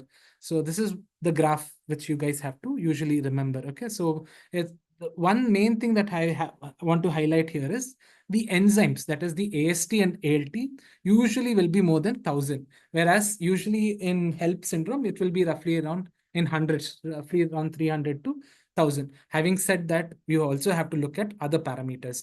So if the patient develops hypoglycemia and acute kidney injury, always think the patient is going in for AFLP. The occurrence of AFLP will be more plausible if the patient develops AKI and severely worsening liver function test along with hypoglycemia. Okay, so these three things should point out to a possibility of AFLP. Okay, so Swansea's criteria. I told you about Tennessee and Mississippi for HELP, right? So similarly, there has been a criteria called as Swansea criteria. There are various parameters. Okay, it's really difficult to remember everything, but remember if the patient is having vomiting, hypoglycemia, encephalopathy, polyuria, polydipsia, or abdominal pain with altered echo texture on USG, elevation liver of enzymes or transaminitis. These, if the score is more than 6, okay, so usually it is associated with the AFLP. Okay, the score which is usually required is 6. Presence of more than 6 points in this criteria is associated with AFLP. So how do you go about the diagnosis? So whenever the patient is in the third trimester, if you have ruled out hyperemesis gravidarum as the cause of vomiting, if you see the patient has jaundice, polyuria, polydipsia, malaise, or encephalopathy, jaundice is present in hypoglycemia, you have ruled out HELP, probably you might have to run in another couple of battery of tests. Rule out coagulopathy, check for possibilities of deranged liver functions, transaminitis with acute kidney injury. Probably the diagnosis would be AFLP. Okay. So this is something that you need to basically do. Okay. So if your labs come out normal, probably nothing is there. If the patient is having all of this, which I've mentioned earlier, possibility of AFLP is high. So these patients usually consult a GI physician. In the meanwhile, also prep the mom for delivery. Okay. So urgent delivery of the fetus is something which helps, offsetting the worsening of AFLP. Always have a fetal monitoring in situ. Probably the use of vitamin K is something that is necessary. Use antihypertensives for optimization of vitals. Always keep a watch on GCS, urine output. Look for features of acute liver failure. Promptly treat hypoglycemia, because severe hypoglycemia has both deleterious effect as on the mother as well as the fetus. Coagulopathy is something that you have to keep a watch on. Blood and blood products have to be arranged. Okay, magnesium therapy, if the patient is having AKI, probably you might have to adjust, because you see this more commonly in eclamptics and pre-eclamptics, so they might be on magnesium therapy. So it might be, you have to keep a close watch on these things, because if you have not checked, these can cause maternal cardiac arrest. Okay. So there are a lot of other drugs which are usually used for acute liver failure. So probably you have to use those drugs to help the patient get better. That is hepatoprotective measures. Okay. If the patient has developed diabetes insipidus, use of desmopressin can offset the worsening of DI. Okay. Liver transplantation has been there, only case reports. Okay. So usually routinely not recommended. If you deliver the baby as early as possible, if you have treated symptomatically and accurately, the patient might not require liver transplant. Complications of AFLP ranges from DIC, liver failure, persistent hypoglycemia, okay, pancreatitis, bleeding, okay, acute kidney injury, and worst case scenario can also develop ARDS, severe ARDS. So this is a slide which helps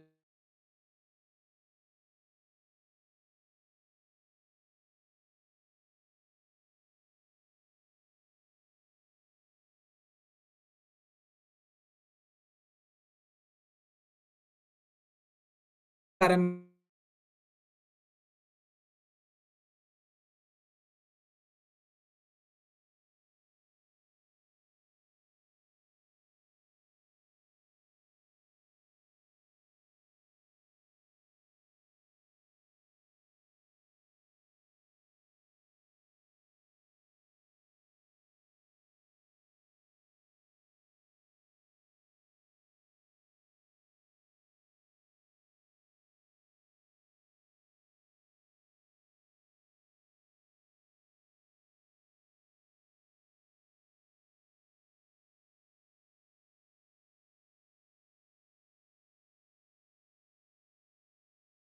This meeting is being recorded. Other thing like intrahepatic causes. If your evaluation is ruling out all of this, probably the thing is AFLP. Prompt delivery of the fetus usually helps have better outcomes. Okay, thank you. Anything you guys want to ask in this stage? Okay. No questions? Okay, I think so. We'll ask the next speaker to come ahead. Okay.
Guys, if there are any queries, please feel free to use the group or anywhere and get back to us. Okay, we just want to know if there are any issues with the debrief as well, and if you guys want to personally ask anything as to how to approach any particular answer, you always.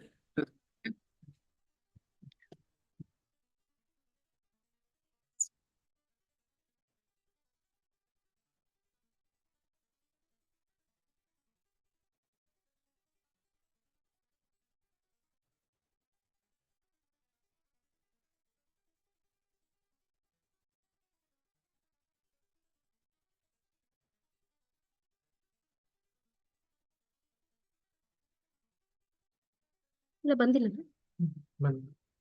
Okay.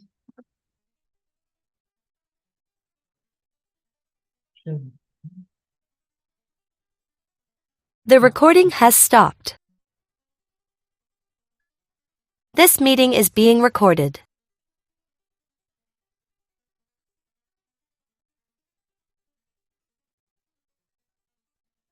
I'm sorry, guys. Sorry, I was in duty. Just one sec. Okay, so today's last topic of obstetric critical care is about the postpartum hemorrhage. Okay, so I'll be discussing about the introduction, what is the definition, the causes, risk factors, and management. So important for us is the ICU management. I'll be just touching upon the obstetric management as well as the anesthesiology management. So coming to the introduction, so pregnancy results in a physiological compromise, which may pose a threat when presented with a pathology, especially like eclampsia, pulmonary edema, and trauma. The physiological changes of pregnancy basically include increase in cardiac output by around 30 to 40%. There is decreased systemic vascular resistance, and there is compression of the gravid uterus on the aorta, which leads to decrease in cardiac return. The already compromised hemodynamic change, it poses a threat in any obstetric emergency. So the most common cause of obstetric emergencies which leads to maternal mortality, the important one is the postpartum hemorrhage, followed by hypertensive disorders and pregnancy-related infections. So now if you come, I think most of them have discussed about the physiological changes in pregnancy. So for me, or for this topic, heart and hematologic are very important. So coming to heart, there is an increase in heart rate and increase in systemic stroke volume, which leads to increased cardiac output. The LV mass is increased. The dimensions, especially the diastolic dimensions of LV is increased, and the LA size is also increased in pregnancy. Coming to the vascular, there is decreased systemic vascular resistance, and there is an increased arterial compliance, and regional blood flow variation to organs is seen in pregnancy. Coming to the hematological changes in pregnancy, there is increased plasma volume, which is much higher than the increase in RBC mass, which leads to the physiological anemia. Coming to the coagulation factors, there is increase in the coagulation factor production with decrease in protein C, which leads to hypercoagulable state of pregnancy. There is increased platelet volume and there is decreased albumin. So now coming to the main topic, the definition of the PPH. So according to the traditional definition, postpartum hemorrhage, what we all read was blood loss of more than 500 ml after vaginal delivery and more than 1 liter after the cesarean section. But now this definition has been redefined as if there is any cumulative blood loss of around 1 liter or more, or if the blood loss is associated with signs or symptoms of hypovolemia, irrespective of the route of delivery, it is defined as postpartum hemorrhage. Okay. And you should know that the typical signs and symptoms of these hypovolemia in the PPH may not appear until the blood loss exceeds more than 25% of total blood volume, that is around 1.5 liters in the late pregnancy. So PPH continues to be one of the leading preventable cause of maternal illness and death globally. If you see the incidence of the maternal mortality worldwide, it is around 8%. And if you come to the developing countries, it is around 20%. Now coming to the classification and causes of PPH. So this PPH is basically divided into primary PPH and secondary PPH. So primary PPH is the one which occurs within the first 24 hours after delivery, and secondary PPH occurs between 24 hours to up to 12 weeks after delivery. Okay. Now coming to the causes. So broadly, the causes of PPH has been divided or remembered as 4 T's. So first T is the tone. The most common cause is uterine atony. Second is trauma, which may be due to lacerations or uterine rupture. The third is the tissue, the retained placenta or any clots. And fourth one is thrombin, that is any clotting factor deficiency. Coming to the incidences, the most common cause is the uterine atony, which accounts for around 70% of cases, which is followed by obstetrical lacerations, retained placenta, and in less than 1% of cases, it is clotting factor deficiencies. Now coming to the risk factors. So risk factors can be divided as antepartum, intrapartum, and postpartum. Coming to the antepartum risk factors, it could be due to multiple gestations, grand multiparity, any prior uterine incisions, if the patient has a history of postpartum hemorrhage, if the baby has a macrosomia, polyhydramnios, morbidly obese patient, any abnormal placentation like abruptio, known coagulopathy, or a known underlying thrombocytopenia. Now coming to the intrapartum, because of labor induction or if it is a protracted labor, if you have done a labor augmentation, if there is an intrauterine infection, magnesium sulfate use, and abruptio. And postpartum, which is most common, if there is any operative vaginal delivery or there is any 3rd or 4th degree lacerations, okay, any cervical lacerations, if the patient has undergone C-section, precipitous delivery, shoulder dystocia, or any retained placenta or uterine inversion. These are all the risk factors. So coming to the management. Okay, sorry. Coming to the management. So basically this PPH management necessitates a coordinated multidisciplinary approach, which involves good communication, accurate assessment of blood loss, monitoring of maternal vital signs and symptoms, fluid replacement, and arrest of the source of hemorrhage, all occurring concurrently. So as I think Darshan has already told that there are some, scores which help us to tell about the severity of the patient, of any maternal patient who is having a lot of underlying problems. Now, what are the indications of admission to ICU? So the presentation of obstetric hemorrhage, as in PPH, is like that of a hemorrhagic shock. So these patients are a high-risk patients. Okay, so we have something known as the Muse score charting, which helps to better prognosticate the severity and also the outcomes in obstetric patients.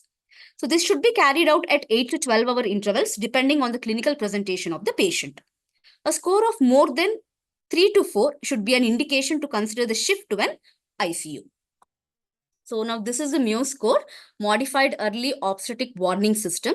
So basically, it has a lot of physiological parameters like respiratory rate, oxygen saturation, if the patient requires any supplemental oxygen, temperature, systolic as well as diastolic BP, what is the heart rate, the level of consciousness, pain, any discharge, and proteinuria. And we have green, yellow, and red as in the severity. So mild severity, moderate severity, and red is the the more severe form. Okay, so we will calculate this, and if the score is more than 3 to 4, then we have to shift this patient to the ICU. Now, second, something as we know in sepsis, we have the Q-SOFA score. So we have also something known as OM-Q-SOFA score in obstetrics. So it is nothing but the obstetrically modified Q-SOFA. Okay. Why is this required? Because if any clinical deterioration, it is also one of the score which helps to shift the patient to the ICU. So this is easy to implement as it requires clinical data to assess the clinical deterioration even when the laboratory reports are awaited. It is same as our Q-SOFA only. Respiratory rate, systolic blood pressure, and altered mental status. Okay, if the respiratory rate is more than 25, systolic blood pressure less than 90, and the patient is not alert. Okay, so each one is given as score of 1. So if OMQ SOFA score is more than 2, it is suggestive of clinical deterioration and a need for ICU management. So mu score and the OMQ SOFA score are very important. Now, how to manage this PPH? So it is a protocol-based management. So immediately you need to call for help. You have to drop the blood samples for cross-match and necessary investigations. You have to collect information on what are the vital signs, what is the urine output, what are the drugs that have been given, and how much of fluid has to be administered. And you have to simultaneously keep the OT ready if the patient worsens further. So first important thing is the airway and breathing. So as we know, airway, I think they've already discussed in detail about the difficult airway in pregnancy. So assessment of airway in pregnant patients are very important because they cannot tolerate hypoxemia. And because of a lot of anatomical changes in the upper airway, there is a difficult airway intubation. So you have to keep the PaO2s of more than 65. If the PaO2s falls below 65 mmHg, you need to start the oxygen at least of 10 to 15 liters per minute with a face mask. And the need of endotracheal intubation should be decided based on the worsening respiratory distress. So standby intubation cart, especially the difficult intubation cart, should be kept ready. And you have to monitor the oxygen level off and on, either through a pulse oximetry, also to be measured by ABG every 6 to 8 hourly. Now, second comes the breathing. So for effective gas exchange, we can either use the face mask, high flow oxygen, or in certain cases, the non-invasive ventilation. But what are the indications for endotracheal intubation? So if the PaO2s are less than 65, if the PaCO2 are more than 45, and the PF ratios is less than 150, then better to intubate these patients. Okay. Refractory hypoxemia and continued respiratory distress along with ARDS, they indicate the need for extracorporeal membrane oxygenation because prone ventilation in these patients is difficult or not possible. So coming to the circulation next, ABC. So what is the crux of management? It is basically to avoid tissue hypoperfusion along with the need to maintain the uteroplacental perfusion. So two important things now. Otherwise, in any other case, tissue hypoperfusion should be prevented. But here, the fetus is also one of the important things. So we have to maintain the uteroplacental perfusion. So secure a IV line of 14 or 16 gauge cannula. Okay, and then send all the blood investigations. So what blood investigations you should send in a PPH patient is send the hemogram, blood for cross-matching, serum glucose level should be checked, KFTs and LFTs, urine microscopy, coagulation profile, ABG analysis, D-dimer and fibrinogen to rule out DIC, and imaging studies if required, like if there is a pulmonary edema, whether you want to do a chest X-ray or to rule out pulmonary embolism, any CT scan required in rare cases. Now next comes our fluid resuscitation. So fluid resuscitation, if you come to the passive, other methods of fluid resuscitation are not so reliable in pregnancy. The only one which is better reliable is the passive leg raising test. But if the patient is in third trimester, this is also not possible because the uterus will be compressing the vessels, intra-abdominal vessels. So even if there is a rise in cardiac output also, this can't be seen on the monitor. Okay, so assessment of fluid resuscitation is very difficult in a pregnant lady. So better is to give a crystalloid challenge and then see if there is an increase in the circulating volume by increase in the BP. So the choice of fluid for resuscitation is crystalloids, either NS, normal saline, or the Linger lactate. As we know, colloids are no longer favored in any of the patient groups in the ICU. Monitor the urine output. It should be more than 25 to 30 ml per hour. And if despite adequate circulatory volume by fluid is not achieved, then we have to start with inotropic support. And most important thing in PPH is the blood transfusion. Okay, we have to follow the MTP protocol, 1:1 ratio of platelets, fresh frozen plasma, and the whole blood. Coming to the vasopressors. So if it is a short-term episodes of hypotension, then ephedrine can be used as a vasopressor because it has a good safety record as well as minimal side effects on placental perfusion. However, it can cause fetal tachycardia and acidosis, especially in compromised fetuses. Okay, otherwise you can actually use this ephedrine. The second or the best choice would be the phenylephrine, which can be used as an infusion if a longer vasopressor effect is needed as it is safe for the fetus. Next comes the dopamine and dobutamine. They can be used, but the thing is they are known to decrease the uterine blood flow. So if required, you use, otherwise better to avoid this. Vasopressin, it is not advised as it causes uterine contractions. The most commonly used vasopressors, that is the adrenaline and noradrenaline, they also cause severe uteroplacental vasoconstriction and are best avoided, especially in hypoxemic situations. However, if it is an emergency, you can use it for a short-term purpose. So better use ephedrine or phenylephrine. Coming to the muscle relaxant and the sedatives. So succinylcholine has a better safety profile in RSI, especially in pregnant women. Whereas non-depolarizing agents like rocuronium or vecuronium, they are also a good choice of agents, but the dose should be adjusted and there could be a possibility of prolonged neuromuscular blockade in these patients. Coming to the sedatives, opioids, barbiturates, benzodiazepines, they are all safe in pregnancy, even though they easily cross the placenta as well as enter the breast milk. They can be justified in case of risk versus benefit situation. Best choice would be fentanyl, and the second would be the dexmedetomidine.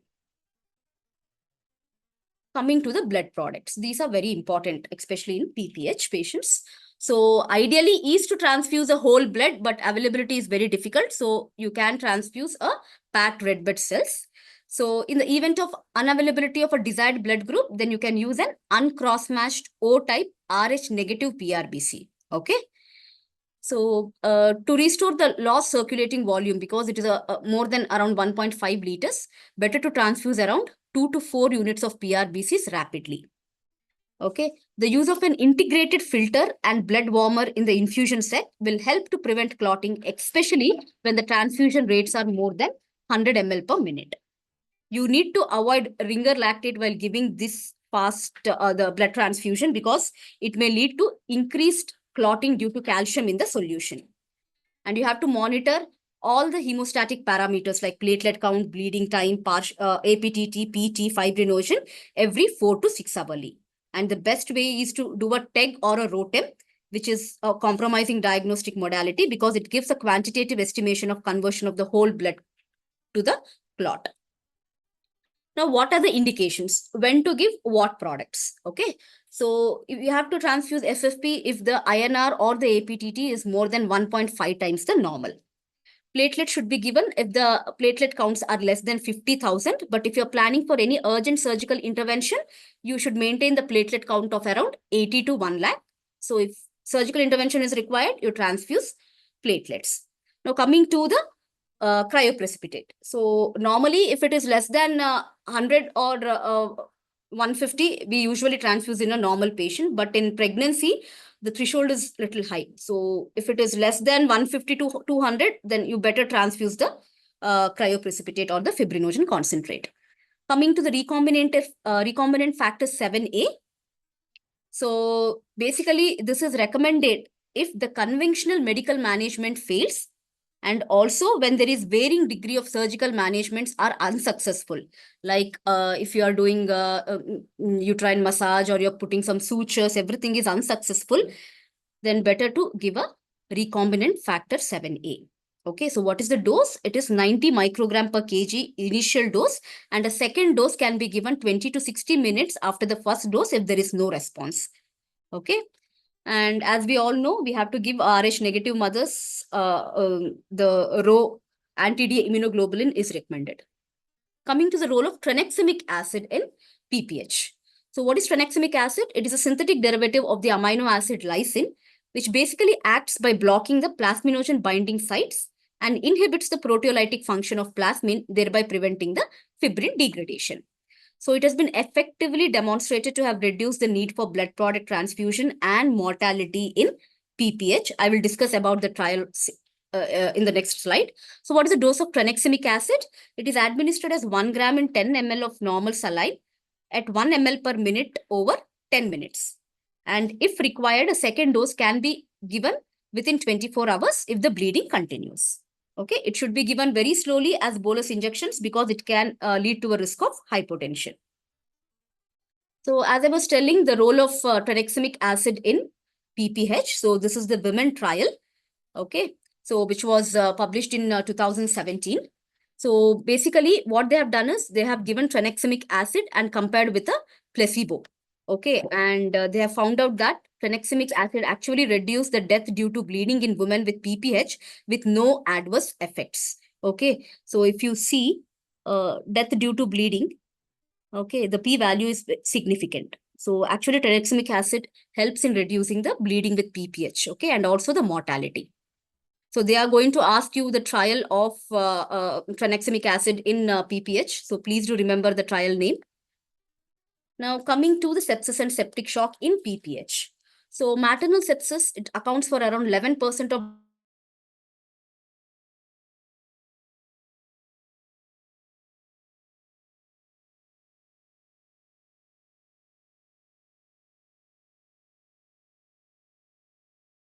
covers the E. coli and group B streptococcus because these are the most common bacterial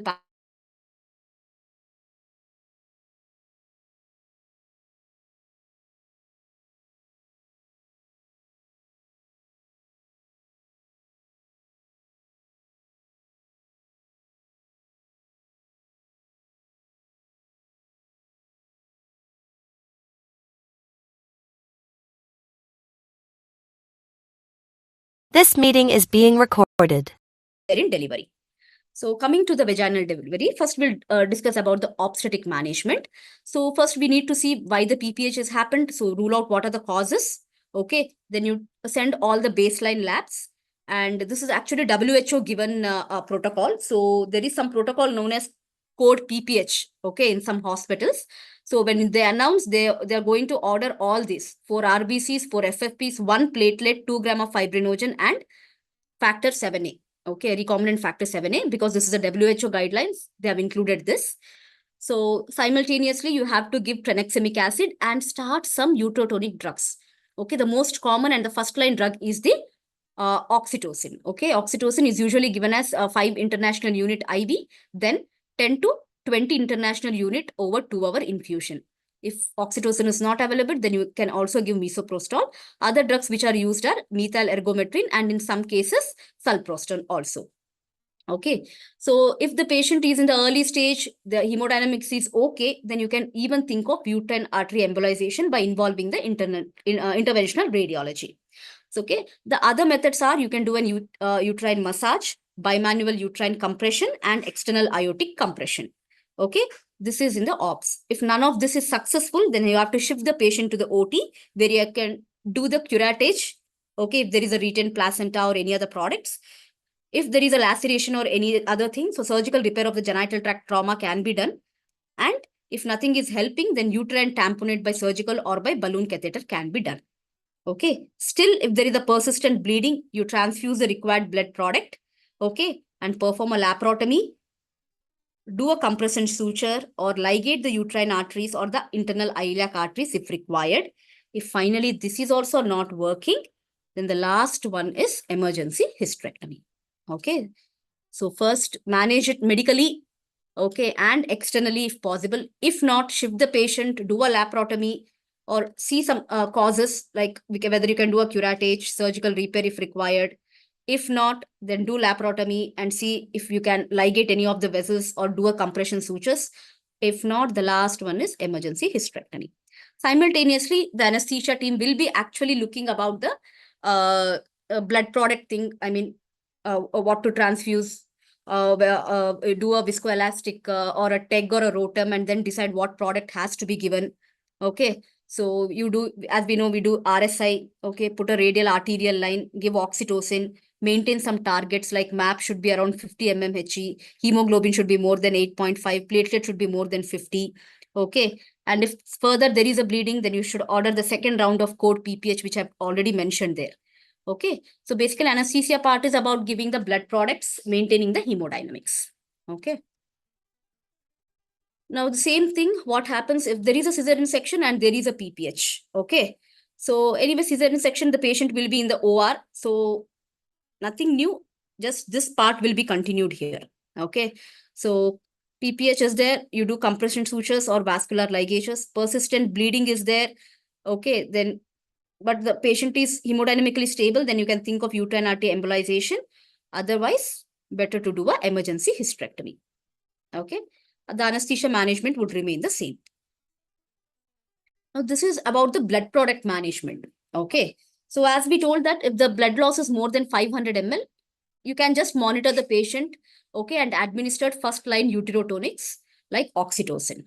But if the blood loss is more than 1000, okay, then you have to activate the PPH protocol. Okay, so basic patient management would be you have to monitor and maintain certain things like basically prevent the lethal triad. That is one of the important thing. Then if there is a hyperfibrinolysis, as we told, women trial, give tranexamic acid, okay, 1 gram stat. And they have seen that if you give the tranexamic acid within 3 hours after the start of the bleeding, then the mortality rate is drastically, it can be drastically reduced. Okay. Then you run a viscoelastic tests and decide about what products to be given, whether there is fibrinogen deficit, okay, whether there is platelet deficit, okay, or if any factor deficiency is there, accordingly, you have to give the product and manage. Okay. So after PPH, then comes our thromboprophylaxis, which should be initiated after 6 hours. And if there is anemia, later 1 to 2 days, you can even give the iron supplementation. If the hemoglobin is, if there is no active bleed, you can give a iron supplementation. Now, this is one more way of managing a PPH. Okay, so you can actually go through any one of the management. So as I told, during pregnancy, we have to screen all the patients for any high risk factors of PPH. Okay, the antepartum risk factors which I've mentioned. Okay, then identify women at risk for PPH. You have to optimize the hemoglobin levels before delivery, and you have to seek multidisciplinary consultation. Okay, especially if the patient has any underlying coagulopathy, then hematological consultation has to be taken. So on admission to labor and delivery, you have to assess the patient's same risk factors for PPH. You have to categorize the patients into risk strata, low, medium, and high risks for PPH, or the one who are at high risk for intensive care management. So you have to calculate all those scores. Okay, then as I told, IV access should be secured, baseline labs has to be sent. You have to keep the OT ready and inform the anesthesia people. And you have to document any contraindication to specific pharmacotherapies like asthma, hypertension and all. Okay, then you have to see about the estimated blood loss. So what if the estimated blood loss is around 1000 to 1500 ml? So what is the management? More than 1500 to 2000 and more than 3000 ml. Okay, so if it is between 1000 to 1500 ml, so basically you have to place an additional IV catheter or place a central line. Okay, you have to deliver the placenta, membrane, and any retained products of conception. Place a urinary catheter. Okay, and better to perform a bimanual uterine massage and a manual uterine exploration and evacuate a retained tissues or clots. IV fluids has to be given and pharmacotherapy in the form of oxytocin or misoprostol or carboprost has to be given. If the blood loss is more than 1500 to 3000 ml, then better to run at this time the viscoelastic tests. Okay, because we need to know bleeding and the pharmacotherapy should be continued. And if the blood loss is so high, better to do a uterine tamponade, use a uterine tamponade, Buckley or rush balloon tamponade and administer the tranexamic acid.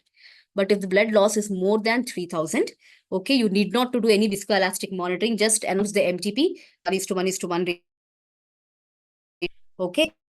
And if required, you are not able to stop the bleeding, then you can even give a recombinant factor A therapy also, and see the underlying cause, treat the underlying cause, and better to, if it's not improving, the final thing is to perform the hysterectomy. Now, coming to the medical therapy for postpartum hemorrhage, as I told, the first line therapy would be the oxytocin.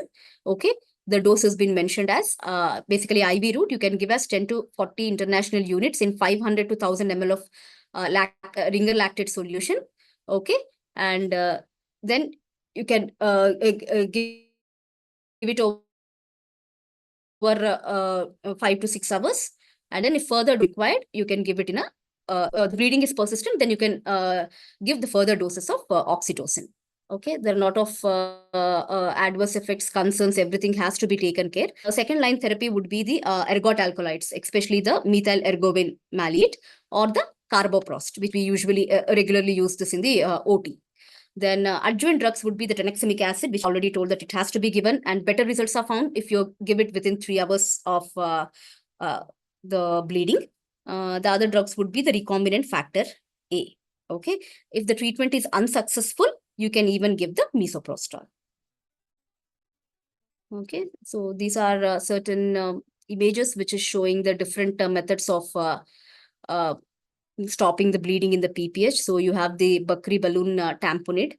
Okay, so you insert it vaginally, inflate the balloon, and then stop the bleeding. And you have this compression B-Lynch sutures.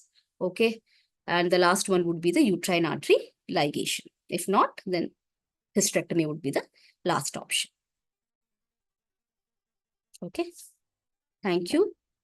So this completes the obstetric critical care topics.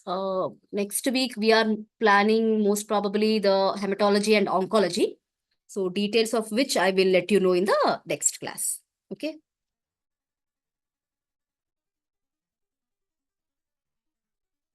Okay, thank you. We will end this session, okay? Good night.